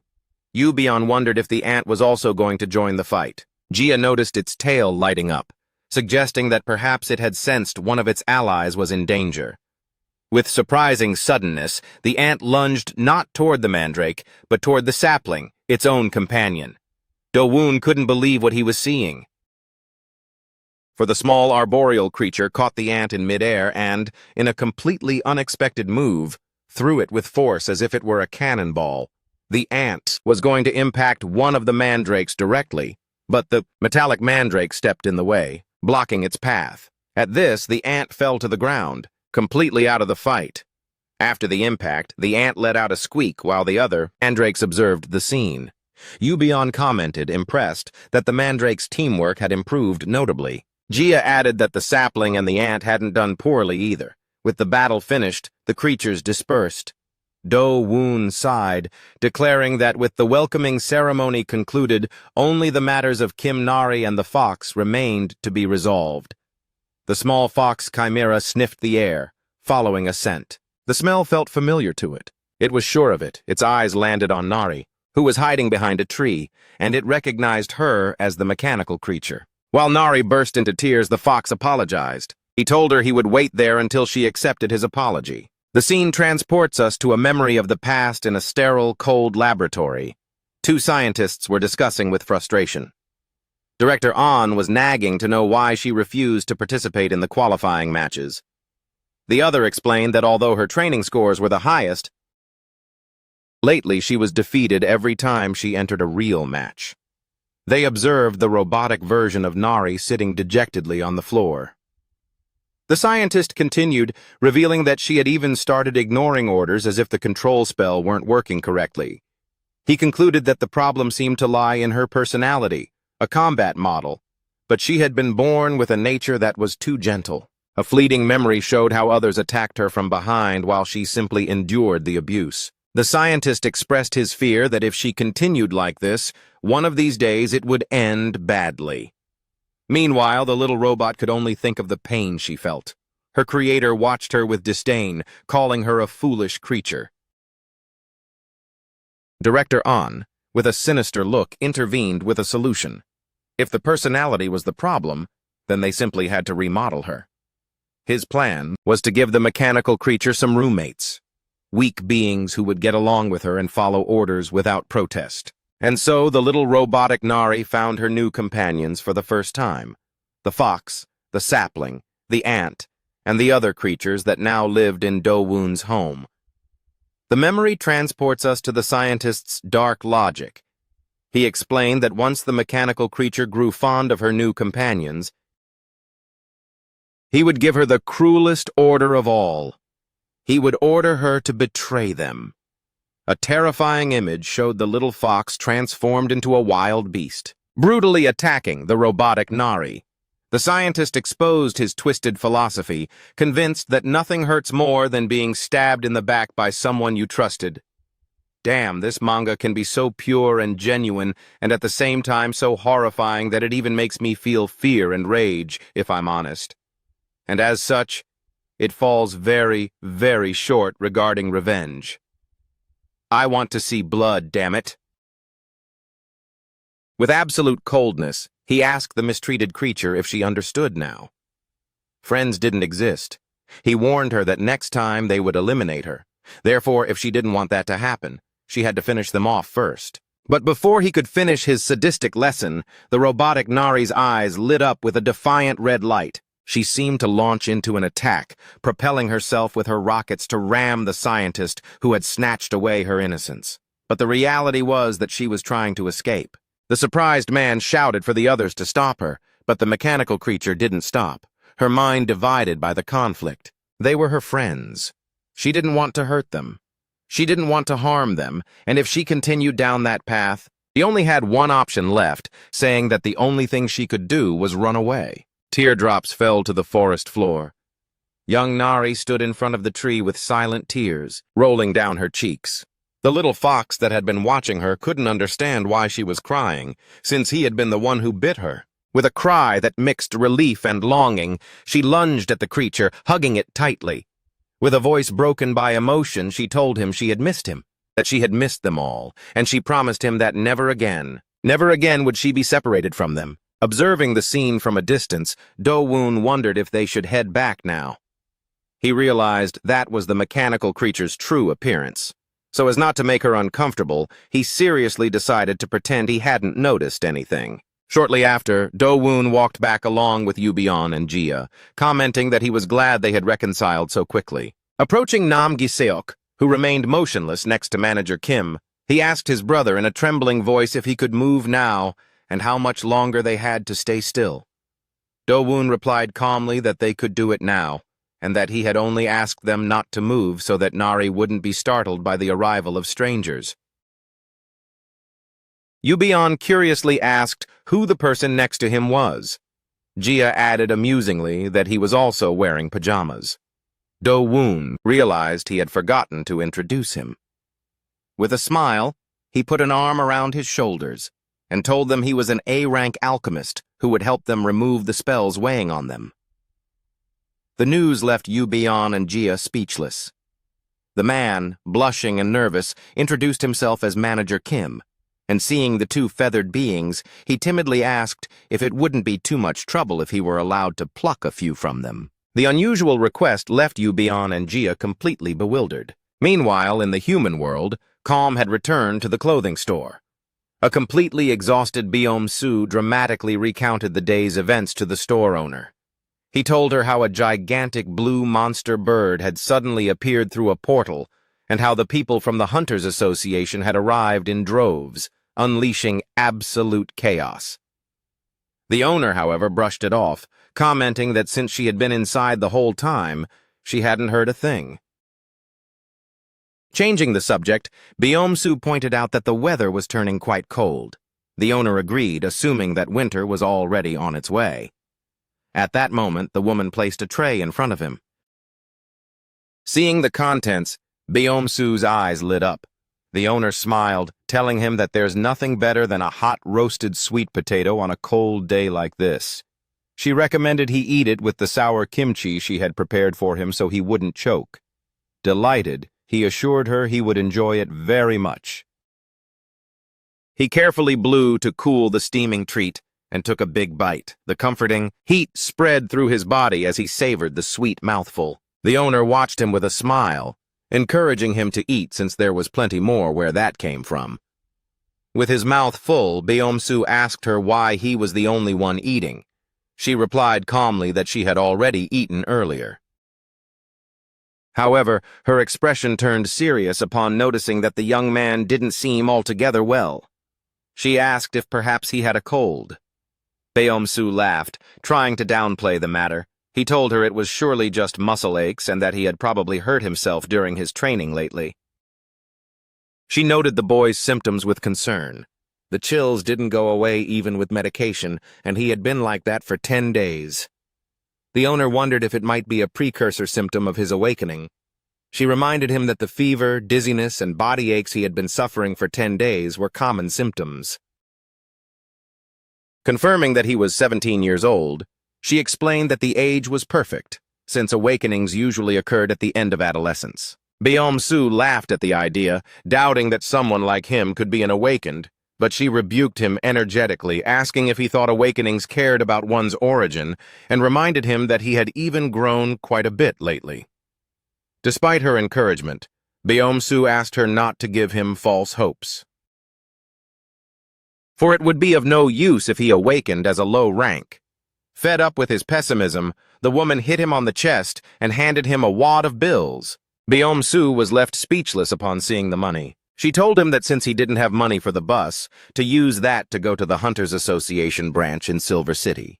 There, they could give him a test to confirm if he had awakened. Looking at a masked photograph of herself next to a young man, she told him in a soft voice that you never know, and that perhaps he too could become a great hunter. The words and the gesture of generosity deeply moved Beom-su. With a sincere smile, he thanked her, calling her ma'am. The word made the woman explode, shouting at him that she was no ma'am. Even so, Beom-su, holding back tears of gratitude, thanked her again, promising her he would succeed and repay the favor manifold. At his insistence, she couldn't help but yell at him, accusing him of doing it on purpose. Meanwhile, back in the demon realm, the night work continued. Jia was sitting, painstakingly polishing one of the luminous quartz pieces. Nearby, the small chimeras, the fox, the sapling, and the ant collaborated to clean another of the pieces. While the cactus-like creatures transported it, Yu-Bian, for his part, was driving one of the finished posts into the ground. He murmured to himself about the night work, but immediately corrected himself, admitting that since they were chimeras, they didn't actually get tired. At that moment, he was interrupted by a moan from Nam Gi-seok, who was being bothered by Ku. An irritated Yu-Bian complained aloud, wondering why Gi-seok was still there if he had already been told to leave. A desperate Gisok shouted at him that he wasn't training, he was just helping, and pleaded with Ku to leave him in peace. Do-woon observed the group with a smile, suggesting that while Manager Kim took care of treating Blue's tail feathers, they could finish what they were doing. Nam Gi-seok, however, tried to stop them, protesting that he hadn't yet told the alchemist the most important part. But Do-woon interrupted him, explaining that the man needed to concentrate, and they simply had to wait a bit. With a smile that hid his true intentions, he asked Gi-seok if he preferred to go home, assuring him he could tell him the rest later. Gi-seok, interpreting the gesture as a vote of confidence, smiled happily, thinking that youth was precisely about living in the moment. Do-woon then addressed everyone present with a new order. He reminded them that if they wanted to live there, everyone must contribute, whether in a big or small way. Nari, leading the group of small chimeras, accepted the mandate with enthusiasm, assuring him he could leave it in their hands. Then, observing the scene, he commented with a smile that it was good to have a role to fulfill no matter where you were. His mind, however, was elsewhere. He wondered if Cheon Do-woon would be okay. At that moment, Do-woon stepped away from the group, carrying some of the finished fence pieces. Nari ran after him, asking where he was going. He explained that since he had some pieces left over, he was going to install them along the path. Nari commented joyfully that it would surely look very pretty. Do-woon took the opportunity to ask her if she had completely reconciled with her friends. The question took Nari by surprise, and she froze completely for an instant before responding affirmatively, though with some hesitation. However, Nari had a question of her own. With curiosity, she asked her lord if he had really gone to the Cocoa Atrium. Then, following along, he confirmed that he had. Internally, he thought she seemed worried that he had discovered her true identity, but she even told him she had something to confess. With a trembling voice, she said suddenly that she didn't actually belong to the Cocoa Trio. Do-woon, with a calm that contrasted with the girl's tension, simply called her by her true name. He assured her that no one would come looking for her anymore, because he had taken care of everything himself, and added that he had been thinking about something. Before the girl's expectant gaze, he made a proposal. He explained that now that their family had grown, they needed a name, and since they were going to create one anyway, he suggested they call their tribe Cocoa. The idea filled Nari's eyes with tears of joy. She repeated the name of her new tribe and thanked Do-woon deeply. He, with a smile, told her it was time to go back because everyone must be waiting for them. Shortly after, Nari ran toward the group, announcing with great enthusiasm that she had returned and that from that moment on, they were the Cocoa tribe. Yubion, seeing them, commented sarcastically that it seemed that conversation had gone very well. Nam Gi-seok, however, reacted with surprise and relief at seeing his great brother back, while complaining that they had just finished all the work on the fence. Nari ran through the clearing, marveling at how beautiful her house looked now with the new illuminated fence. The fox lunged at Nari, hugging her tightly and asking reproachfully where she had gone without saying anything. Do-woon, observing the scene with a smile, commented that children would always be children, while the creature complained that it tickled. Suddenly his expression changed. The gigantic blue bird, Blue, emitted a joyful squawk and lunged at him, rubbing its head against his chest in a gesture of pure affection. Do-woon returned the creature's affectionate gesture, telling it with a smile that he had missed it too. In his mind, he reflected that despite its imposing size, it was actually just a chick. Suddenly he noticed something. Blue's tail feathers were completely regenerated. Manager Kim, approaching at that moment, exclaimed with a smile that it seemed Blue had been faster than him, announcing that the treatment had just finished. Do-woon was surprised by the speed of the process, commenting that the regeneration should have taken much longer. The alchemist explained that he had kept a bit of the red moss that Do-woon had given him earlier. He told him its healing properties were so potent that it was used as an ingredient in the highest quality potions, and the effect was even greater when an alchemist performed the transmutation directly on the wound. Do-woon, impressed, admitted that being an A-rank alchemist really made a difference. Manager Kim simply thanked him with a nervous smile. Nearby, Nam Gi-seok observed Do-woon holding Blue's now magnificent tail feathers, exclaiming in wonder that the feathers had already grown back and that it was a miracle. Seeing the perfect opportunity, Gi-seok cleared his throat and, sneaking up to Manager Kim, whispered a question. He wanted to know if by any chance he was working on any remedy for hair loss. Manager Kim, surprised, asked him how he knew. Gi-seok was speechless upon learning that the alchemist had been developing a cure for 10 years. The man explained with pride that creating a remedy for baldness was a field that even the greatest alchemists wished to conquer. With a radiant smile, he promised Gi-seok he would give him some as a gift once it was finished, as it was obvious he was going through difficulties. Gi-seok, overwhelmed by emotion, knelt before Yu-bian and Jia, declaring that whatever they needed, they only had to ask. Do-woon, watching him, commented amusingly that his worker seemed to be very excited. Manager Kim, however, hadn't finished. He informed them that he had also examined their feathers. The revelation left them completely surprised. The alchemist began to explain his analysis, pointing out that, for starters, a magic circle was not something that broke easily, and furthermore, the one they had was an ancient magic circle that had never been seen before. His conclusion was that if they had a large quantity of mandrake fruit, they might be able to find a solution. The mention of mandrake fruit caught Do-woon's attention. He asked if he meant the red fruit. Manager Kim, surprised, asked him if he knew what it was. He explained that to obtain an intact fruit, it was necessary for the mandrake to give it voluntarily. He then remembered that it would be a good idea to place some rocks in the garden. They have the habit of hiding in caves or among rocks to avoid predators. Manager Kim, taking notes diligently, asked him how he knew all that valuable information. Do-woon responded with a mysterious smile, confessing that it was something he had just remembered. It turned out he had a rather personal history with mandrakes. A dark and distant memory transported him to his past as test subject number 17. He saw himself being sent to a high-altitude region, entering a portal to the demon realm for a supposed 10-day survival training exercise. In the middle of the blizzard, he couldn't help but think that it wasn't that difficult, that it felt like taking a bit of fresh air. He decided that since he was on a snowy mountain, he might as well reach the top. It was then that he heard a rustle in the undergrowth. Approaching, he discovered a small mandrake, half buried in the snow with broken leaves. He wondered if it had been attacked, or if something had happened to it. Carefully, he approaches and extends his hand toward the small being, but the creature is not defenseless. In a flash of energy, it jumps with surprising aggression, emitting a defiant sound. The young man thinks that for its tiny size, the mandrake has quite a strong character. However, its energy is quickly exhausted. It lands with a dull thud and staggers, visibly exhausted. The young man realizes its condition is critical.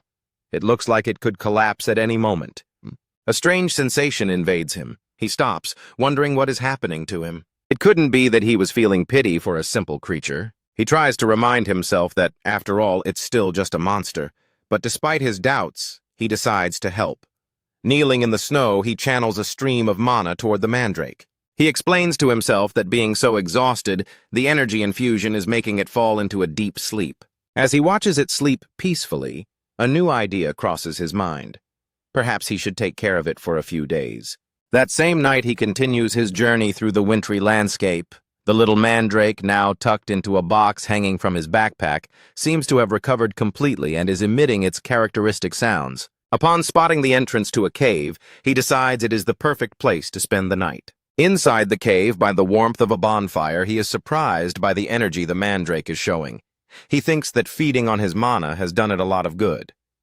As he takes a sip of water, he notices the creature has stopped and is staring at him. Its eyes glow with an obvious request. Understanding instantly, he apologizes for not realizing sooner that it must be thirsty too. Carefully, he pours a little water on the ground. The mandrake drinks with enthusiasm, splashing happily. The young man asks it to calm down so as not to spill the water, thinking its erratic behavior could be mistaken for a dance of happiness. Suddenly, the creature stops with an expression of alert on its face. It quickly ducks into a hole in the cave, and from the darkness, a bright light emanates from the small creature. To his surprise, the mandrake returns and offers him a berry it has taken from the hollow. Confused, he wonders where it could have gotten it from. The creature pushes the berry toward him, urging him to accept it. He looks at the berry the creature is offering and hesitates for a moment, wondering if it is for him to eat. He remembers he must be careful with the fruits of plant-type monsters.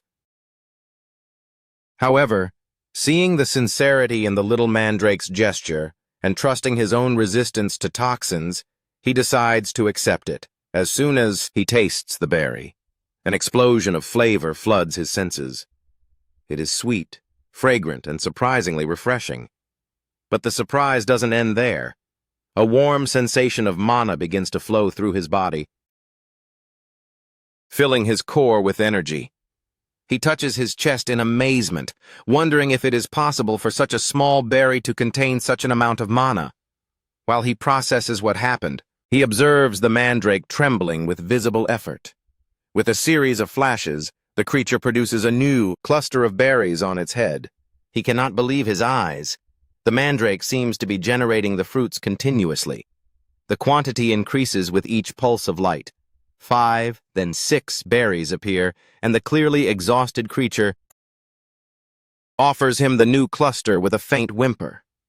He realizes the little being won't stop producing more and more fruit, and he wonders why it insists on giving them to him. Then an idea comes to mind. The mandrake must be trying to pay him back for having saved it. Seeing it tremble from the effort, he feels he cannot accept any more. With a kind gesture, he shakes his head and tells it that's enough. He assures it he appreciates this, but that he is already full and would feel bad if he kept accepting. The mandrake, confused for a moment, takes one of the berries it has created and eats it. It seems strange to him to see a plant eat its own fruit, but then he notices a key detail. The berries he ate had no seeds. The truth of the situation becomes evident. It is a species that consumes its own fruit in order to grow.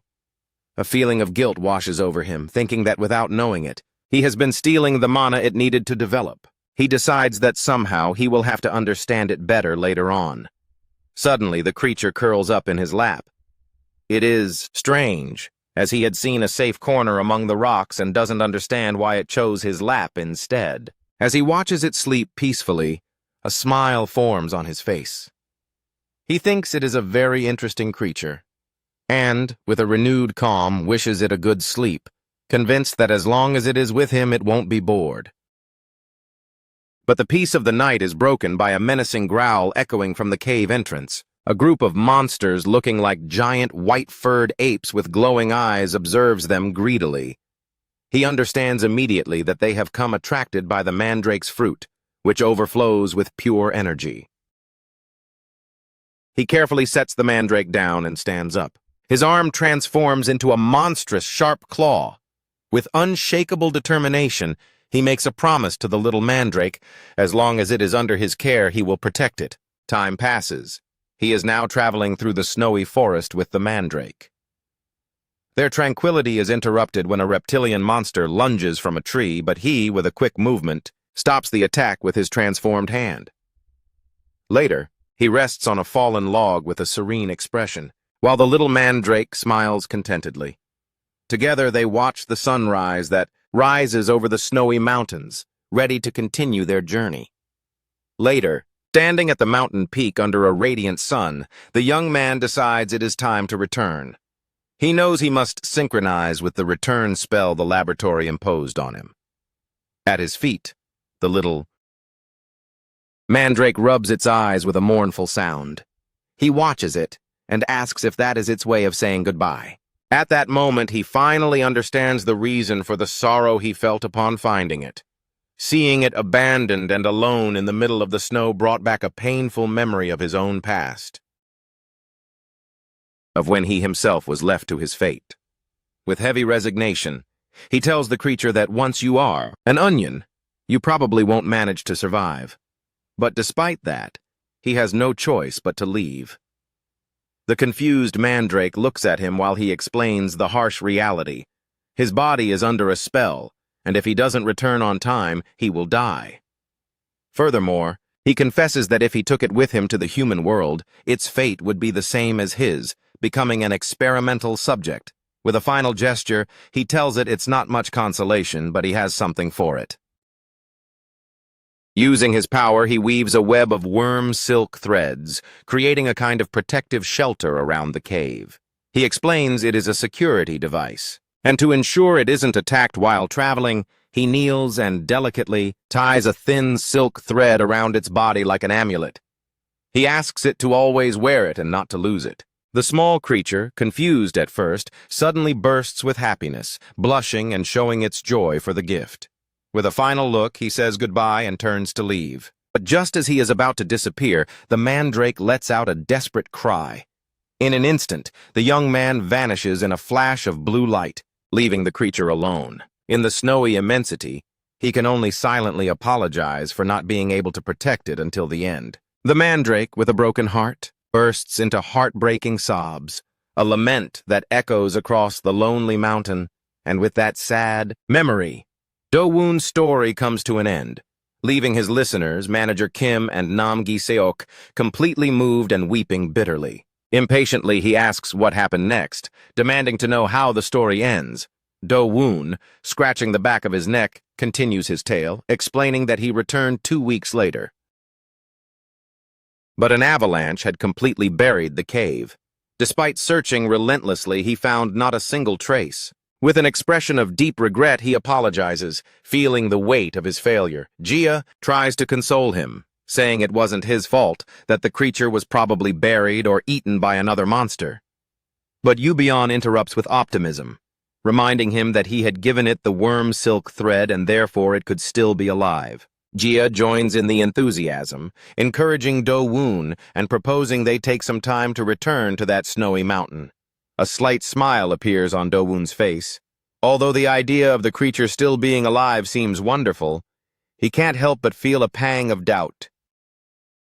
The scene changes back to the same snowy mountain. A multitude of mandrakes inhabit the landscape, all emitting their characteristic sound.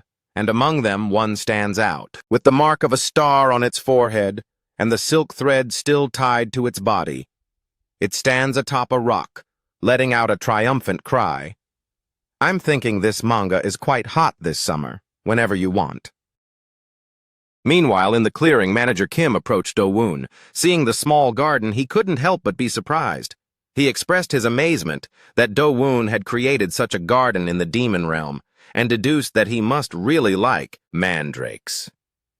Then, with a twinkle in his eyes, Manager Kim made a request. He wanted to know if he could give some mana to the little creatures, admitting that he liked them very much too. Do-woon agreed without issue, explaining they were probably hungry since he hadn't been able to feed them while building the fence. However, he warned him to be careful, as these mandrakes were a bit different from the ones he had seen in the human world. The warning, far from dissuading him, only piqued his interest further. With a smile, Manager Kim assured him he would see for himself. With a playful expression, he knelt in front of the plants, asking them to be good. Meanwhile, Do-woon watched the scene with some apprehension. He thought that even if it was Manager Kim, he should be careful. He remembered a crucial lesson he had learned after the implantation of mandrake cells into his own body. The true ability of a healthy mandrake was none other than being a literal mana vacuum. At that instant, the little plants began to absorb the energy with incredible force. A surge of blue energy erupted from the manager's hands, who shouted in surprise, not understanding what was happening. Do-woon knew exactly what was occurring. When it came to mana, mandrakes possessed an incredible appetite, and to make matters worse, they had grown accustomed to the enormous amount of mana he usually gave them. The alchemist, completely drained, could only exclaim that it was impossible before falling, flat on the ground. Looking almost mummified, Nam Gi-seok, returning from some task, ran toward him in a panic, shouting his name and pleading with him not to give up. He desperately tried to revive him, asking him to pull himself together. The battle had ended in the total defeat of the A-class alchemist. However, the result was unexpected for the victors.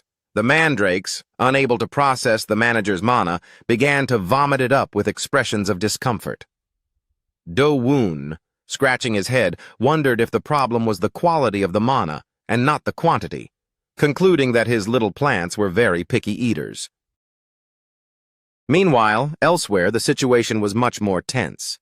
In Assemblyman Park Bo-young's office in Gold City, the CEO of Gold Auction, Jessica, was complaining bitterly that the money she had invested in mechanical creatures had turned into waste paper overnight, and she was asking Violet, the vice president of the Reaprick Gang, what they planned to do to fix that loss. The president of the Gold City Merchants Association, Yang Ji-bong, appeared even more distressed. He reported that the president of the Hunters Association had launched an investigation, and that if the matter reached the press, they would be finished. It was then that Ko Yong-yuk, president of the Free Hunters Association, intervened with disdain. He mocked Yang Ji-bong for being afraid of a powerless old man like Lee Wan-soo. Yang Ji-bong, infuriated, struck the table and rebuked him for going too far. Ko Yong-yuk, unfazed, asked if he had said anything incorrect and shifted his attention toward the man presiding over the meeting, Assemblyman Park Bo-young. The latter, with a chilling calm, assured them they shouldn't worry, for he would personally handle keeping the situation under control. With an enigmatic smile, Park Bo-young revealed that a strange individual had come out of nowhere, but they shouldn't be concerned. He stated that when it came to state affairs, those types of unforeseen events were to be expected. And with a snap of his fingers, he announced that he had already secured a new source of funding. With a smirk of self-sufficiency, Assemblyman Park Bo-young stood before a large map of the snowy mountain. He revealed that he had obtained information about the existence of a large-scale mandrake habitat at the summit. The news left Jessica flabbergasted, as she couldn't believe such a place existed. However, Ko Yong-yuk quickly pointed out the problem. No one would be able to climb to the peak of that mountain, a place that even A-class hunters avoided regardless of the pay. Park Bo-young, with unsettling calm, assured them it wouldn't be necessary to reach the summit. He ordered them to recruit as many A-class hunters as possible and to head only to the mountain's mid-slope. Yang Ji-bong, completely confused, reminded him he had just said the habitat was at the peak and that he didn't understand his plan. With a malicious smile, Bo-young explained the reason. A source with imprecise transfer coordinates had appeared to help them. The scene shifts to a Hunters Association office where a nervous-looking young man approached the reception. Timidly, he tells the receptionist he is there to measure his awakened status. The woman, without looking up, simply asks for his name. With a mix of nervousness and hope, we see that the young man who turns out to be a very rare awakened is none other than Byom-soo. Sometime later, in the immensity of the snowy mountain, a troop of A-class hunters advances with ease. One of them comments that with so many elite hunters, the high-altitude zone seems like a walk in the park. Another adds that despite being only on the mid-slope, most monsters are keeping their distance. The conversation soon turns to the key piece of their mission. Someone asks about that boy's whereabouts, mentioning they had heard it was a rare case with an incredibly long transfer distance. His companion replies that the expedition leader likely has him in his charge since he is the key to the mission and they must protect him well. However, doubts persist. A hunter points out that being a newly awakened, the boy is F-class, and wonders how he could have crossed the gate if one needs to be at least D-class. The terrible truth comes to light. His companion explains that the expedition leader is an amplification skill user. The other hunter, horrified, exclaims that using that skill on an F-class would be fatal and wonders if the boy agreed to it. His companion, with a tone of annoyance, reminds him he wasn't paying attention at the briefing.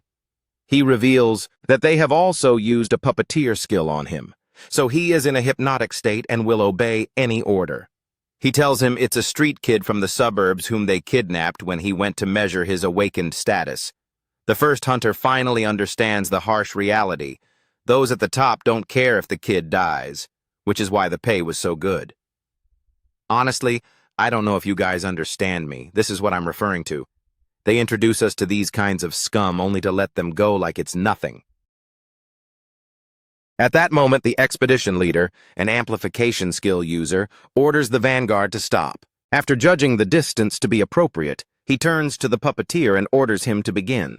Immediately, the puppeteer nods and places a hand on young Biom-su's shoulder. The hunters watch expectantly, commenting that the show is about to start and they will see what that rare case is capable of. A dark and overwhelming energy envelops Biom-su. With a cry of agony, a powerful light erupts from his extended hand, shooting out across the snowy landscape at an incredible speed. Energy travels through the air, opening a portal directly over the mandrake habitat. The astonished hunters exclaim that although the distance is insane, it's working. One of them comments on how terrifying the power of a rare case combined with amplification is. Biom-su, bleeding from his eyes and nose, staggers from the effort. The power unleashed is so immense that it knocks him down. The expedition leader, furious, screams at them, asking what they are doing. Without wasting a second, he creates energy spheres in his hands and lunges forward, shouting that in situations like this, the first one to arrive keeps it all. The expedition leader dashed ahead, but the small mandrakes, far from being easy prey, received him with sounds of confusion and surprising suddenness. The hunter threw an energy net that fell over the creatures, trapping them. Victoriously, he exclaimed that he had succeeded and ordered his men to prepare for the capture. The mandrakes struggled under the net, emitting groans of distress, but then something unexpected happened. One of the mandrakes, with a star-shaped scar on its forehead, climbed onto a small snow-covered rock and seemed to take control. With fierce determination, it gave an order to its companions. The hunters watching the scene cannot believe what they are seeing. They wondered who that little creature giving orders was, and if it was perhaps the king of the pack. Following their leader, the mandrakes clung against the net. The hunters panicked, shouting that the creatures were attacking the trap. One of them, horrified, exclaimed that they were eating it, but the reality was even more alarming.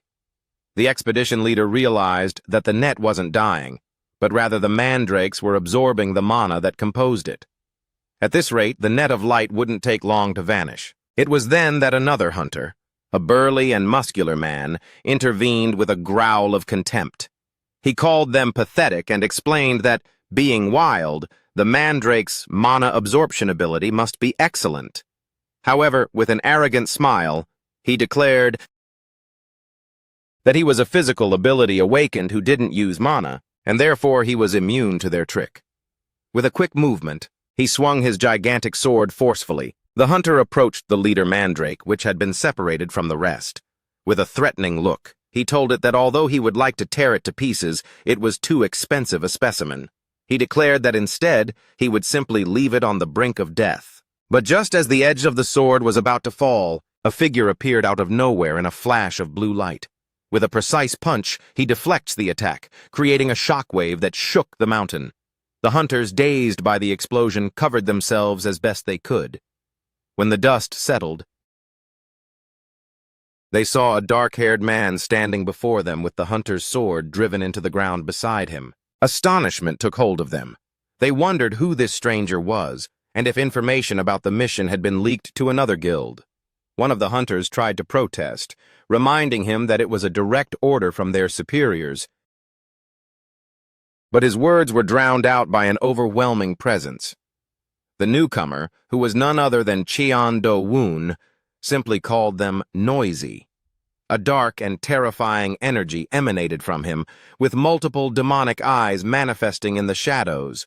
The pressure was so intense that the hunters fell to their knees, screaming in pain, unable to endure the overwhelming murderous intent. After neutralizing the threat behind him, the little mandrake with the star-shaped scar looked at him with eyes full of tears, emitting a trembling and confused sound, as if wondering if he really was who it thought he was. From the sky, two winged figures observed the scene. Gia wondered why there was a swarm of hunters there, and Yubion added his own confusion about the large number of mandrakes present at the site. Gia recognized the creature standing in the snow and exclaimed in surprise, wondering if what she saw was truly him. It was unmistakable. It really was that creature. Below, Do-woon noticed the small creature's trembling. He could clearly see the worm silk thread he had tied around its body. A vivid memory crossed his mind, taking him back to the moment when, at only 15 years old, he encountered the small mandrake. His clothes were different then, and he was much shorter.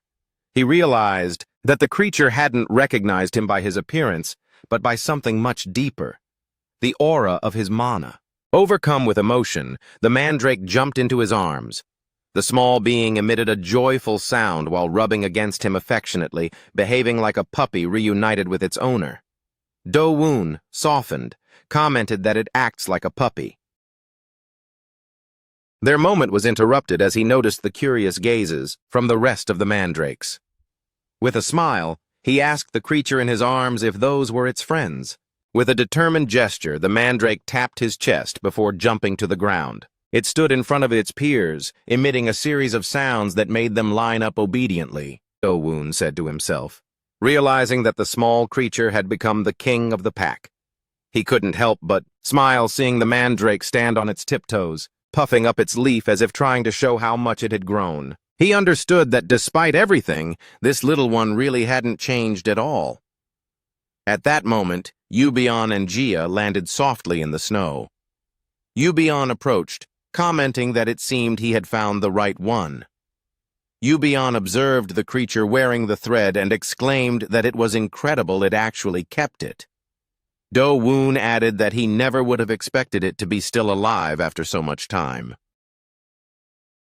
Yubion then asked Do-woon if he planned to take the little creature to raise it in his garden. Do-woon reflected that although he wouldn't mind, it would be difficult for the creature to leave a place it already belonged to. He thought it was better not to get attached to avoid disappointment later. As for the fallen hunters, he suggested they could simply chase them away since it wasn't necessary to complicate things further. But his attention was suddenly diverted as he recognized one of the unconscious hunters on the ground. With disbelief, he realized it was Byomsu. Without hesitation, he ran toward the young man, wondering what a kid like him was doing in such a dangerous place. Yubion, seeing his reaction, asked if he knew him, surprised that a child would be in the demon realm. Do-woon confirmed that it was the boy who had guided him through the suburbs some time ago. However, upon examining him more closely, he noticed something else. He noted a dark aura around him and understood that the young man had awakened, but his condition was critical. He was bleeding from his mouth and barely breathing. He was in very bad shape. Jia, observing the scene carefully, began to analyze the young man's energy. She recognized his energy signature as that of a teleportation user and added that he seemed to have awakened only a few days ago. Furthermore, she pointed to a glowing mark on his arm, identifying it as the amplification skill that was active at that moment. Knowing that each bar of the mark represented a day of use, she reached a terrible conclusion. At this rate, the young man wouldn't survive even 3 days. Upon hearing this, Do-woon's expression hardened. He decided it was time to find out exactly what was going on. His eyes glowed with a red light as he approached the 2 hunters who were still conscious. Declaring that he understood everything now, based on the mana mixed with Do-woon's, he identified one as the amplification user and the other as a puppeteer with cutting coldness. He asked them if they had needed mandrakes but didn't have the guts to climb the mountain themselves, resorting instead to kidnapping a child who had just awakened. The leader of the hunters, feeling the weight of Do-woon's overwhelming aura, realized he was facing someone he couldn't handle. His mind was unable to even measure his power level. Gripped by panic, he tried to negotiate, offering to get him some mandrakes if that was what he was looking for. Do-woon's response was immediate and brutal. Without a word, he placed his foot on the man's head and slammed his face against the rocky ground with devastating force. With the same terrifying calm, he addressed the rest of the hunters. He reminded them that they all seemed to be A rank and asked them a simple question.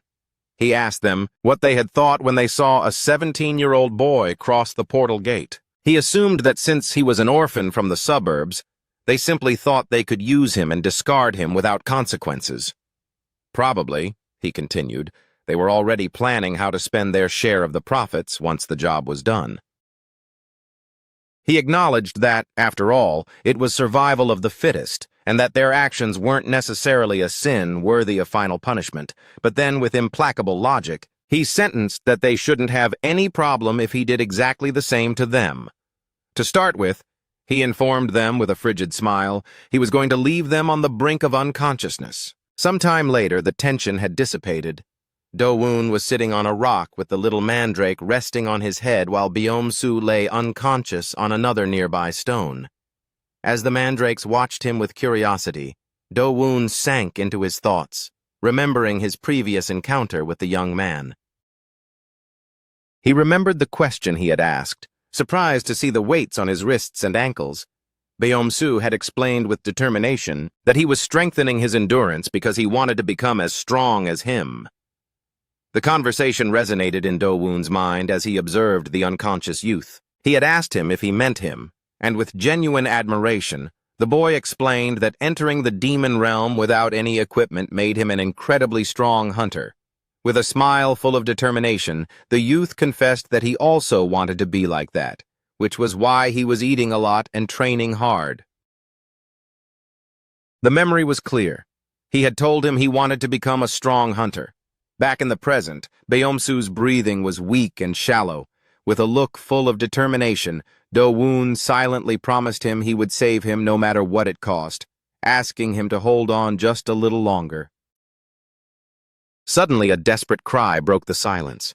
It was Jia who, carrying alchemist Kim, was descending at full speed, shouting Beom-su's name. The man, dressed in a yellow jacket, was thrown by Jia and landed with a clumsy stumble in the snow. Without wasting a second, he got up and, seeing the young man's condition, asked in a panic why a child like him was in the demon realm. Do-woon interrupted him, asking him to leave the questions for later and to focus on treating him first. Manager Kim knelt beside Beom-su and immediately began to apply his skills, making a healing circle appear over the young man's body. However, his expression soon turned somber. With regret, he explained that the situation went beyond simple healing. Beom-su had completely exhausted his life force. At this point, not even the highest-grade potions would be of any use. He lamented that something so terrible had happened to such a good boy. Upon hearing the words life force, Do-woon intervened, declaring that there might be a way to save him. Hope spread in the eyes of Manager Kim, who asked incredulously how it was possible. Do-woon knelt and began to trace a complex circle in the snow. He explained that although he had scanned it a long time ago, it should work. Manager Kim recognized the design with awe. It was an ancient transmutation circle, a technique capable of extracting mana and converting it into life force. But his wonder turned to panic. He warned Do-woon that artificial mana extraction was extremely dangerous, a technique forbidden by the government. Furthermore, it required an immense amount of energy. They would probably need to drain the mana of all the hunters present, and if the process failed, there was no guarantee the recipient would survive. Do-woon stopped him firmly. He told him they wouldn't use the others, but that he would extract from his own mana. Manager Kim protested, but Do-woon calmed him with absolute confidence, assuring him he had already done it once. He couldn't allow, he thought to himself, for Beom-su to owe his life to that scum. A dark memory of his past in the laboratory flooded his mind. He saw two researchers discussing him, subject number 17. They mentioned that his mana capacity that day exceeded all known limits, being practically immeasurable. With that almost infinite energy, they planned to create the first transmutation cycle capable of extending life. Back then, tied to a chair and covered in wounds, he could only mock their ambition. He remembered how, unable to endure their actions, he had forced a collapse of the circle, unleashing an explosion that destroyed part of the laboratory. But the design itself, he remembered, had been flawless. Back in the present, Do-woon took off his shirt with absolute seriousness and the weight of his past on his shoulders. With a determined look, he asked if they were ready to begin. Manager Kim positions himself behind Cheon Do-woon, who sits cross-legged in the center of a complex transmutation circle drawn on the snowy ground, announcing that the mana extraction will begin. Manager Kim concentrates a bright blue energy in his hands. He places his palms on Do-woon's back, initiating the ritual. A soft glow emanated from the point of contact. In his thoughts, Manager Kim feels deep pity for young Beom-soo and, at the same time, immense gratitude toward Master Cheon Do-woon. With a new determination, he tells himself that for the sake of both, he must make this succeed. At that instant, a mass of blue energy bursts from the circle, enveloping them in a powerful swirling pillar of light. Energy converges and solidifies on Do-woon's back, forming an intricate glowing sigil. Manager Kim observes the scene in awe, exclaiming to himself that the life force has taken a real physical form. His face, bathed in tears of joy and relief, shows immense happiness. He thinks that now he only needs to transfer that energy to Beom-soo, but just as he prepares to complete the ritual, a sudden commotion interrupts him. Cheon Do-woon looks over his shoulder with a slight smile, seeing as Manager Kim wonders why his little plant creatures are acting in such a strange way. The small beings are climbing all over Manager Kim's body in a panic, pulling at him and tapping him gently. Do-woon immediately realizes the reason for their behavior. They must think Manager Kim is attacking him. One of the creatures perched on Manager Kim's head growls fiercely. Calmly, Manager Kim tells them they are misinterpreting the situation and asks them to calm down while everyone sits. Moved by how much they care for him, he still concludes that he should probably send them back home. Meanwhile, poor Manager Kim, completely overwhelmed by the tiny assailants, screams desperately, asking for Master Cheon Do-woon's help. Sometime later, the situation has calmed down. Beom-soo is lying unconscious on a large flat rock. Manager Kim attends to him, giving him a potion to drink while Do-woon and Yoo-beon watch. Suddenly, the purple mark on Beom-soo's arm begins to fade. Manager Kim notices immediately, exclaiming that the bar is disappearing. He leans over the young man and, relieved, notices that his breathing has returned to normal. Filled with uncontrollable joy, Manager Kim shouts in jubilation. He declares it has been a success and that Beom-soo is going to recover. With tears in his eyes, he thanks Master Cheon Do-woon effusively. Do-woon, already dressed in a white t-shirt, stands beside Yoo-beon and comments that for some reason the whole situation seems strange to him. He asks Yoo-beon if he doesn't agree, reflecting on the irony that the same experiments they suffered in the TDA are now serving to save a person's life. With a slight melancholic smile, he concludes that life, it's truly curious. Manager King explains that Beom-soo will still need more medicine and time to recover. He promises that as soon as he wakes up, he'll take him to his own home to care for him personally. Yoo-beon, always practical, asks how they will manage to get through the portal, mentioning that the power amplification has faded. Do-woon brushes it off, assuring them they shouldn't worry since he can simply create a mana barrier.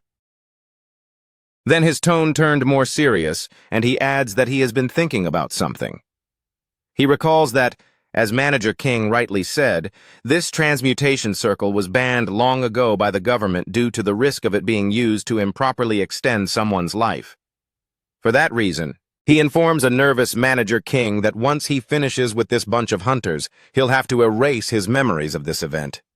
Manager King, scratching his head, accepts without hesitation, commenting that it's better not to know anything about such a terrifying circle anyway. However, a part of Do-woon's sentence resonates in his mind. He turns with an expression of pure shock and asks Do-woon if he really said he was going to be in charge of the hunters. Do-woon confirms it quite naturally. He explains he will use the same method to punish them for being passive accomplices to a crime. He clarifies that since they still need to cross the portal, he only has them at the level of a D rank, and that he will simply discard the extracted energy. Yoo-beon smiles to himself, thinking that this way of acting is very typical of Cheon Do-woon. However, both he and Manager Kim show their concern, asking if he really plans to send the hunters back just like that, suggesting he should at least erase their memories too.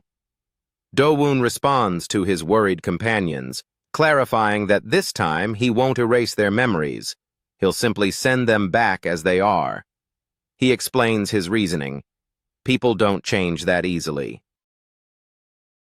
It is necessary for them to keep those shameful memories so that, with luck, they live committing slightly fewer reprehensible acts in the future. The faces of the humiliated and defeated hunters reflect the weight of their actions. Yu-Bion, resigned, simply comments that if that's what he thinks, then so be it. He could also, I don't know, kill them maybe? Just saying, just saying. Do-woon reflects in silence. He could simply ask Manager King to cast a silence spell on them to prevent them from talking. However, while thinking about it, he reaches the conclusion that simply sending them back feels like a waste. Suddenly, an idea lights up his face. With a spark in his eyes, he proposes something unexpected. What if they force the hunters to build a research laboratory right in that spot? Yu-Bion looks incredulous, asking if he means a lab in the middle of the snowy mountains. Do-woon confirms it, explaining that even as D ranks, they can hold out for a few more days. Then he reveals his true motivation. He simply thought it would be a nice gesture for Manager King to have his own exclusive laboratory. The revelation hits Manager King with the force of a hurricane. He screams with joy at the idea of having his own lab in the demon realm. Filled with a new energy, he runs off, promising to prepare everything immediately. While watching him leave, Do-woon smiles to himself, thinking that with a lab so close, he can have Manager King handle many more jobs. Besides, he thinks traveling back and forth to the human realm is quite annoying anyway. Then he turns to Yu-Bion, asking him to keep a close watch on the hunters since they won't submit to the mana extraction so quietly. Ever compliant, he accepts without issue and asks where he is going. Do-woon puts his hand in his pocket and with a tender smile addresses the little mandrake with the star mark, telling it it's time to take it home. A majestic blue bird descends from the skies, landing forcefully in the snow. It's blue. At the poisonous smell, Do-woon asks the creature to wait a moment. The enormous bird whimpers sadly, but Do-woon consoles it with a pat on the beak. With a calm gesture, he opens his bag, and from it several curious little faces peek out. They are the mandrakes he rescued through Beomsu's teleportation. With joyful cries, they jump into the snow and scurry about excitedly. Watching them, Do-woon comments on how excited they are and reflects that, whether for humans or monsters, there's no place like home. He kneels and, with a melancholic expression, thinks the time has come to part with the little mandrake with the star mark. He feels he cannot be selfish and take it away now that it has become the monarch of its own people. But the little creature has other plans. With a determined expression, it stands in front of him and begins to push him with its head, making insistent sounds. Do-woon understands and smiles. He assures it it's not a goodbye forever, reminding it that he also lives in the demon realm and will come to visit often. The mandrake, relieved, smiles happily. It seems to remember something. And as it moves away, he watches and wonders where it's going. Then, with an energetic sound, it turns around and begins to walk, indicating for Do-woon to follow. Do-woon realizes they are heading in the opposite direction of its habitat. The little creature guides him toward the entrance of a dark cave and stops, emitting a welcoming sound. Do-woon, bewildered, wonders what this place is. Cautiously, he enters the darkness, exploring the mysterious destination to which he has been guided. Upon entering the cave, a feeling of familiarity invades Cheon Do-woon. He thinks to himself that the place looks a lot like that cave from his past. As he moves forward, he notices how incredibly clean the floor is for an abandoned cave. Judging by the tracks, he wonders if the little mandrake comes here often. The creature responds with a joyful sound of confirmation. It stops in front of a small crack in one of the rock walls. He recognizes it instantly. realizing it's the same place where the mandrake used to create its fruits for him. With a smile, he asks if it found this place by itself. The little creature jumps with pure joy, confirming it with a series of happy sounds. However, something in the cave catches Do-woon's attention. Peeking around a corner, he encounters an unexpected scene. A group of mandrakes with sad expressions is gathered in silence. Do-woon deduces they must have come in search of their monarch after not finding it anywhere. One of the mandrakes, elderly-looking with a little mustache, steps forward. The little creature with the star mark approaches it, appearing somewhat nervous but determined. The elder asks it a question with a soft sound. After a moment of deep reflection, the little mandrake makes a decision. It turns and gives the ribbon to the elder with a firm gesture, as if it were passing on a great responsibility. The elder looks at it with surprise, questioning its decision. But the young monarch reaffirms itself with a resolute sound. Watching the scene, Do-woon is completely stunned. He realizes with amazement that the little creature has just given up its title of monarch. The revelation hits him hard. He can't believe it. Did it do it for him? It gave up its kingdom and its people just to be able to accompany him. Deeply moved, he approaches it and asks if it's truly sure of its decision.